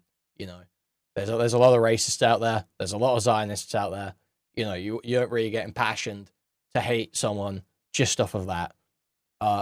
Ethan Klein's personal conduct is far more determinative in me hating him than his like beliefs, his political beliefs. Is it, well, how much would you say the personal conduct issue is related to lawsuits and the nukes versus any other conduct that you can think of? Yeah, I'd say the lawsuits. Like how much of your hatred is the lawsuits? The lawsuits are a huge amount of it. The lawsuits are the most significant part, probably. And I remember this from some of your older content. So you were kind of like I don't want to say like a Kiwi farmer or whatever, but you were like a free speech, sympathetic shit poster on the internet. So part of what you admired about Destiny back in the old days was the fact that he was taking the fight to Keffals. Yes, yeah, and that's what was there anything else that made you a fan of his? Yeah, I mean, obviously, I like debate stuff. I like seeing someone who performs well in debates. I used to watch, you know, like a kill stream a whole bunch. I liked all the internet blood sport stuff. So it was just like that sort of like content I was a big fan of. And then Destiny most closely aligned with my political beliefs, and then especially I was invested in the Keffel stuff. And when he backed off on that, that was really when I was like, okay, this guy kind of blows. So that dislike, to put it mildly, has solidified over the past few years, I suppose. Yeah. Are there additional what are the additional things that have made you dislike him so vociferously, besides the backing off on digitally strangling Keffals? Yeah, so it's just the personal conduct and the lying about it as well. Those are the biggest things, other than any abandonment of the Keffals sort of principles that he had. Can you elaborate? Because just as an example, I said that, and Steven scoffed at this. He said that, or I said that there could be very legitimate reasons for why people dislike you or hate you that they earnestly believe. And he was saying that, no, it's all effectively like delusional sociopathy. So what are the things that, so on top of not strangling Keffals in the crib when he had the chance, what are the personal conduct issues that have made you dislike him? And also, if there was a particularly egregious lie. Yeah, so I was one of the people retarded enough to believe what he was spinning about Anna and enjoying that content at the time. And so when it all came together, I was like, oh, wow, this guy's like kind of a total piece of shit. Obviously, he denies that one. He has his own narrative about what happened there. I heard him say on stream something like, oh, if you showed that to anyone in real life, they wouldn't give a fuck. And that's just like totally delusional. Anyone that watched that stuff play out, even without knowing like all the context, just knowing what Destiny presents to stream, would probably be like, oh, this guy's kind of fucking crazy. Well, I want to make a differentiation, and it's something that I don't expect you to sign on to, but I'll state it anyways. So with Anna, one of my criticisms that I've made known for a really long time is that I think that Steven engages with mentally ill women. Sure. He should know that they're mentally ill relatively quickly. They become infatuated with him because he's charismatic and funny and smart. My opinion, doesn't have to be yours. But then when they're a pain in the ass, he's kind of like, okay, I'm gonna dip out. And then that drives them fucking crazy. And if they don't move on and they make themselves part of the content, then he will use them for content. I think that's been true descriptively, especially with Anna and Lavloon. So that's my criticism of him. But then my frustration too is I feel like the snarkers don't give any agency to the women. So what level of agency do you give to a character like Lav or Anna, or I'm trying to think of another one. I think those two are very different. I think those two are very different. Anna, well, elaborate, please. Anna definitely less agency, especially because it seems... On a scale of 1 to 10, could you give us a rate? It depends at what point and what was going on at the time. She has certain, you know, there are certain things she did that she has more agency in. There are certain things that she has less agency in. I couldn't really give what about so what I'm poking at is her ability to break it off. Agency do you think you had there? Like a... Because I'll just articulate my worldview. I felt like three at certain points. Exact.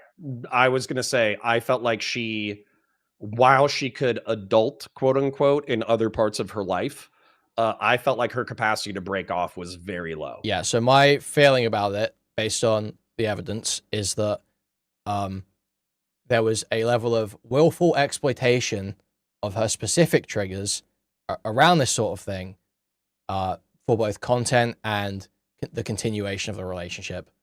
That's how it seems. There are such logs that I quote all the time where she's begging to have her reputation fixed.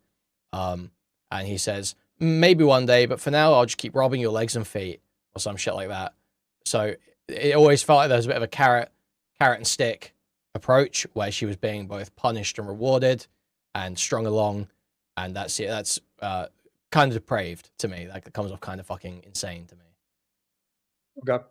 How much agency do you give Steven? Because while I do find him incredibly intelligent at times, I do feel like he's impulsive or compulsive at times. Yeah, I definitely, especially, I'm not saying that was an easy situation for him at every point. There was definitely a lot of, she was both harassing him in certain ways herself, and I'm sure there was stuff coming off the back of what she was saying that was causing him problems. So I'd say he wasn't like a 10 agency, but he was like he was up above 7. Okay, so we got, in my opinion, we got Keffels, we got the Anna situation. What are the do you have any feelings? I know that you maybe are a fan of Mr. Girl. Yeah. What was the how do you feel about, because obviously from like a content standpoint, it was, like straight fucking fire, like the 12-hour fucking, Mr. Girl, Lav Loon, Destiny struggle sessions. Like, I mean, I enjoyed that content. Yeah, I love that content. But That was awesome. if you think of them as people, it's obviously like a lot more agonizing. So do you have any criticisms or hatred of the Mr. Girl fallout? Any criticisms or hatred of the Mr. Girl fallout? From the Mr. Girl fallout, like as his fan, did you think that Destiny was like raping Mr. Girl? Is that one of the, would that be top 5 reasons that you hate him or no? No, I don't think so. As much as I like Mr. Girl, he's like, he's prone to falling out with everyone. He's got one of those personalities. I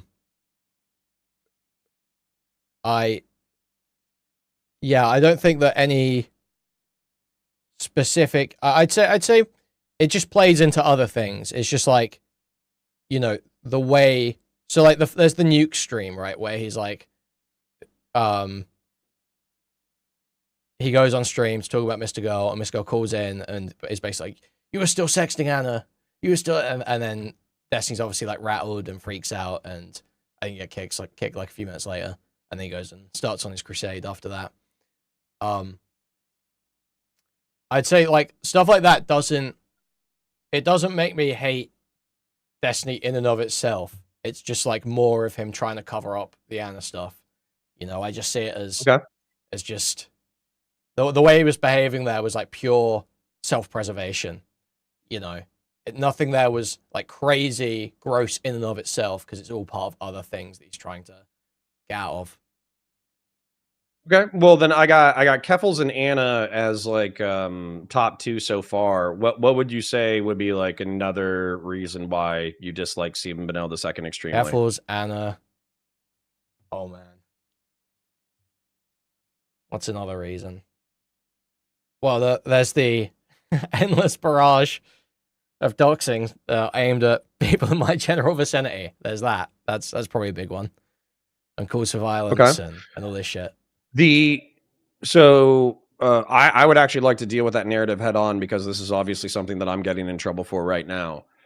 So I think the narrative, barring additional evidence leaked from the server that shows you or JStock or Doobie engaged in explicit gay ops, personal identifying information operations, swatting or doxing or anything like that, barring any of that, because this VOD might be watched after he releases his manifesto or whatever. What do you think that, like, what do you think of the narrative that you guys, you and JStock in particular, have a creative hate boner for Destiny? There are a shitload of people in Twitch and YouTube politics who also hate Destiny. And so therefore, by congregating and constantly talking shit about him, you're creating the stochastic structure for him to be doxed and swatted. I think that if you start applying, like, it could be true to some extent that, I mean, well, it is true to some extent, that if you're saying that descriptively, that when you criticize people online with incredibly cutting criticism, especially when it's related to sexual impropriety and stuff like that, it creates an environment where bad things are more likely to happen. Yes, that is descriptively true. However, if you start prescribing that means you can't do that, this whole thing breaks down. Well, and so where's the line for you? So, for instance, like I think I brought up the example earlier that, like, let's say we say Hitler killed 6 million Jews. Well, we're clearly creating a permission structure with which Hitler can be killed by the Allies, but that doesn't have any bearing on whether or not the underlying claim is true. So, where do you draw the line on cutting criticism of things you believe to be true versus what you think is likely to result in? I think digital harassment is probably going to be the vaguest term that we could contend with today. But obviously, like, digital harassment would probably be the lowest level of bad thing. And then the next level would probably be like doxing. And then the highest level would be like swatting or IRL stalking. So where's your line? So my immediate feeling is, I may need to ask you, like, how exactly you want me to answer this question, but my immediate feeling is, it's like, if you're not calling for and you're moderating against the worst behaviors, I don't know how you can ever be sort of like in the wrong or going too far if you're keeping it to true statements or, you know, jokes and satire. You know, to me, that's all. You know, I'm a free speech guy. I think you should, you know, as long as you're doing your responsibility to make sure it's not happening around you, you're not participating in it, I don't think you should be stopped from saying basically anything, so long as it's not, you know, defamatory or some other issue. How do you feel about these two comments that I wish I could use the F slur in order to describe my own chatters? So a brainwashing happening live is not something you see every day. Number one, do you think that you're successfully brainwashing me? And then number two, Magic, somebody says, they dox Destiny's Child lol, so why do they get a pass for criticizing Destiny doxing? Oh my god. So you as this amalgamation whole, we did the Never Have You Ever earlier. But do you want to explain why you don't think you're responsible for Destiny's doxing or swatting? Sure. So let's start with the second one, I guess. So, yeah, they say they doxed Destiny's kid. I did not dox Destiny's kid. So far as I know, do you know who did? No, I've got no idea who doxed Destiny's kid. So far as I know, nobody in my community has doxed Destiny's kid. I don't even discuss Destiny's kid unless it is like absolutely like blowing up, like everyone is talking about it and Destiny's already talking about it or something like that. I stay well away from that stuff, you know, 99% of the time. I don't want anything to do with talking about Nathan. I feel quite bad for Nathan. To be honest, it's quite a depressing situation to me. I don't really want to talk about it.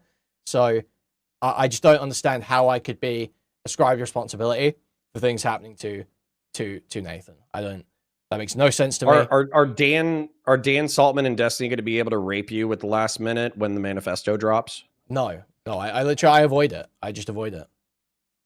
Okay. You know. All right. And then what about the brainwashing allegations? Do you think you've said anything that's like untrue? I want to make sure that I'm fully clear that, you know, I have all my statements out here. I will comment on things where it's like, oh, apparently Drew Pavlo spoke to Nathan. That's fucking weird. Apparently food shops raided into that. Don't know why that's going on.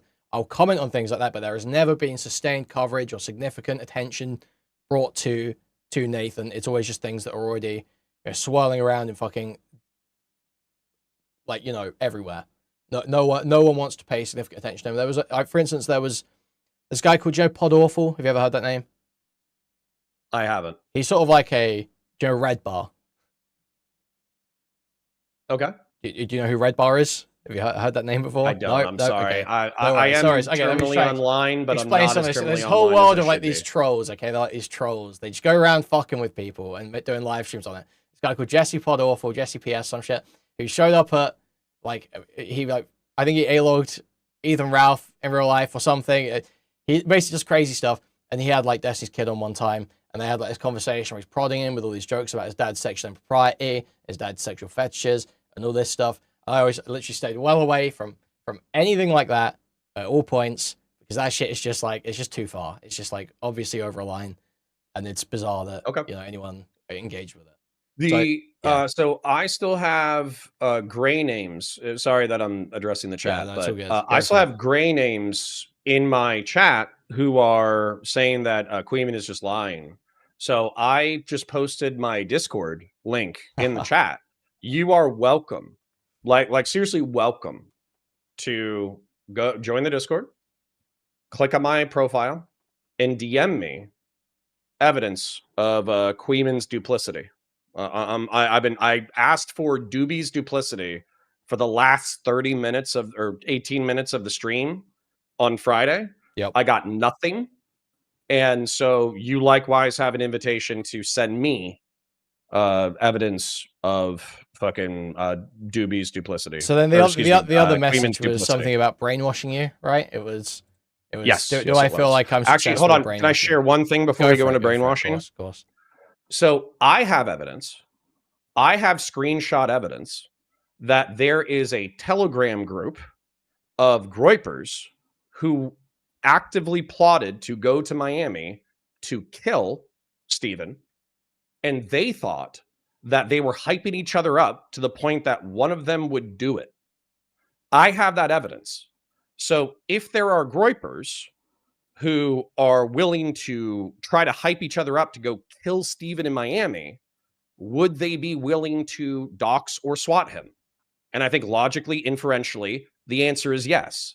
Yeah, probably. So right now, I have more evidence of groypers attempting to dox, SWAT, or murder Destiny than I have been presented that Kuihman and Doobie are guilty of attempting to dox, SWAT, or murder Destiny.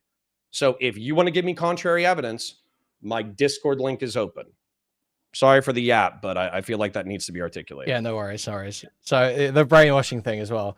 So, I mean... Yes, brainwashing. Me and you have literally, I feel like almost every conversation we have had has been, like, very contentious, aggressive, like pretty much every time. And I don't think there is a single thing that I have argued to you that you now 100% believe. I don't know, you could correct me if I'm wrong, but both of us are quite stubborn, I feel like. So I don't feel like this is really brainwashing.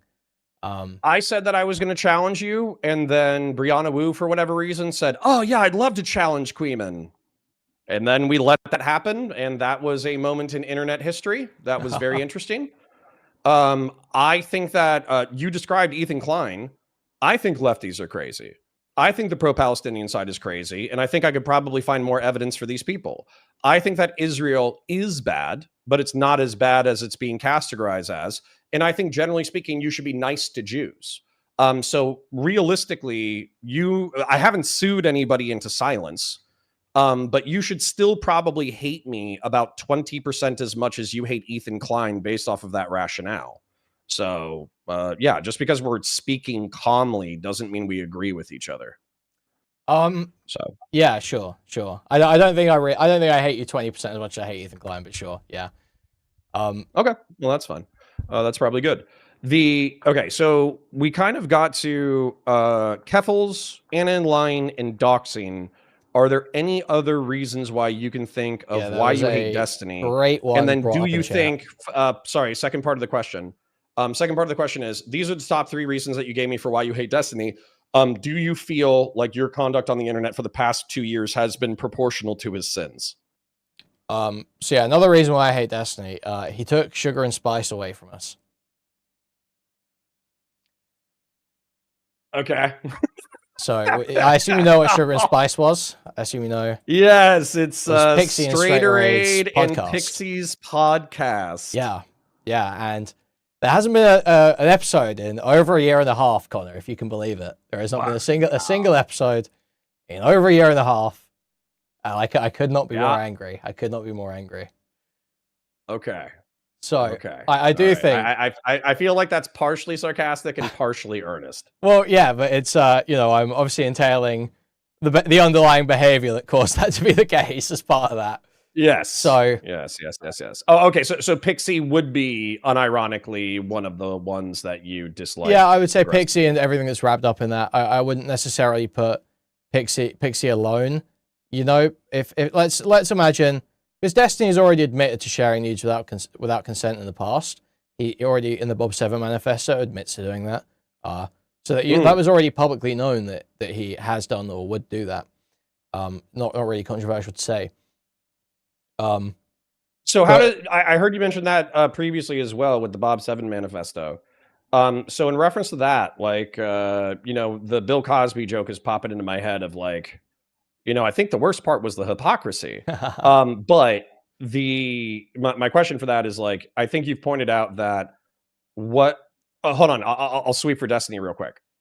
So for Bob 7, he used his booking job in order to get in the ears of all these women, pit them against each other, talk shit about each other, et cetera, and then send nudes without people's consent or whatever. So how do you view Steven as hypocritical in that regard if that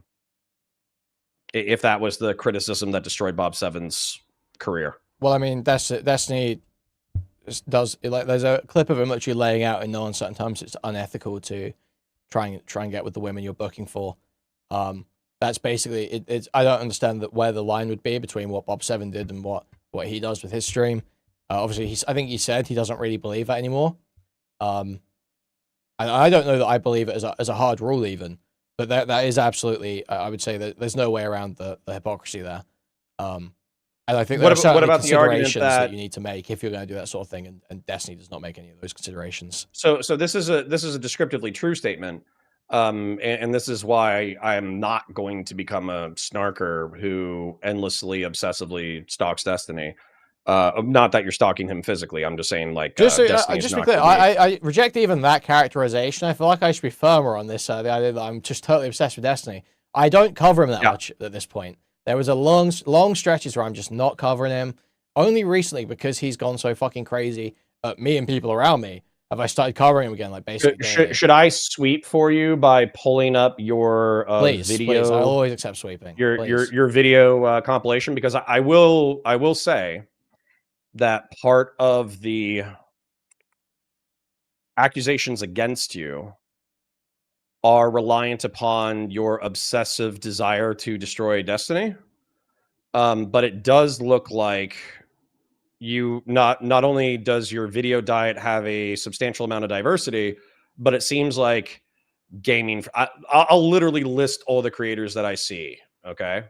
I got Tectone, Noah Samson, Hutch, Nick DiOrio, Ethan Klein in Destiny, me, Destiny, Ethan Klein, Beckett, Nick DiOrio, Tectone. So it seems like if we were actually to break down some Gaming for Hope stuff, some Chibi reviews, some Chud Logic, some more Nick DiOrio, if I was just to take your past 6 months to a year, it looks like you hate Nicholas DiOrio substantially more than you hate Destiny, or at least you're giving him substantially more coverage. Yeah, definitely way more coverage than Nick DiOrio. I don't know where I would rank them in terms of how much I hate them, but absolutely I spend way more time thinking about Nicholas DiOrio, making content about Nicholas DiOrio. That's absolutely the case. Did you back off on Destiny because he was threatening to dox you, or was it or content, or both? Like what math would you put in there? I'd say that there's always an element where it's like, you don't want to be on super hot, tense, dangerous sometimes situations for a huge amount of time. And if you can sort of take a path of least resistance, it is easy to do that, and that's appealing sometimes. But I wouldn't say it was determinative in any way. I would say it's like, it's just like it's a consideration. The idea that, you might get some fucking insane shit happen to you. It's like, it's in the back of your mind when you're thinking about what to cover. But it was never like sort of determinative, like, I'm not going to cover this because what if this happens? It's always This might be a weird question, and you can say no comment, but have you been doxxed at this point? No comment. I don't address stuff like that. Okay. Okay, shit. Well, all right, then I suppose we should get back to Israel real quick. So part of the narrativization that I saw in the video that I'm not going to straw man. So we articulated why Ethan Klein should be disliked. We articulated probably why Israel should be disliked. We articulated why you specifically don't like Destiny. So is your argument that there is a intentional Zionist narrative in the internet, or do you think people are picking up on it subconsciously and therefore it's like aligned interest? What do you think is the balance between that? Sorry, so you're basically saying is it conspiracy or just like aligning? Yeah, let's say there was Mossad calling Destiny and calling Ethan Klein and giving them $50,000 a year in order to sweep for Israel in cash.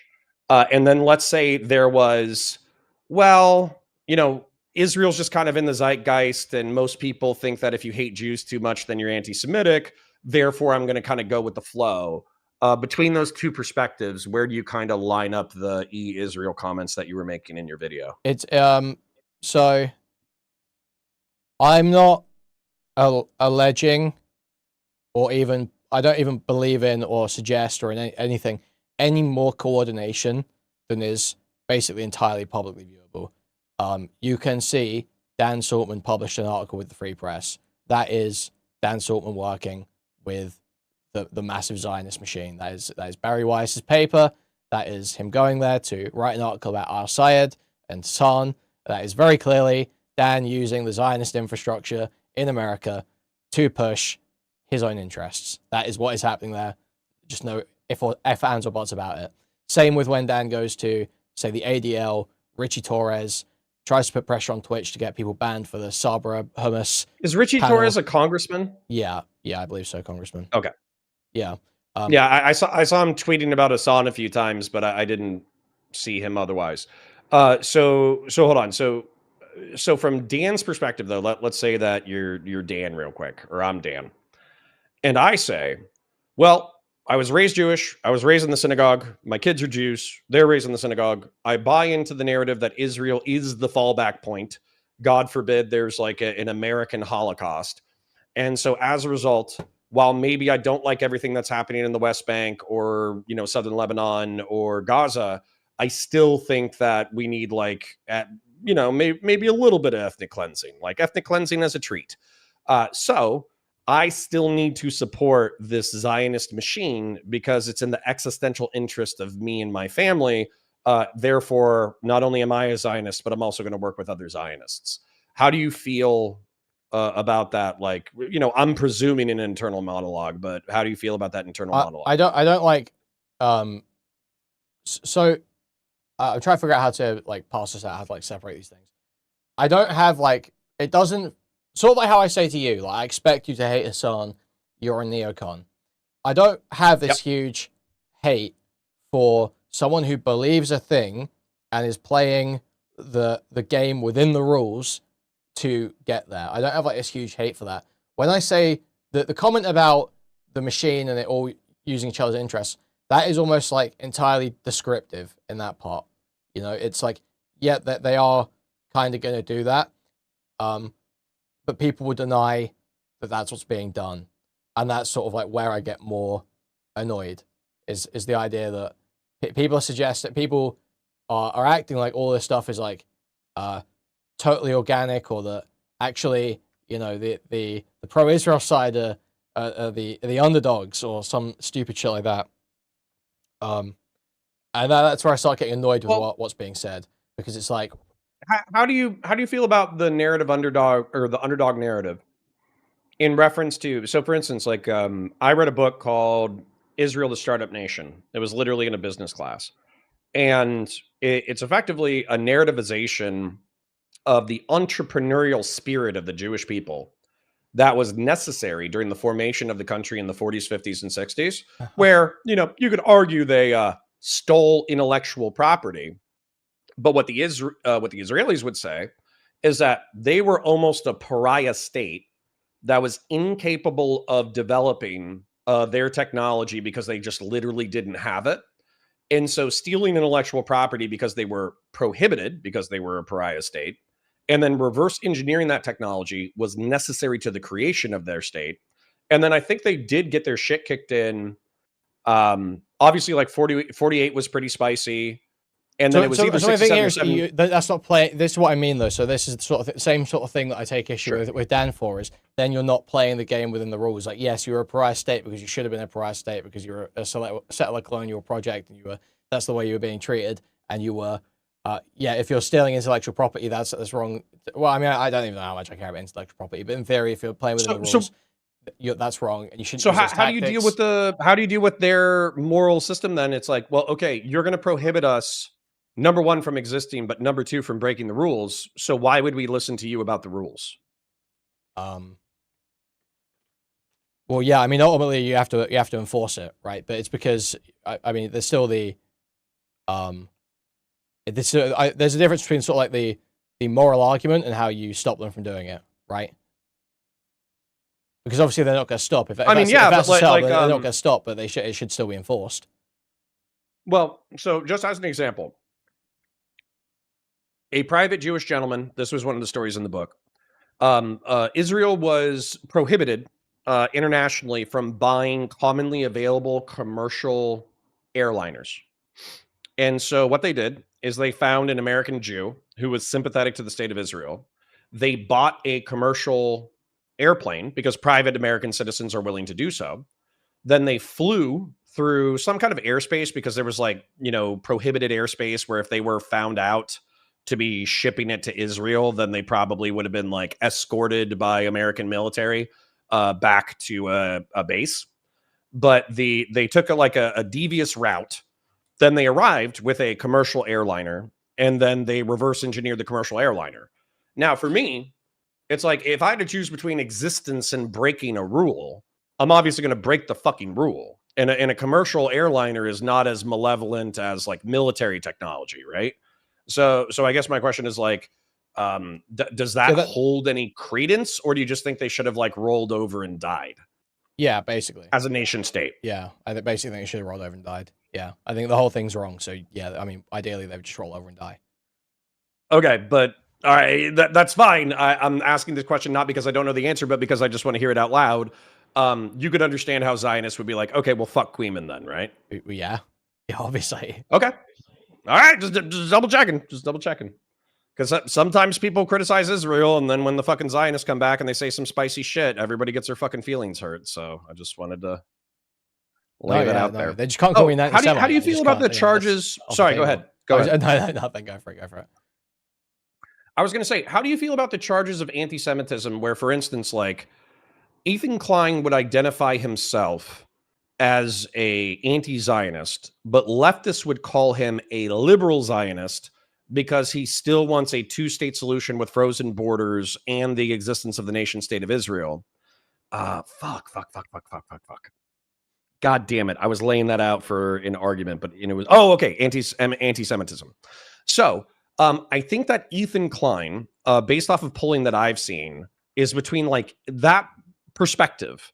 40% of people identify as Zionist, where there's some level of expansionist in reference to the state of Israel. I think another 47% don't identify with the term of Israel, but they support the nation state's existence. So if you add those two categories together, it's between 80 and 87% support the existence of the nation state of Israel. So how do you feel about the notion that if you want to evaporate the nation state of Israel, you're anti-Semitic because you're criticizing something that 87% of Jews believe in? Yeah, I think that's fucking retarded. I think that's just totally fucking retarded. I just don't think that, it's not, that's not how you determine whether something's anti-Semitic. Anti-Semitic refers to whether it, just because Jews believe something, you disagree with that belief or you hate that belief, that does not mean that you hate Jews or hate it because it is Jewish, right? That's what it comes down to when you're determining whether something's anti-Semitic. So yeah, I don't buy the anti-Zionism, anti-Semitism stuff at all. For me, it's not the label that matters, because I think that the label anti-Semitic is used too often to dismiss the sentiment behind the criticism. So if somebody said, "Oh, I'm not anti-Semitic, but I do want the nation state of Israel to evaporate," and then a Jew says, "Oh, well, that's anti-Semitic," then I would say, "Hey, let's just work with what we want in the world in order to debate what we think is correct." I wouldn't care about, a distinction between anti-Zionism and anti-Semitism as long as we all understood what we were talking about. Sure. So. Yeah, it's a semantics game. So I agree with that. Okay.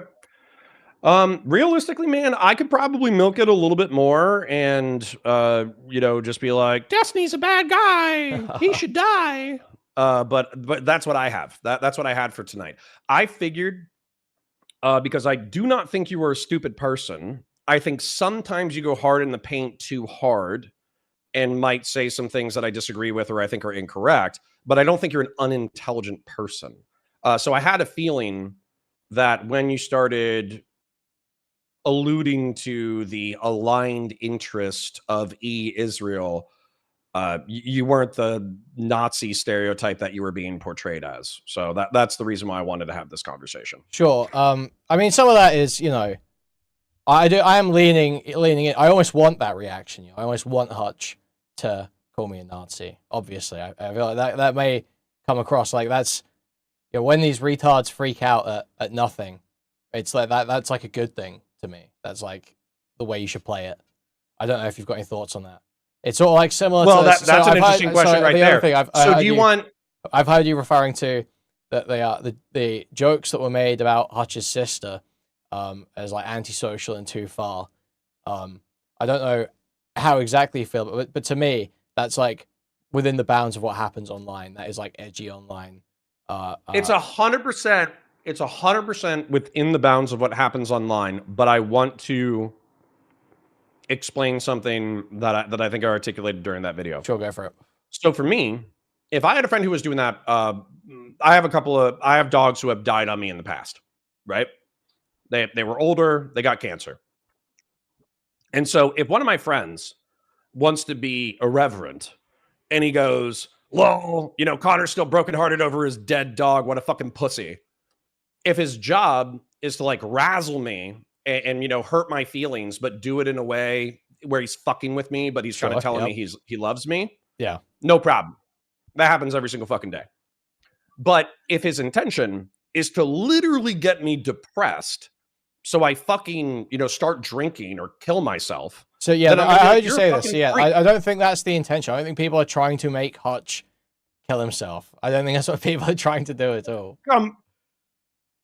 Are you for real? I'm for real. I don't think people are trying to make Hutch kill himself. I don't think that's what's happening whatsoever. I don't understand you don't where think that they're showing up and being like, "Hey, man, you killed your dead sister." You don't think that's them, trying to fucking get I don't even know who relapse? did that. So the timeline has been like butchered a bit here. Hutch said that someone in that Discord said his sister was a valid target, and then like 5 minutes later, someone came into his chat spamming about his sister. But my understanding is these were actually like that message and someone going into his chat were like 2 weeks apart. It was actually like 12 days later. And the mood in the Discord, there was a poll taken about whether there should be jokes about Hutch's sister, and it was 6-0. No, there shouldn't be jokes about Hutch's sister. So at the time, the mood was, no, don't do that, don't do that, don't do that. Now, later on, now that Hutch has freaked out about it, and Parry made this video where he's talking about turning Hutch's sister into a desk, yes, it's become almost funny in retrospect because there has been this freak out over it. That becomes the joke. Okay. That becomes what gives it the humor. But what I'm not gonna buy, what I'm not gonna buy is that you are harassing. You are harassing, I guess. Somebody is harassing Hutch out of love. I don't think they're not doing it out of love. But why does it have to be either out of love or trying to make him kill himself? People don't like him. They're ripping on him and trying to make funny jokes about him that make him look bad or hurt his feelings because they don't like him. But that is not trying to make him kill himself. That like the idea. Okay, what are Hutch's sins? Hutch's sins. What are Hutch's sins? Hutch, I really do dislike Hutch and Wig. I'm going to be, and I think I have perfectly valid reasons. I think, if you really had your eyes open, you'd see them too. They're both very dishonest and very stupid. It's like, and they get given what is way too much grace. Hold on. Doobie says, and I don't agree with him on this at all, that Hutch was lying about Ogre Boy jumping into the Discord to check if people were harassing his dead sister. That's what he said. That Hutch was knowingly lying. But what I got from the same piece of content, which I probably watched twice, because I actually really liked Hutch being vulnerable and sharing stuff about his sister. What I got from that was he was saying that Ogre Boy made it sound like he jumped into the Discord on a tear and was like, you guys better not be fucking doing this, right? But if you look at what was actually sent in the Discord, yeah, no, it's a I very I wouldn't point to that. I wouldn't point to that as an example at all. So what else is Hutch lied about? So there's a very clear example. I don't, I'm reticent to use this one because I don't want to make it the anti-Destiny circle joke that everyone expects it to be. But there's the very obvious one is Hutch initially takes a very strong moral stance about what Destiny did with the Pixie stuff. That's what happens when it first breaks. Later on, he makes a statement saying he's seen new details in the case that make it all a lot more grey, then denies he said that, and basically says all he said was a statement about how, I was an addict. I understand people can change and do bad things when they're in a state of addiction, all this sort of stuff. But that wasn't all that he said. He made a specific statement that things had changed in the case, which I don't understand what could have changed in the case that would change your moral analysis based on the things that he had said previously. And he refuses to explain that, and he denied that it happened. So that's like a clear point where I feel like he just lied. He just lied, and it was just because he didn't want to get heat for the association, And I don't care about the association in and of itself, but you gotta be real about it. Don't take the strong moral line and then refuse to explain why it's changed. That's bullshit. That's snake behavior. So the reason why I'm sympathetic to Hutch, and I wouldn't accuse him of a lie of commission unless I actually had the specific things, was because you were, and Lav, and Mr. Girl, and a shitload of other people wanted strong denunciations. Huge... What's that? Wanted strong denunciations. Is that what you're gonna say? Yes. Yeah. That's a polite way to put it. So yeah, for sure. In 24 to 4, yeah, within 72 hours of the January 20th, 2025 drama, there was a huge wave of anger in order for creators to distance themselves from Steven. And I think I told you to go fuck yourself. That was fun. I mean, it didn't even have to. I could rape so you. Again, I have to push back that I don't say people have to disassociate. The things I say are that if you have standards for association that you've laid out, you should stick to them or actually articulate why they've changed, other than you just not sticking to them out of self-interest. Okay, that's the first thing. Okay, hold on. Let me ask you a question. What is worse? What is worse? Sharing homemade pornography without consent and allegedly audio recording sexual encounters that were consensual, but without the consent of the other parties, or being a lolicon pedophile? The first one. Wait. The first one is worse. A pedophile that only looks at lolicon but is a pedophile. Is that what you're saying? Yeah, sure. What do you call it? Like a virtuous pedophile. There was like a noble pedophile. Yeah, virtuous pedophile. That's what I call it. Yeah, a virtuous pedophile. Yeah. Which ones were the virtuous? I would say the one who actually does worse? The person who actually does the harmful acts. The person who actually does the harmful acts. It would be the first one. It would be the first one to me. Okay, that's fine. So yeah, Food Shops is not as bad as Destiny in my worldview. Really? Yeah, Food Shops is not as bad as Destiny. Okay. Also, Food Shops has less agency. She's like legit disabled. It's like, Oh wait, sorry. That might be really funny. Can you say that again? What you said? She does have agency or doesn't have? Doesn't have a lot of agency. No. Okay. So you just think she's like a leaf blowing in the wind? Yeah, she just basically. goes where her. Yeah. Sorry. Okay, so one of the things is like once again, I don't hate Steven. Not gonna go out of my way to fuck with him. Not gonna be joining the snarkers in their crusade.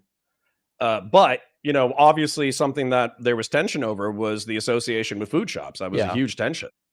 So I'm not pulling punches anymore. That bitch says something about me. I'm going pedophile. I saw you on Twitter earlier. I saw you going back and forth. Yeah. Every time she mentions me, pedophile. That's what I'm gonna say. I don't have to fucking. I'm not gonna pull punches just because you're Steven's strongest soldier. Like that is not a thing. Yeah, no, that was that Anyways. was awesome. Liked seeing that. That was pretty cool. Yeah. Yeah. So I was saying I really dislike Hutch and Wick. So that was one example of Hutch being incredibly dishonest.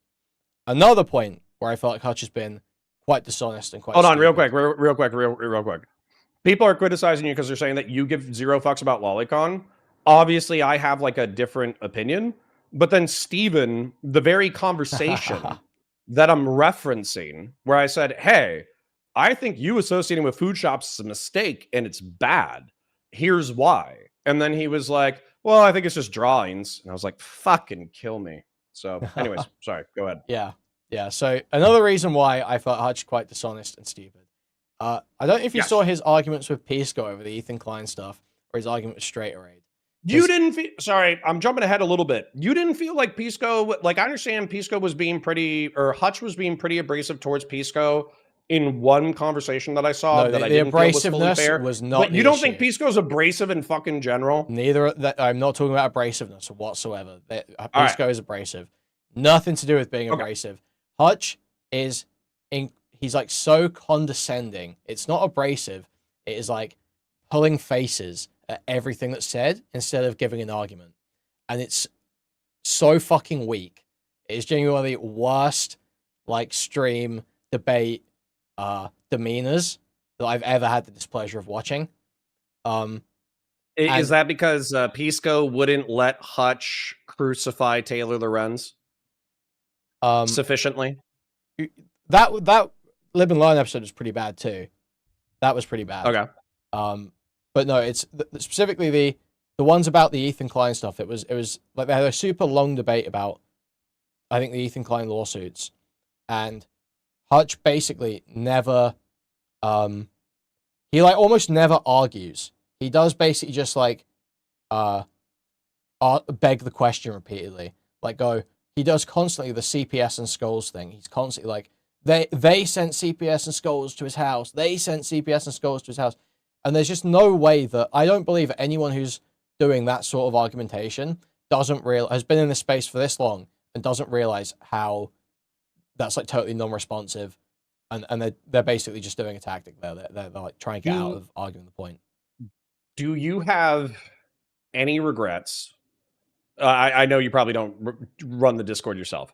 Do you have any regrets of the optics of having Skulls with CPS on it for the Discord banner? No. Okay. I think that's a good banner. Did anybody, to your knowledge, in the Discord participate in the have you ever, the doxing, squatting, Skulls, CPS calls? Is anybody in the Discord that you know of engaged in that activity or admitted to engaging in that activity in the past? Not to my knowledge. Obviously, they could have. I've got, I don't know, everyone's...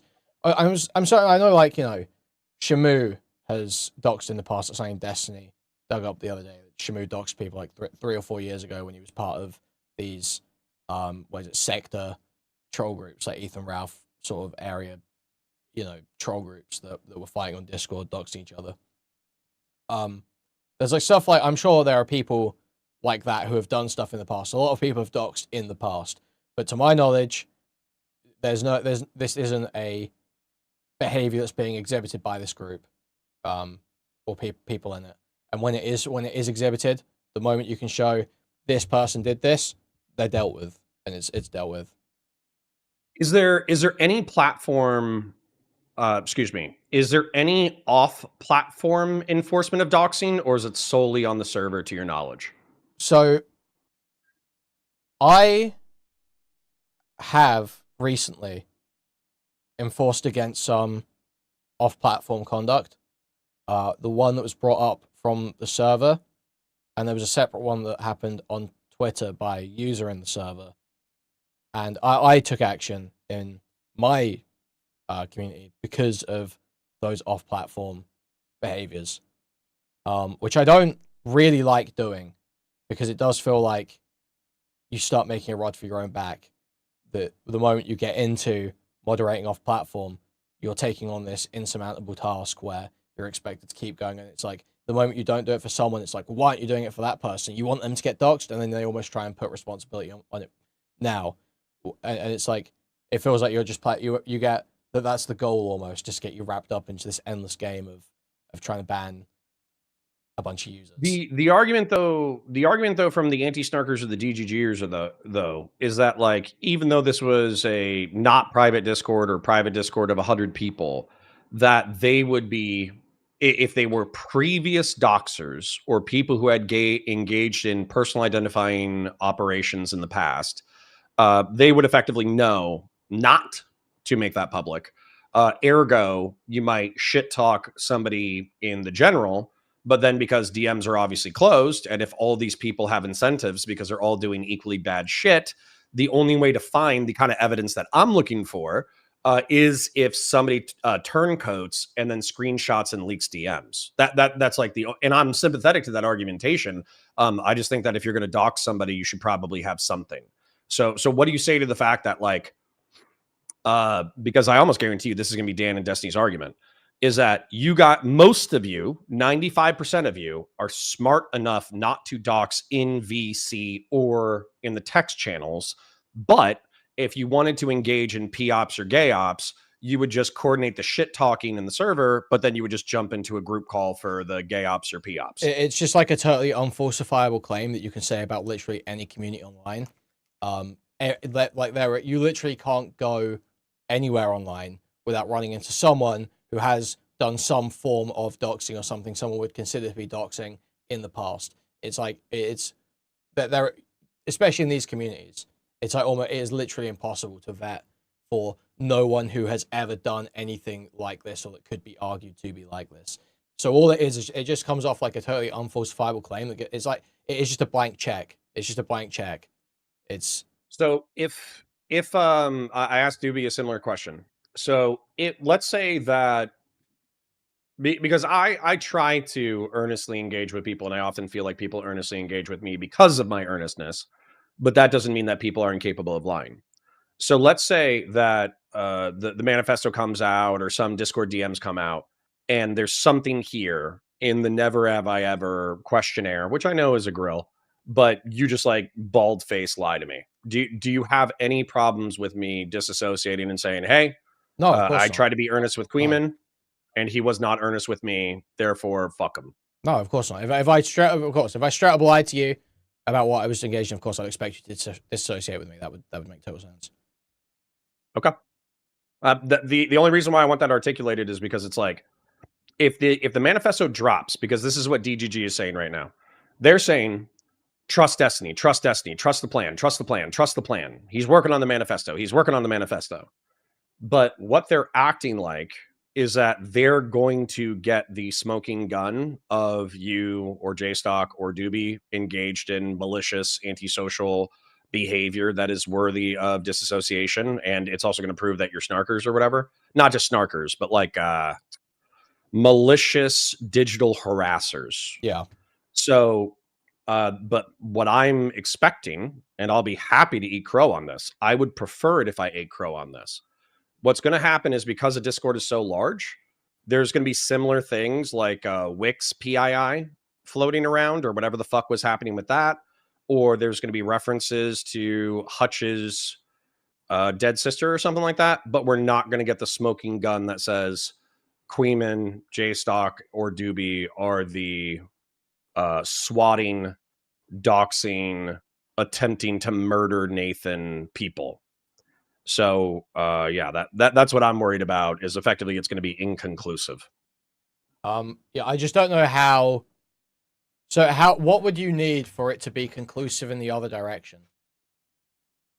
That you guys are not the snarkers? Yes. That we're not doing anything that's, that we're keeping it all above board. Weirdly enough, I thought Snark was going to hate me for stating this. And sorry, real quick, this one's important. Beloved Cat says, ask if anyone has mass reported. We already know that JStock did, but JStock did he's claiming self-defense because Destiny, based on that chronology, had already called for his docs at that point. So is there any other mass reporting besides the JStock mass report that you know of? So yeah, one user, it's not, I don't know if it's quite mass reporting. What I'm aware of is one user, and this is what I took action on in my community.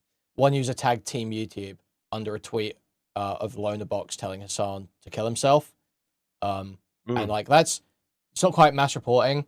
I don't know if I would usually take action in all cases for something like that. However, because I have a relationship with Loner Box, I just literally I don't want even, the risk or appearance of risk that someone's going to go after his channel for being too close. It's just like it creates fucking problems. I can't obviously hunt down everyone that's ever made an erroneous report or an erroneous at Team YouTube in my community. But when it comes up with people that I might be associating with, that it's just fucking annoying. It's just like a problem. Yeah. Last Liberal, I don't know if you were in here earlier, but I have evidence that there was I'm not even looking for evidence. I just found evidence. Somebody gave it to me.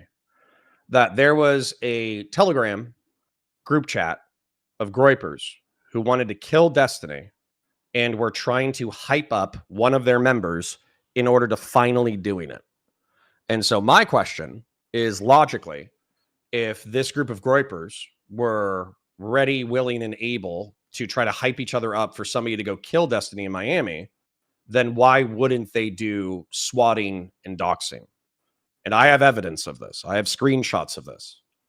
So I have at this point, at this juncture, once again, I am praying to be totally wrong. I am praying that we have a four-way conversation between Chud Logic, fucking Kuihman, J-Stock, and Doobie. And they're like, Connor's such a fucking idiot. I can't believe he's falling for this. We are currently mass raping Destiny online, and he's such an idiot. I can't believe that he's buying our bullshit. Maybe we'll find that. But if we don't find that, then what? Because I have more evidence of those people that are likely to swat Destiny than Destiny, Dan, Lonerbox, Hutch, or Wick have presented. So I have evidence. You show me yours. All right, sorry. So yeah, we were saying what would you need to be conclusive in the we're innocent direction, or at least I'm innocent. I won't speak for everyone else. I don't want to stick my neck out. But I think it's like it's a time thing. Two, I think Destiny would basically have to gay op infiltrate the Snarker Discord, so he would have to hire some Indians, part-time, full-time. Give them $10,000 a year to infiltrate your guys' fucking Snarker servers, and then be active participants who are beloved in the community, and then see if you guys offer them any OSINT tools or doxing tools or whatever. It would basically be like a long-term undercover mission. Sure. And if the undercover mission didn't yield any fruit after like a year, then I'd be like, okay, they're clean. So there's nothing really reasonable that can be done to show, at least that this your is innocence? highly improbable. Well, and see that this is part of the reason why I was beefing with Destiny on Friday, was because the assertion is your absolute guilt. J-Stock's guilty. Kuihman's guilty. Doobie's guilty. They deserve to be digitally ostracized and ignored. That's what they deserve. And they deserve to be doxxed. And yet, when I say, okay, well, what have they done? The answer is they cumulatively contributed to a permission structure in which people could dox and swat Destiny by talking shit about him on the internet. And by that virtue, I am guilty of the same thing for Hassan Piker. So Hassan Piker, like based off of that rationale, Hassan Piker should be able to dox me. Which he did, by the way. But like that, but then based off of that, I should be trying to dox Hassan. But I'm not going to, because he can dox me, but I think the internet should be the internet. So my job is to talk shit about him on the internet. That's where I'm at right now. Maybe that's I agree. naive. I basically don't know. that's what I agree with. That's what I'm pushing hard right now. That's what I feel like. Why I feel like it's worth attacking Ethan Klein and Destiny separately. I feel like that they are probably some of the biggest purveyors that I know of the falling standards, of the degradation of the ability for us to do this. This is actually like one of the first smart chats that I've seen all night. So one of the accusations is that there's kiwi farms cross-pollination. And for me, I kind of sarcastically use your guys' excuses of, oh, well, it's just a drama forum and they prohibit harassment. So realistically, that's the best that it's going to get. Regardless of whether or not kiwi farms should or shouldn't exist, it does feel pretty weak to have the documented sins of an online personality in one convenient place for them to read. And then also to have their name, address, telephone number, current employer, and family members. And then to say, we are not encouraging digital harassment. I don't know that it should be illegal to have the docs information there in the way that Kiwi Farms does. I don't know that I agree that, there are some, I have a lot of sympathy for the idea of anti-doxing laws. I think I agree with making some forms of doxing illegal, especially when coupled with otherwise criminal harassment, like California does. My issue, my defense of Kiwi Farms is that you should make that illegal, not try and get the website taken off or shut down or whatever. As long as if they're operating within the law, they should be allowed to operate.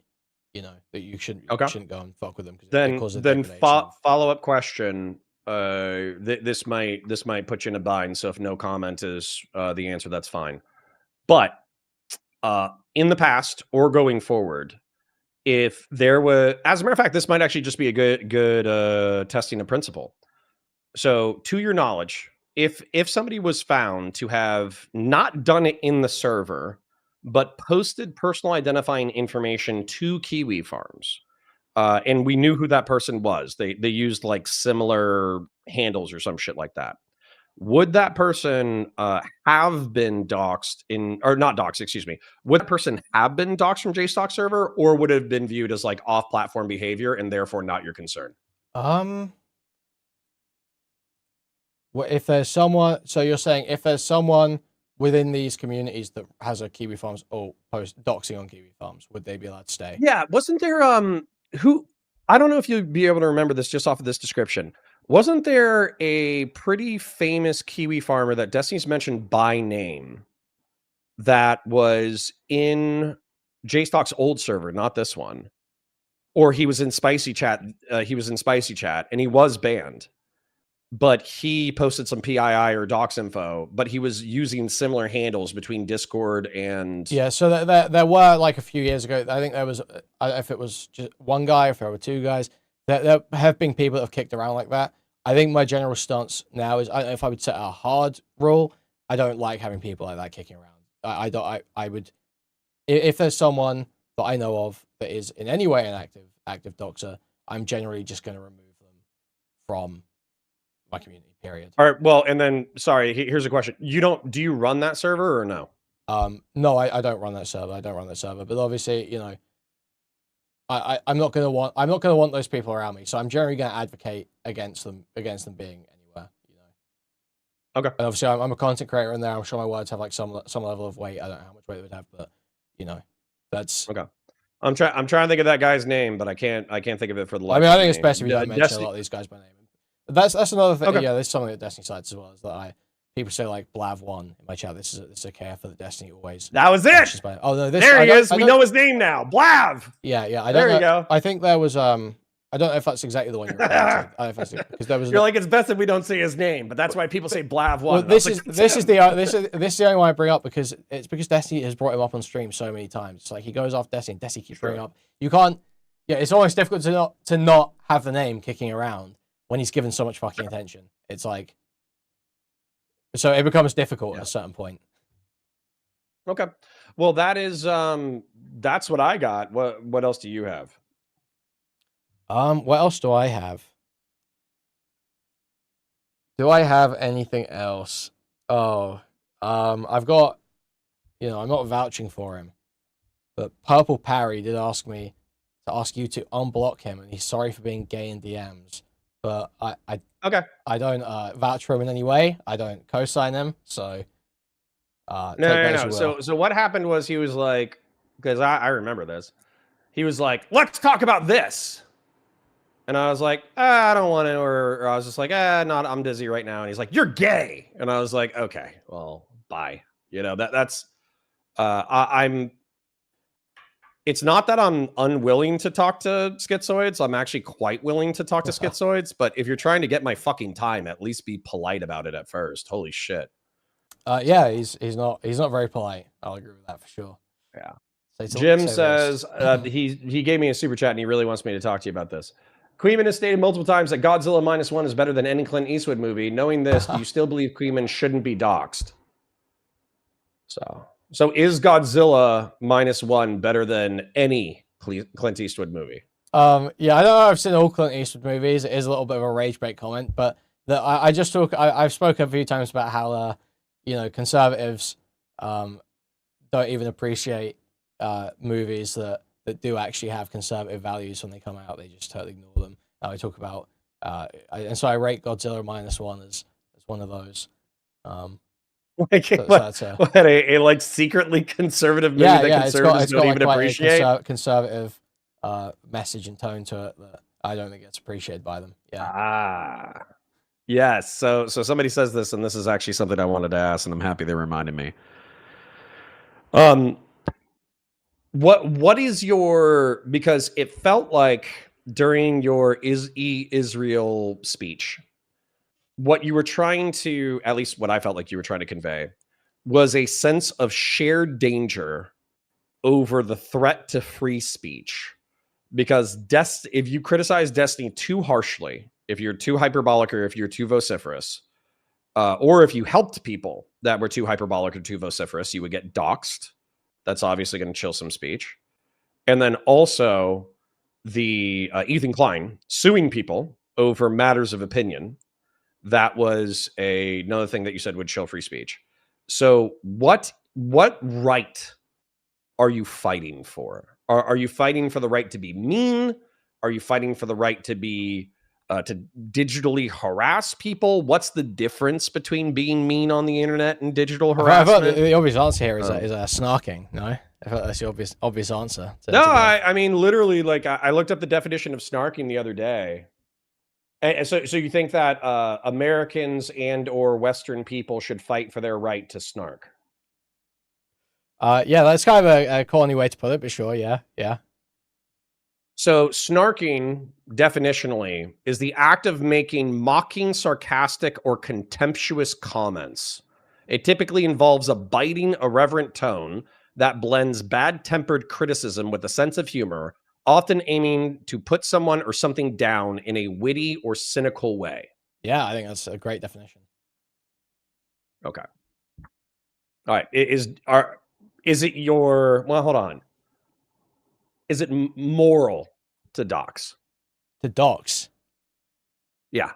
Like, it's legal, obviously. You're taking public information. You're posting it. I don't think doxing is moral, no. Okay. All right. That's what I got. Okay. Well, I wonder, is there anything else? Anyone in chat got anything? Anyone in chat got anything they want to bring up or they want addressed? Before we wrap up here.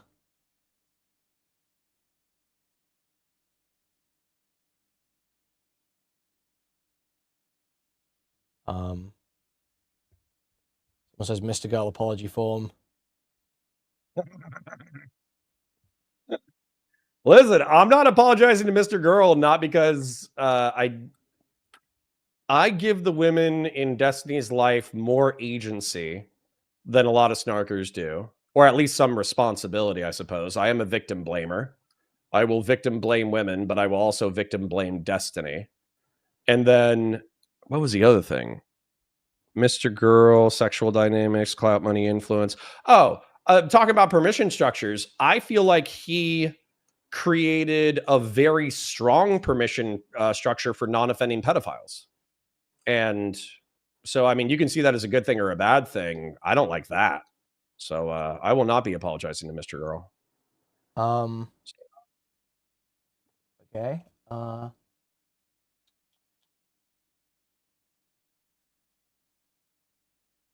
thought there was something else, but I'm struggling to remember. Oh, did you Alright, feel like, during your divorce, did you feel like Neo dodging your ex-wife's lies or not? No. Okay. Overshare time. My ex and I, the one thing that we've said harsh words to each other, that's for sure. And she said some harsh things to me, and she put some harsh things in some paperwork. But my lawyer was a aggressive lawyer, is the way that I would describe her. And she said, "We're not getting down into mudslinging where she's talking shit about you and then we talk shit about her in legal responses. We're not going to acknowledge them. We're going to go to mediation and we're going to negotiate a good deal." And so by ignoring some of the barbs that I could have taken personal offense to if I felt like being sensitive, we were able to get our mediation done in a single day. Wow. So awesome stuff. Yeah. Good So stuff. no. She said some mean things, hurt my feelings a little bit, but I think that's divorce. Oh, also, I think you spoke about going out on a date with someone and there being yellow/red flag triggers. Bug wanted to know what those were. If we're, I've only dated 2 people since my divorce. So the person that I dated before my current girlfriend, she was very nice, very, very cool. She actually, she texted me the other day about something non-romantic. She works for Orlando Health, not trying to dox her or anything, but she basically does some really good humanitarian shit for there. Her yellow red flags for me were the fact that she did talk about some of her previous relationship trauma. Everybody's got trauma. That's not that big of a deal. But I think that one of the things was that she felt like she had to be physically attractive. And when I mentioned something about like, hey, we're not going to be able to see each other for a few days. If you want to hook up, we would have to do it at this time. She got like triggered. Like she felt like I was only using her because she was attractive. And she got really sensitive about it. And if you're going to get that sensitive about something that I felt was like pretty routine, like trying to coordinate logistics to see each other before a crazy week, that's a yellow flag or a red flag. Like that relationship, we probably would have tripped other yellow flags or red flags. My current girlfriend is like a straight green flag, but I don't want to sound like I'm coping, so I'll keep the green flags to myself. Okay, got you. Wow, there's the answer then. Yeah. You know what's great about the truth? What? You don't have to fucking lie about anything, and you don't have to remember anything. Very true. Facts. Straight facts. Literally, you ask me the question, I say what I think to be true. It's that simple. Yep. Well, okay. I mean, I feel like I've got nothing else. We're good here. All right. We don't want to turn this into just like a snark circle jerk. So that's fine. I'm going to go hang out with my community. I'm actually just going to go post the Discord. If any snarkers want to come in and talk shit, I might kick you if you're super rude. But yeah, we're going to do a community night over here. All right. Well, thanks for coming. And I'll catch you later. Bye. See ya. Yep.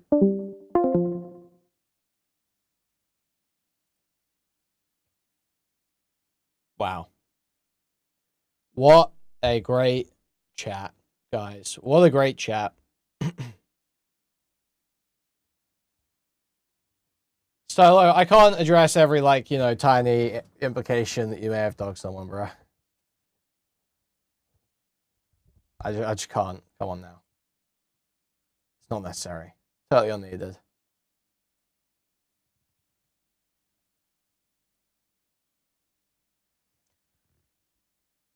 Now,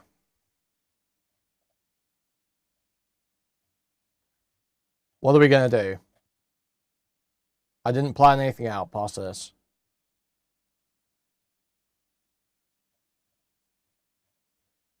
Is there anything good from the Noah stream? Perhaps?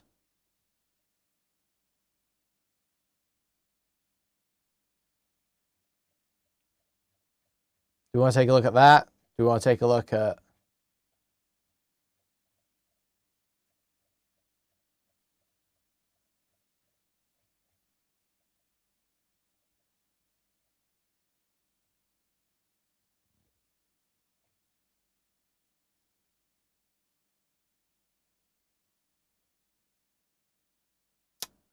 Oh my god. Okay, there's a Smash JT video. Oh, Tectone was on side scrolls. Tectone and Jake Monroe are on side scrollers today. That'll be it. That'll be it. Right, let's take a look at this. First of all, so Microslop. Forza Horizon 6 goes full modern audience. Okay.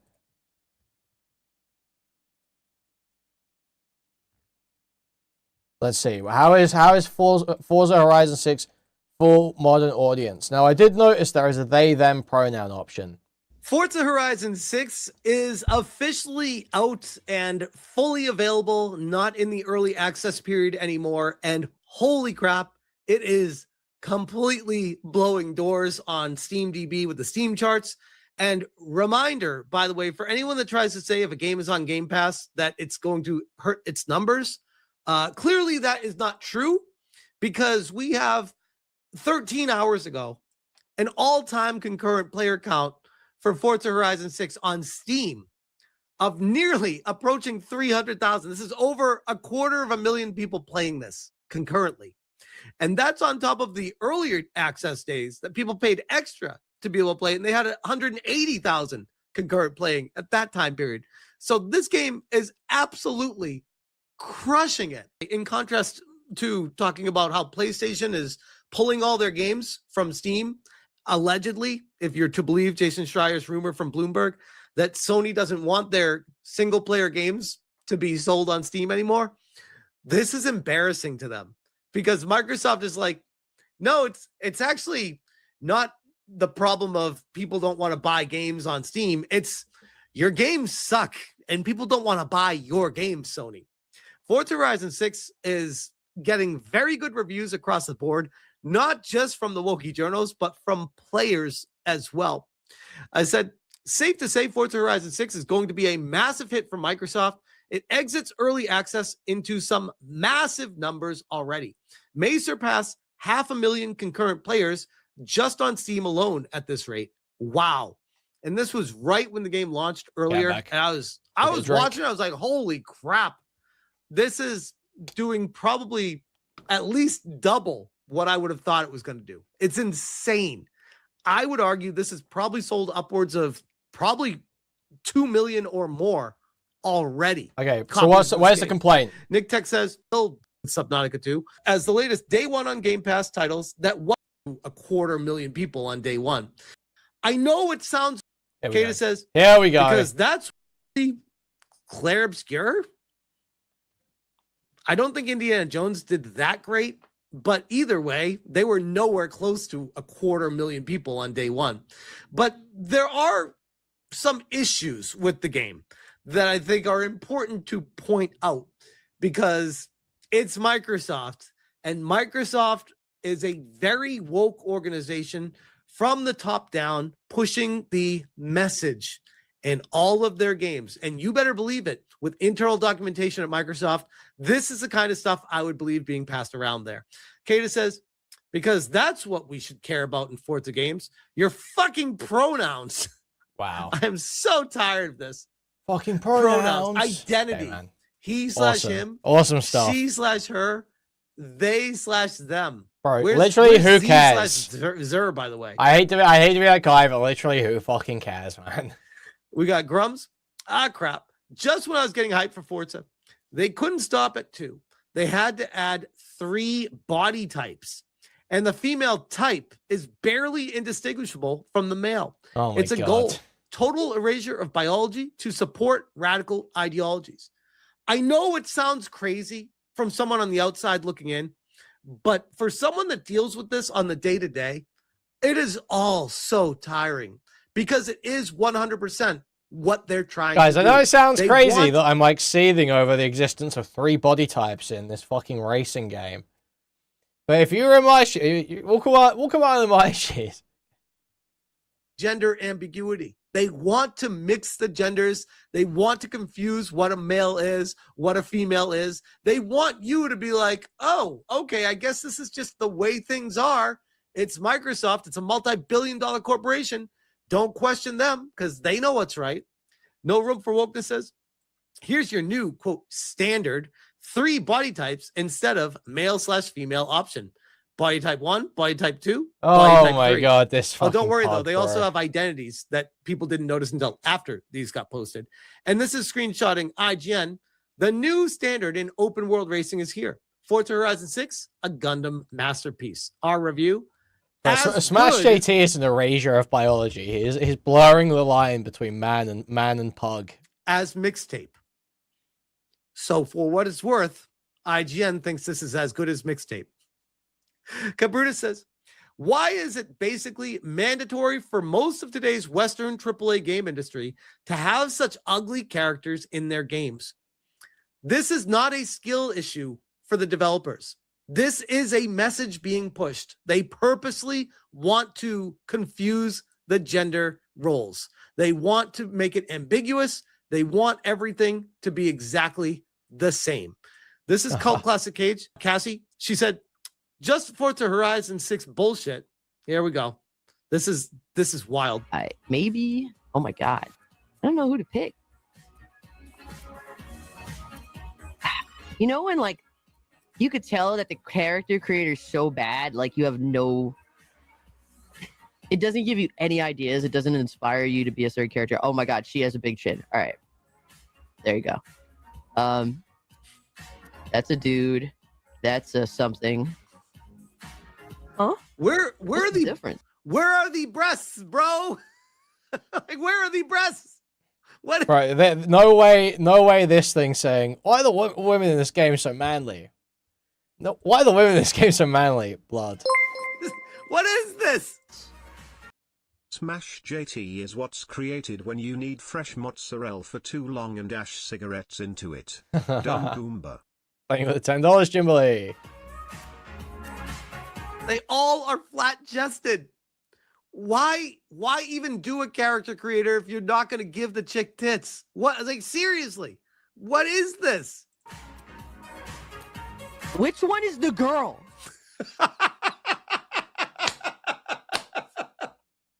Like, what the fuck? Hold on.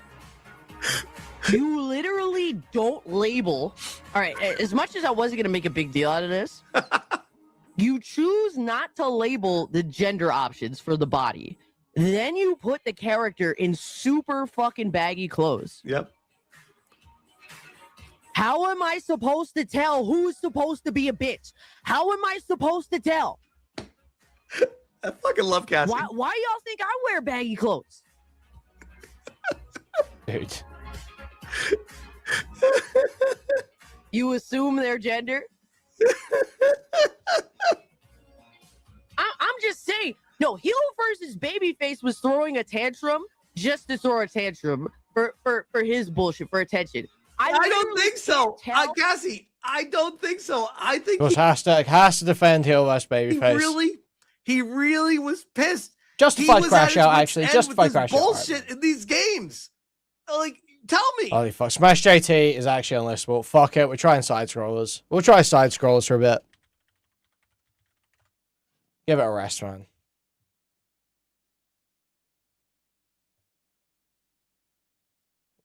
We need the episode. Oh?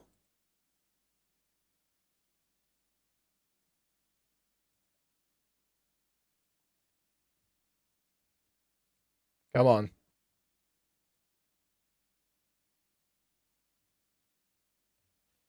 Come on.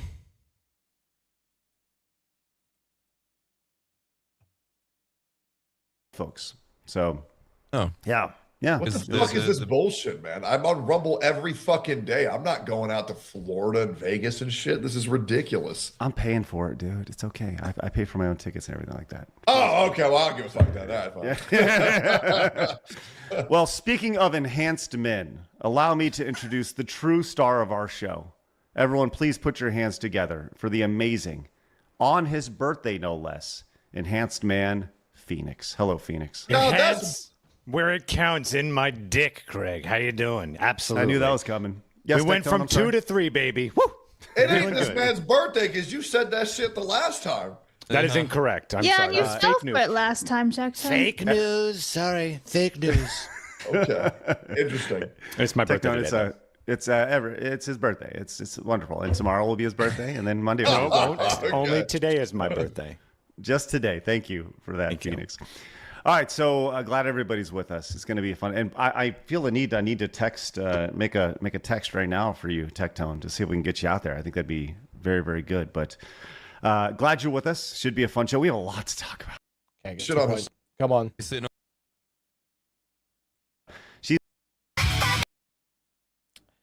Bro, Love the breakdown. I think this is the most offensive part about these guys. They have such just fucking dog shit taste, don't they? They're just always watching these fucking awful AI anime music videos. They fucking suck so bad, dude. Thank you for the $10, Jimberly. Legend Smash gets called on stream from family informing him his brother just succumbed to metastatic bone cancer. He's just frozen solid in Mario Odyssey. Yeah. I'm freaking dying. Okay. Down, but this is fire. Shout out to Leaflet. This is awesome. How close are you to getting deported, Jake, for your song? For your song, Million, let's go. Well, I'll tell you what. So I live in Northern Ireland, right? And the only you hear about 12,000 people being arrested in the UK for saying no words on the internet and stuff like that, which is real. That is a metric. That is a statistic that was recorded from 2023. It's varied since then, but it's around the same. I live in Northern Ireland, which is sort of the unwanted stepchild of England, separated by a little bit of water. Prevent is the organization that is responsible for putting people in prison for the things that they've said, or at least brought into court. They don't operate here. Good. Yeah, and it's super funny because it's because of the IRA, and that's not a joke. Great stuff, man. We care. Up the raw. Great or stuff. of like the actual thing, so it sounds fucking cooler. You can't just like say the actual thing that you want to say. But yeah, you're right, man. It's like subverting that expectation of it being cringy because they're using direct language to describe certain concepts by using Japanese. Yeah, it totally works. 100%. You guys want to finish it up, or should we move on? Wow, these people are autistic too, man. These people are actually autistic. We gotta see. Well, do you know what? No. Do you know what? How about we let people who are desperate to watch the rest of the song go and click that song and go watch the rest? Weirdo was on Twitter crying about how real punk is conservative. His opinions can be discarded. Jesus. Thank you for $10. Thank you. From our side, thank you. And Kalora Vettel with the 5 gifted memberships. Thank you so much. Huge appreciate it. Thank you. Of it themselves. Give some views to Leaflet. If you want to hear the rest of that song and see how it goes, make sure you head over to Leaflet's channel. Go watch the rest. Deserves the views. Yeah, I will. I'll make sure we link this in the description for sure. And if this gets sliced into a VOD for sure, she's spectacular. Like Leaflet is so smart, and she uses this as just a wonderful way to spread her message, which is just awesome. God, she's great. I love having her on the show. It's awesome. All right. Well, thank you for that. That was one super chat in. We got derailed right there. Young Stove came in and says, "Happy birthday, Peggy." And Tectone Frogan ate it all. Ate all the money. Ate all of it. Did you see that? Oh yeah, I'm actually looking at it right now. Yeah, $38,000 for legal fees, but she put in legal or personal expenses so she can't be sued for misusing the funds, and she spent it all on DoorDash, majorly McDonald's. I was literally about to say, man, that's like 2 meals for her. Man. I know. Have y'all I've never had. Is that even true that you can't be sued for misusing the funds if you say it's for legal expenses? That doesn't make any sense to me. But sure, whatever, man. Any interaction? I really can't be bothered to research that right now. All I've seen is her online. I don't know. I've seen some of her content, her streams online. I have no idea how she won the Rising Star Award. Rising Scale. Whatever it was. Did you say Rising Scale? Yeah, because she's the fattest streamer on Twitch. This joke doesn't work when she's lost a bunch of weight. She's literally lost an insane amount of weight. You can't say she's the Rising Scale Award. She lost a bunch of weight. How did that happen? Is it strictly I can tell you how it happened. Please. So QT Cinderella and Ludwig are obsessed with optics, so they wanted to vote for the woman in the hijab who's fat as fuck for a DEI award. That way they look like they're good people. Fat at the time. Nobody's ever enjoyed Frogan's content. They just platform her in order to be like, oh, look who we're championing. Look who we're associated with. this fucking LARPing Muslim with a hijab who's fat as fucking retarded. Aren't we good people? That's all it is. By the way, I met Frogan once at a TwitchCon. And for a second there, she looked familiar. And then once I realized I have this issue with like just blurting out whatever I'm thinking. So I point at her and I yell, "Hey, I know you!" And then she turns around very quickly and swiftly walks away, which was hilarious. But yeah, no, I hate the bitch. She's so fucking stupid. I will never forgive a woman who says that America deserved 9/11 and veterans deserve PTSD. That bitch can eat shit. Oh, absolutely. Like Homelander. 100% with you on that one. Yeah. I think it really does speak to how fucking awful she is as a streamer, that she's been given such exposure, more exposure than anyone like her should ever deserved, and she still was not able to maintain her own audience. Oh yeah. I mean, kind of an uncontroversial point, but just tired now. Just sort of tired. Like everyone said this. That's obviously true. Insane. That many people have seen you, like going through the More Pegasus series, and everyone's seen her in all the legendary series. Legendary series. Legendary diabolical. And then she's been given all of this exposure, and she still does not have her own audience that she can maintain because she's just that shit. It was going to be a DEI award and nothing else, man. Yep. Well, it's because she's supposed to be a political streamer, but every stream turns into be a mukbang because she's so fucking fat she can't stop eating. I was kind of surprised that you said you just kind of shout things when you first see him or you think of him. I was surprised instead of going like, "Hey, I know you," instead you go, "Hey, you're fat." That would have. Well, it's like you have to understand, right? A lot of people will say, "Oh, if you have a problem with somebody, when you see them, why don't you go whoop their ass?" It's like, "Oh yeah, bro, let me just go commit a fucking crime because I don't like somebody." Yeah, oh yeah, I'm a pussy because I didn't go kill that guy the moment I saw him. Holy fuck! There's a certain amount of decorum you have. It's like XQC. If XQC had to go and directly like attack every person he shit talked on the internet, I mean, he could never step foot out of his fucking house because he shit talked every single streamer like in existence. Could you imagine if Frogan signed up for the enhanced games? Like how great that would be. Put her on the steroids, just let her beef out, and that's a total power lifter build she's got. Right. She's breaking all the records. deadlifting something, man. Yeah, her calves are insane having to carry the weight of her own body every day, yeah. bro. Oh yeah. Veins in those calves, man. Jeez. Hellsaber gifted a sub over on Kick. Thanks so much, Hellsaber. Appreciate that, man. This is like pretty excruciating, man. Oh, holy fuck, I'm gonna fucking lose it, bro. What are we doing? Fucking Naruto over here, fucking Sasuke in the middle here, bro. Holy shit, get me out. Get me the fuck out. Oh my god. A great Nitcher. Wrong, she's dead. Right. Oh, wow. Happy birthday. Bozo, Yeti came in Bozo. and says, Get well soon.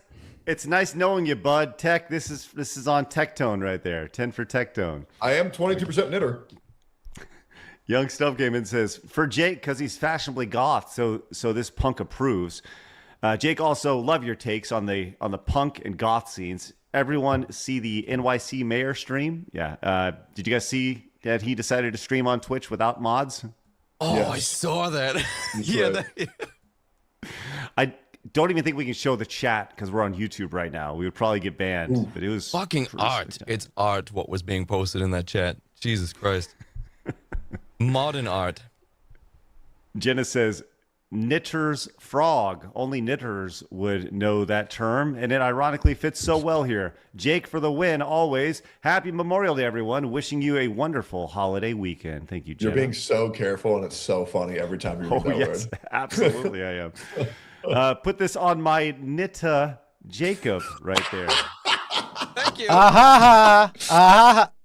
It says, came over from Rumble just to show support for Techie. Did you guys know he's 22% Nitcher? That's the rumor. Have no- Exception in 1983 as the chain's attorney, and he took over.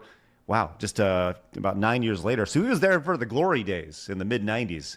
It's a neighborhood place that many families frequent, and singles and couples here. No, So, they just don't. Who the fuck is bringing their kids to Hooters? I'm with you. I would hope people aren't Dude, that is like, what do you mean who the fuck is doing that? I would literally have bet money before he said that Iron Mike took him to Hooters. I would literally have put money on the idea that Tectone as a kid was taken to Hooters by Iron Mike. That is like literally something that I would assume happened to him. Doing that. Probably some fathers making sure their kids grow up straight, probably. Yeah. Oh, we got some disagreement here. Jake Monroe standing up for the dads taking their kids to Hooters. All right, brave stance. Let's see how it plays out. Blabs, you ever been to a Hooters before? Tectone just backed off. I've never been to Hooters, no. No? No. You haven't lived, apparently. Yeah. I guess not. So what are they changing? Are they keeping the name, or they're just getting rid of the chicks, or what? Well, Kiefer said that there were several issues with Hooters of America locations. They didn't use the appropriate sauce, for one. Okay. The second thing was we had changed the uniforms of the girls and put them in almost what appeared to be a thong. That's an issue here. And that was never the intention when the concept started. Okay. It was a sporty athletic theme at the time. And I think the last 10 to 15 years, a lot of the country has seen more sexualized version of that. That chased away a lot of customers. Do you think that's what this reminds me of? This reminds me of when the OnlyFans creators said, "Oh man, there's been too much porn on this platform, so we're going to remove it." And then nobody used the fucking platform anymore. No one is going to Hooters to eat their fucking food. They're going there to see women degrade themselves and bring you a beer and mozzarella sticks. So I mean, you can't make that family friendly. They've already sipped the devil's juice. You can't go back now. Yeah, what is the CEO 74 years old? Yeah. Yes. Yeah, someone get this guy a fucking blue chew, okay, and get his fucking head right. This guy's not had a boner since 1985. No wonder he wants to change everything around. Well, what's interesting is Hooters actually filed the charge. Why not? You don't like women? No, we bitches. No, I wouldn't. I don't think the food's that great, so I wouldn't do it. No. Yeah, so you take the bitches out, man. All you've got is bad. We love Blabs. Hey, do you want to go to the bad food place? Don't we, guys? Yeah, like, why would we I love wanna do Blabs. that? No. Phoenix, Well, I let's bet you frequent often go Hooters play pretty Batman. regularly. I'm close to doing it. I want to do some more content though. People have supported the stream. People have been quite generous tonight. So I like to, if the stream's been supported, I like to try and go for 6 hours. You know, if we're getting nice, that's my donuts. So I do like to try and go for 6 hours. So I'm a little bit reticent to switch over just yet. But this is pretty fucking bad. So I don't know that I can keep going. Tesla esports discussion. Okay. Tomorrow, guys. We're so lucky Tectone's not wearing a wig right now, man. I agree. We were so close. When was the last time y'all went to like in real life like gaming convention? Y'all been to one recently? I'm still having a shower from the last one I was at. Yeah. Well, Blabs in Phoenix, you went to PAX. Yeah. This year. Harry was covering your Batman crash out. What do you mean I have a Batman crash out? I was saying that I was criticizing the game while I was playing it. I was saying I didn't like the characterization of Bruce Wayne.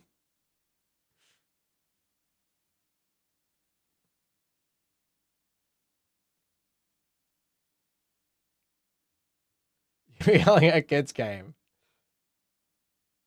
I don't think I was yelling, really. Was I really yelling? I didn't realize Barry got with that. I don't think I was yelling.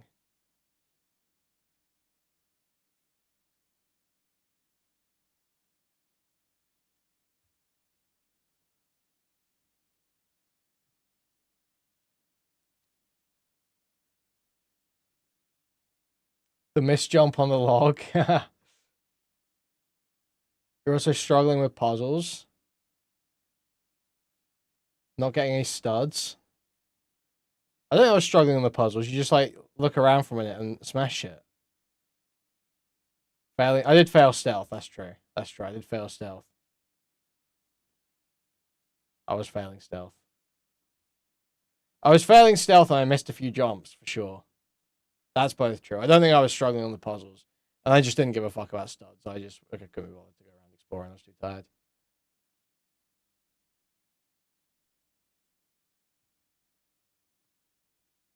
Oh, so that's true. That's true. I wasn't getting any suds. So if he was saying that I was playing poorly, that is absolutely true. I don't think I was crashing out. I was absolutely playing poorly. It was not good Lego gameplay.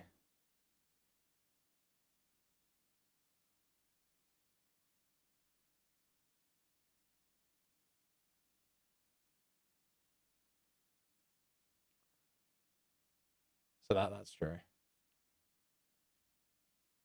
The big sweeper might be on. Failing game for 8 to 13-year-olds. I wasn't failing though. I wasn't failing. I was on the highest difficulty too. I was on the highest difficulty.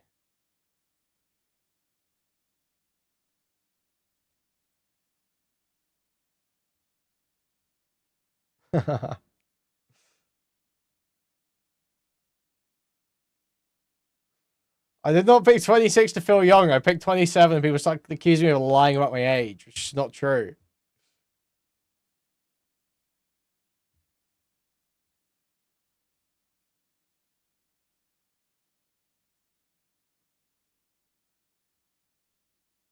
It's not true. It's not true.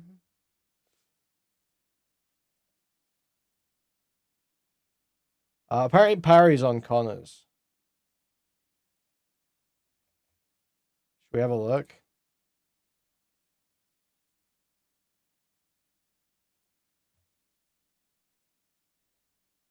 Or anybody that wants to counter Hutch. Perry. Hi, can you hear me? What's up, man? I can hear you. How are you? Well, I'm alright. Hi, I don't know if you remember Conor. A long time ago, I was gay to you in DMs. I don't know if you remember. I just want to say, sorry for being gay in DMs, man. Anyway, okay. So yeah, I wanted to talk to you. I'm not sure if you already hashed this out in the Kuihman convo, but I want to talk about the whole invoking dead family member situation. So my understanding is that you were basically saying that invoking Hutch's dead sister or whatever is like summoning a demon, if I understood your graph correctly. And overall, I guess my position is that I do agree that it was wrong for people to go to Hutch's chat and fuck with him about his dead sister. But once people like Hutch, and not just Hutch, I don't want to just be like a personal attack against Hutch. There's other people that have done this, like Chibi Reviews, for example, people like Brandon Buckingham. When people invoke dead family members to basically like win arguments, I actually think it's like important to make fun of that. Because otherwise, they're kind of like using well, it's my dead family member, so you can't say anything, right? And I just want to hear your thoughts on that. Okay, Parry. Well, we should probably talk about like moral versus what's the nature of the internet. I think if you obviously bring up like vulnerable shit, dead family members, grief, loss, all that kind of stuff, people will shit talk you on the internet about it. That's just true. Well, I understand that. But I guess my question to you is like, has Hutch used his dead sister to win an argument? He hasn't done it until recently when he brought up it being mentioned in the snarky chat logs or whatever. Now, I understand this is kind of coming off like a catch-22, where it's like he's only bringing it up because that was leaked. But I do think there's a difference between people being edgy in private versus to his face, right? And I feel like when Hutch, on multiple streams says, oh, look how evil these snarky communities are, they're invocating my dead sister, and, I've been hearing that they're doxing or whatever, is what Hutch would say. When he's, like, using that as an element of his sort of, like, I guess you'd say character testimony, negative character testimony for the Snark server, I feel like at that point, it's like, it's not that it's like fair game. I mean, it's not illegal to make fun of people's dead sisters, but I feel like there's a righteous reason to do so, which is to like diffuse the utilization of their dead family member. Well, hold up. So, sorry. So what do you think that, I think I heard this, but I'm not sure if I'm quite getting where you're at. So somebody jumps into Hutch's chat, allegedly from the Snark server. I still need to see that substantiated, but let's just assume for a second. And then, okay, well, a bizarre comment to make. I don't know. I can only assume that you were some sort of retard trying to get the channel in trouble. They say, lol, Hutch is responsible, or abused his dying sister while he was abusing substances or something like that. and Hutch, and that's in the Live and Learn chat. And those people get like banned from the Live and Learn chat, which is normal, and you could probably move the fuck on. But then they go back to the Snark server in order to say, lol, we did that or whatever. Now, so Hutch is using that as a way to say, hey, look how evil all these Snarkers are. What do you think the Snarkers' response should be? So it's different, because in this case, if the people bringing it up initially are doing it out of nowhere, then I think that's in the wrong. If they're just talking about it privately and just saying, oh, lol, Hutch, that's it, they're just making edgy jokes like that, that's one thing. If they're going out of their way, and Hutch has, only brought up his dead sister in, like, old documentaries, like, back when he was a Call of Duty guy, and they're digging it up and bringing it up to him, I would agree, that's kind of, like, shitty. But I'm saying that once Hutch is using it sort of, like, to weaponize arguments, then I think that the response from Snark or anybody that wants to counter Hutch is to, just continue escalating, talk about turning maybe his sister into a desk, things like that, right? I mean, it could be funny for that kind of community, but at the same time, like, you understand. Okay, I'm going to try to communicate this. I used to be a normie, I swear to God. So let's say that we were at a bar and we were hanging out, and I'm hanging out with my friend and you're hanging out with your friends. And then we overhear you, or not you, but your friend saying, lol, that guy's sister died from pancreatic cancer. What a dumb bitch. And so we turn around and we go, yo, what the fuck? Like, why? That's crazy. Like, why the fuck are you talking shit about my dead sister with pancreatic cancer? And then you say, oh, you're calling our entire friend group out? Now we're all going to make fun of your dead sister who died from pancreatic cancer. How the fuck does that make sense? Don't you think like everybody else in the bar would be like, oh, the people who are making fun of the dead sister who died of pancreatic cancer are assholes? Like, it doesn't matter whether or not it's illegal. Okay, but it's fine for it to be assholes, but that's not really what's being claimed, is it? Like it would depend on it's crazy. Two things. It would depend how loud the people are talking about the dead sister. So that would be how likely it is for Hutch to see it, basically, in this analogy, right? Like if they're just saying but something in like this scenario, they said said it to him, right? They jumped into the chat and they said it to him. Yeah, so I'm saying that's part I don't even know is in the who wrong. did this, by the way. That's the thing that I feel like is in the wrong. Going to him directly to fuck with him. But I think that like if you're just like having somebody like Hutch bring up his dead sister and then say, and that's why these people are bad, and that's why it seems to be the case that they're like doing X, Y, and Z or whatever. I think from that point, you're justified in going back and forth. It's not about. I understand it can be shitty for Hutch if people, and I agree it is wrong for people to have gone into his chat and say stuff like that. But I feel like once he starts utilizing them as a tool in an argument, then it's okay, even if it does. Well, hold on. But is his hold up real quick, because his argument, at least as far as I understand it, is these people are making fun of my dead sister. What a bunch of fucking assholes. So number one, where in his argumentation is he wrong? Number two, how does invoking his dead sister after the fact not reinforce his argument? Well, I feel like it would be minimizing to say his argument is just what a bunch of assholes. From his tweet and from his coverage that I've seen, it seems like Hutch is saying, "Oh, of course these people would do this stuff, considering all the other stuff they do." And then he would go on to perpetuate claims of the Starkers being like doxers or whatever. Well, right? Is that like hold on? Is that not true? Did you make fun of my divorce? Did I make fun of your? I did make fun of your divorce, and I criticized some of the things that you said. Sure. So hold on. What are you trying to say by that? And then did Kuihman tell me earlier that you were joking about turning his sister into a desk or something? Yes, after he brought it up publicly. To be clear, that's why I'm drawing a distinction here. Is that before it would be fucked up to just go to Hutch and be like, "Oh, blah, your sister's dead, your sister." But like once he starts utilizing them as a tool, then I think it's okay. But why? So hold on. So hold on. I'm not gonna lie, this is kind of boring me. Parry is not doing a great job. Well, I mean, yeah, it might be funny for some people. I won't say he's not doing a good job. I won't take away any head pats he might get. I know he gets quite sensitive about that, but just not doing it. But that's just to say, I'm not a arsler with my money. I do have a fuckload of chicken and rice in the fridge right now that I'm pretty excited about. Nice. So, So yeah, like I jumped in the chat when Kuihman was saying that he doesn't hate Ethan because he's a Zionist. He hates him for his personal stuff, and he didn't really go into details. I'm just like, oh, what personal stuff is there? Is there something nefarious that Kuihman thinks he does in his personal life, or is it just the lawsuit that you mentioned earlier? I think it's the lawsuits. So the way that I've heard it narrativized by lefties before is that Ethan Klein got ass mad around October 7, 2023.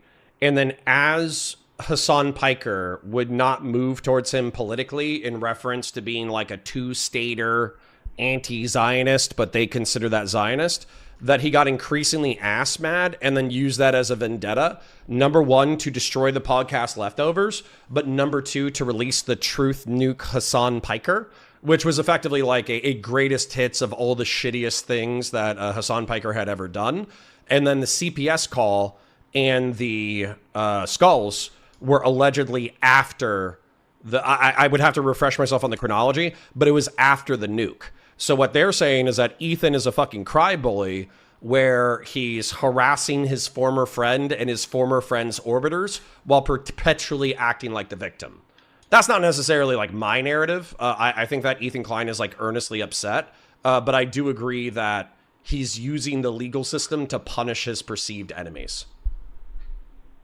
No, I mean, I'm not as informed with the lawsuit stuff, but was that what Kuihman said? Because he just said there's reasons to dislike him outside of him being a Zionist and that he's a piece of poo. And then weirdly enough, you'd probably have to ask Kuihman. That's the closest to a steel man that I could get. I mean, I understand that's the leftist narrativization, but I did not hear that come out of Kuihman's mouth. And like, from what I understand, the leftists seem to primarily hate him because they see him as a Zionist. And yeah. Real quick, with that mods. Sorry, real quick. Mods, you don't have to over moderate. So advise Dead Sisters. Yeah. I mean, they kind of remind me of the people I grew up with in Los Alamos, and they would do this stuff. They would like do all this mean girl stuff. Like one example I know of is there's this guy who is totally freaked out on somebody I knew. And then he tried to get him fired in the industry that he was working. Like he was calling up people and saying, "Oh, this guy's a piece of poo," blah blah blah blah, blah. And then totally backfired on him. And I've seen these kinds of games in real life, and every single time, they talk to somebody who's giving them charitability, they're suddenly. They suddenly start acting like normal, rational people. Like, oh no, I don't lie and scheme and talk behind people's back. So it's just like, I don't lie. Do I scheme? I mean, as much as anyone. Yeah, I talk behind people's backs. It's not even controversial. Yeah, you can talk behind people's backs. It's not a big deal. I'm not buying the Kuihman. I probably say it publicly too, but act I just saw now. Destiny you don't have to. You don't have to. Yeah, not only do you not have to, I don't expect you to. If you engage with this content, but I think he's quite open about this, and I think Nicholas Diorio and Chud Logic are quite open about this as well. It is mean girl shit.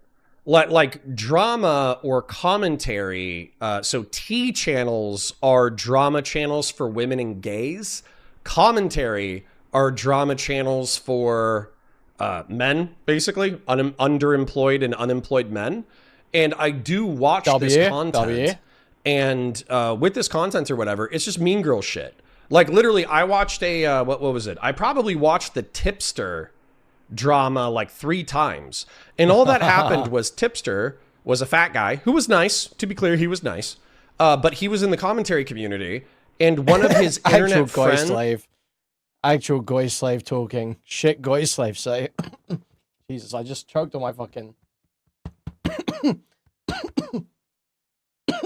Cigarette. Jesus. Shit, Goy Slaves say. I watched the Tipster drama 3 times.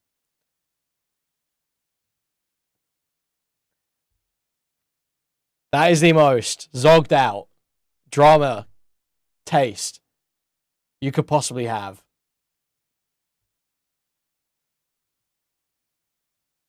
Climbing out? Yeah. Yeah, I'm climbing out. Yeah, no, I haven't even watched the Tipster drama once. For real. I don't even really know what Tipster drama like when Augie and Nick were saying he defends Lolly and cheats on his wife? Is that what he means?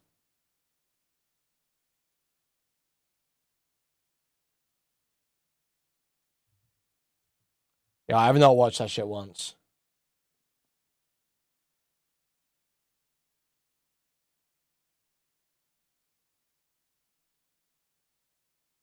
When Augie and Nick were lying and saying they weren't mean to him or whatever. Weren't you an RFC donor around that time, Stylo? Did you not donate to all those RFC streams? Can you not watch any of those RFC streams and say, see, King Stylo donated $5? Retweeted a lolicon picture, so the entire commentary community dogpiled this person for being a lolicon, and he defended their honor poorly and got milked for weeks. There was no substance. There was no deeper meaning. It was literally a fat guy is defending a lolicon. Let's make fun of him for hours. That's this. I mean, to be honest, that's hilarious, but like in a really messed up way. Okay, well, when you're done, type into YouTube. I basically want to run these for about 10 minutes. I started a timer, so I'm going to stop us at the 5 minutes because I let us run for a little bit.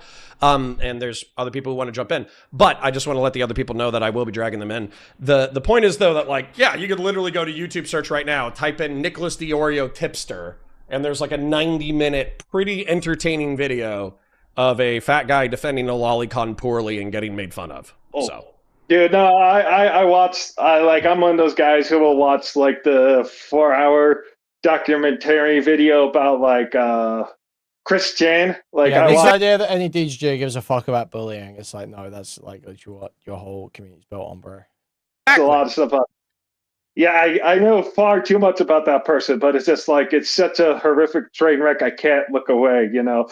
It's crass, like mutilated bodies everywhere. There's people running that are on fire, and I'm just like, I think I'm gonna sit down and watch this for a little bit.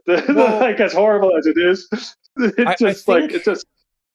Sorry, I think part of the resentment from commentary towards Destiny is that Destiny has obviously profited from and engaged in this style of content in the past, but since he's the subject of the conversation, he doesn't like it. And that's fine. Like you don't have to like the fact that your personal life is being litigated by the internet. But then, you know, part of my recommendation would be you should conduct yourself in a maximally virtuous way, not just because it's good for you, but because you don't want to be harassed on the internet for your shitty behavior. But that advice has fallen on deaf ears, unfortunately. So, yeah, I noticed you and Destiny have a little bit of a disagreement on this. Yeah. Like, I guess Destiny, he believes he's acting in self-defense, doxing these people, and it can't be helped if some crazy person swapped them and the person's grandfather happens to be at the house and dies of a heart attack or something like that. Yeah, he's like, fuck him. That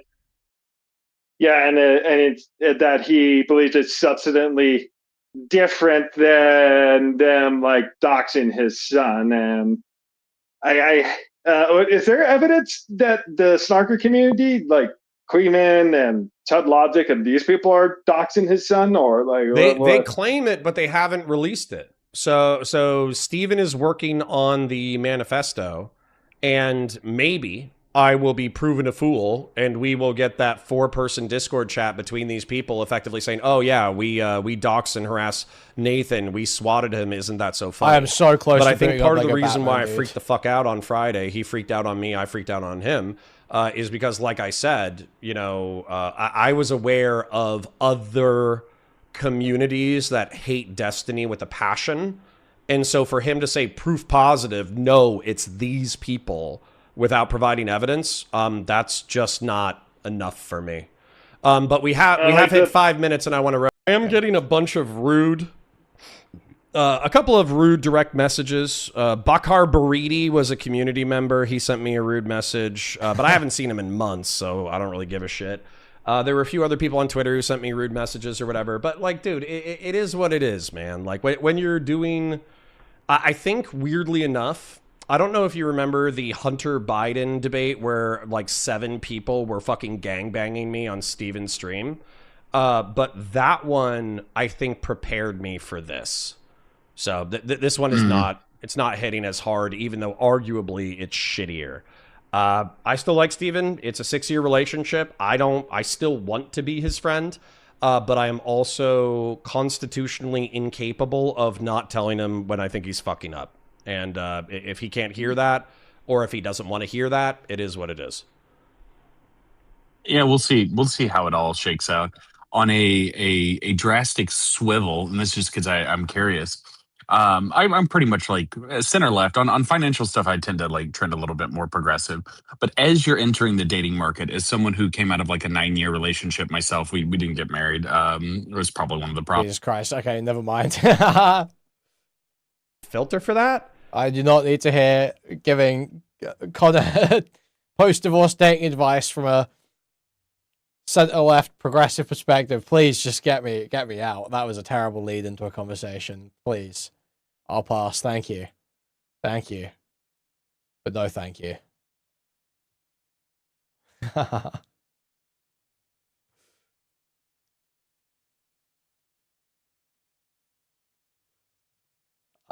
Yeah, guys, we're moving over to Kick. I don't know if we're jumping straight on Batman, but we are moving over to Kick. We're at, what, 5.5 hours? Fuck it, man. It's close enough.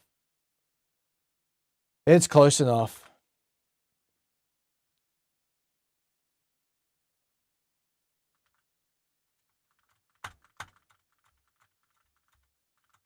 Moving over, guys. Moving over to Kick. Moving over to Kick. And YouTube and Twitch. Moving over to Kick. Moving over to Kick.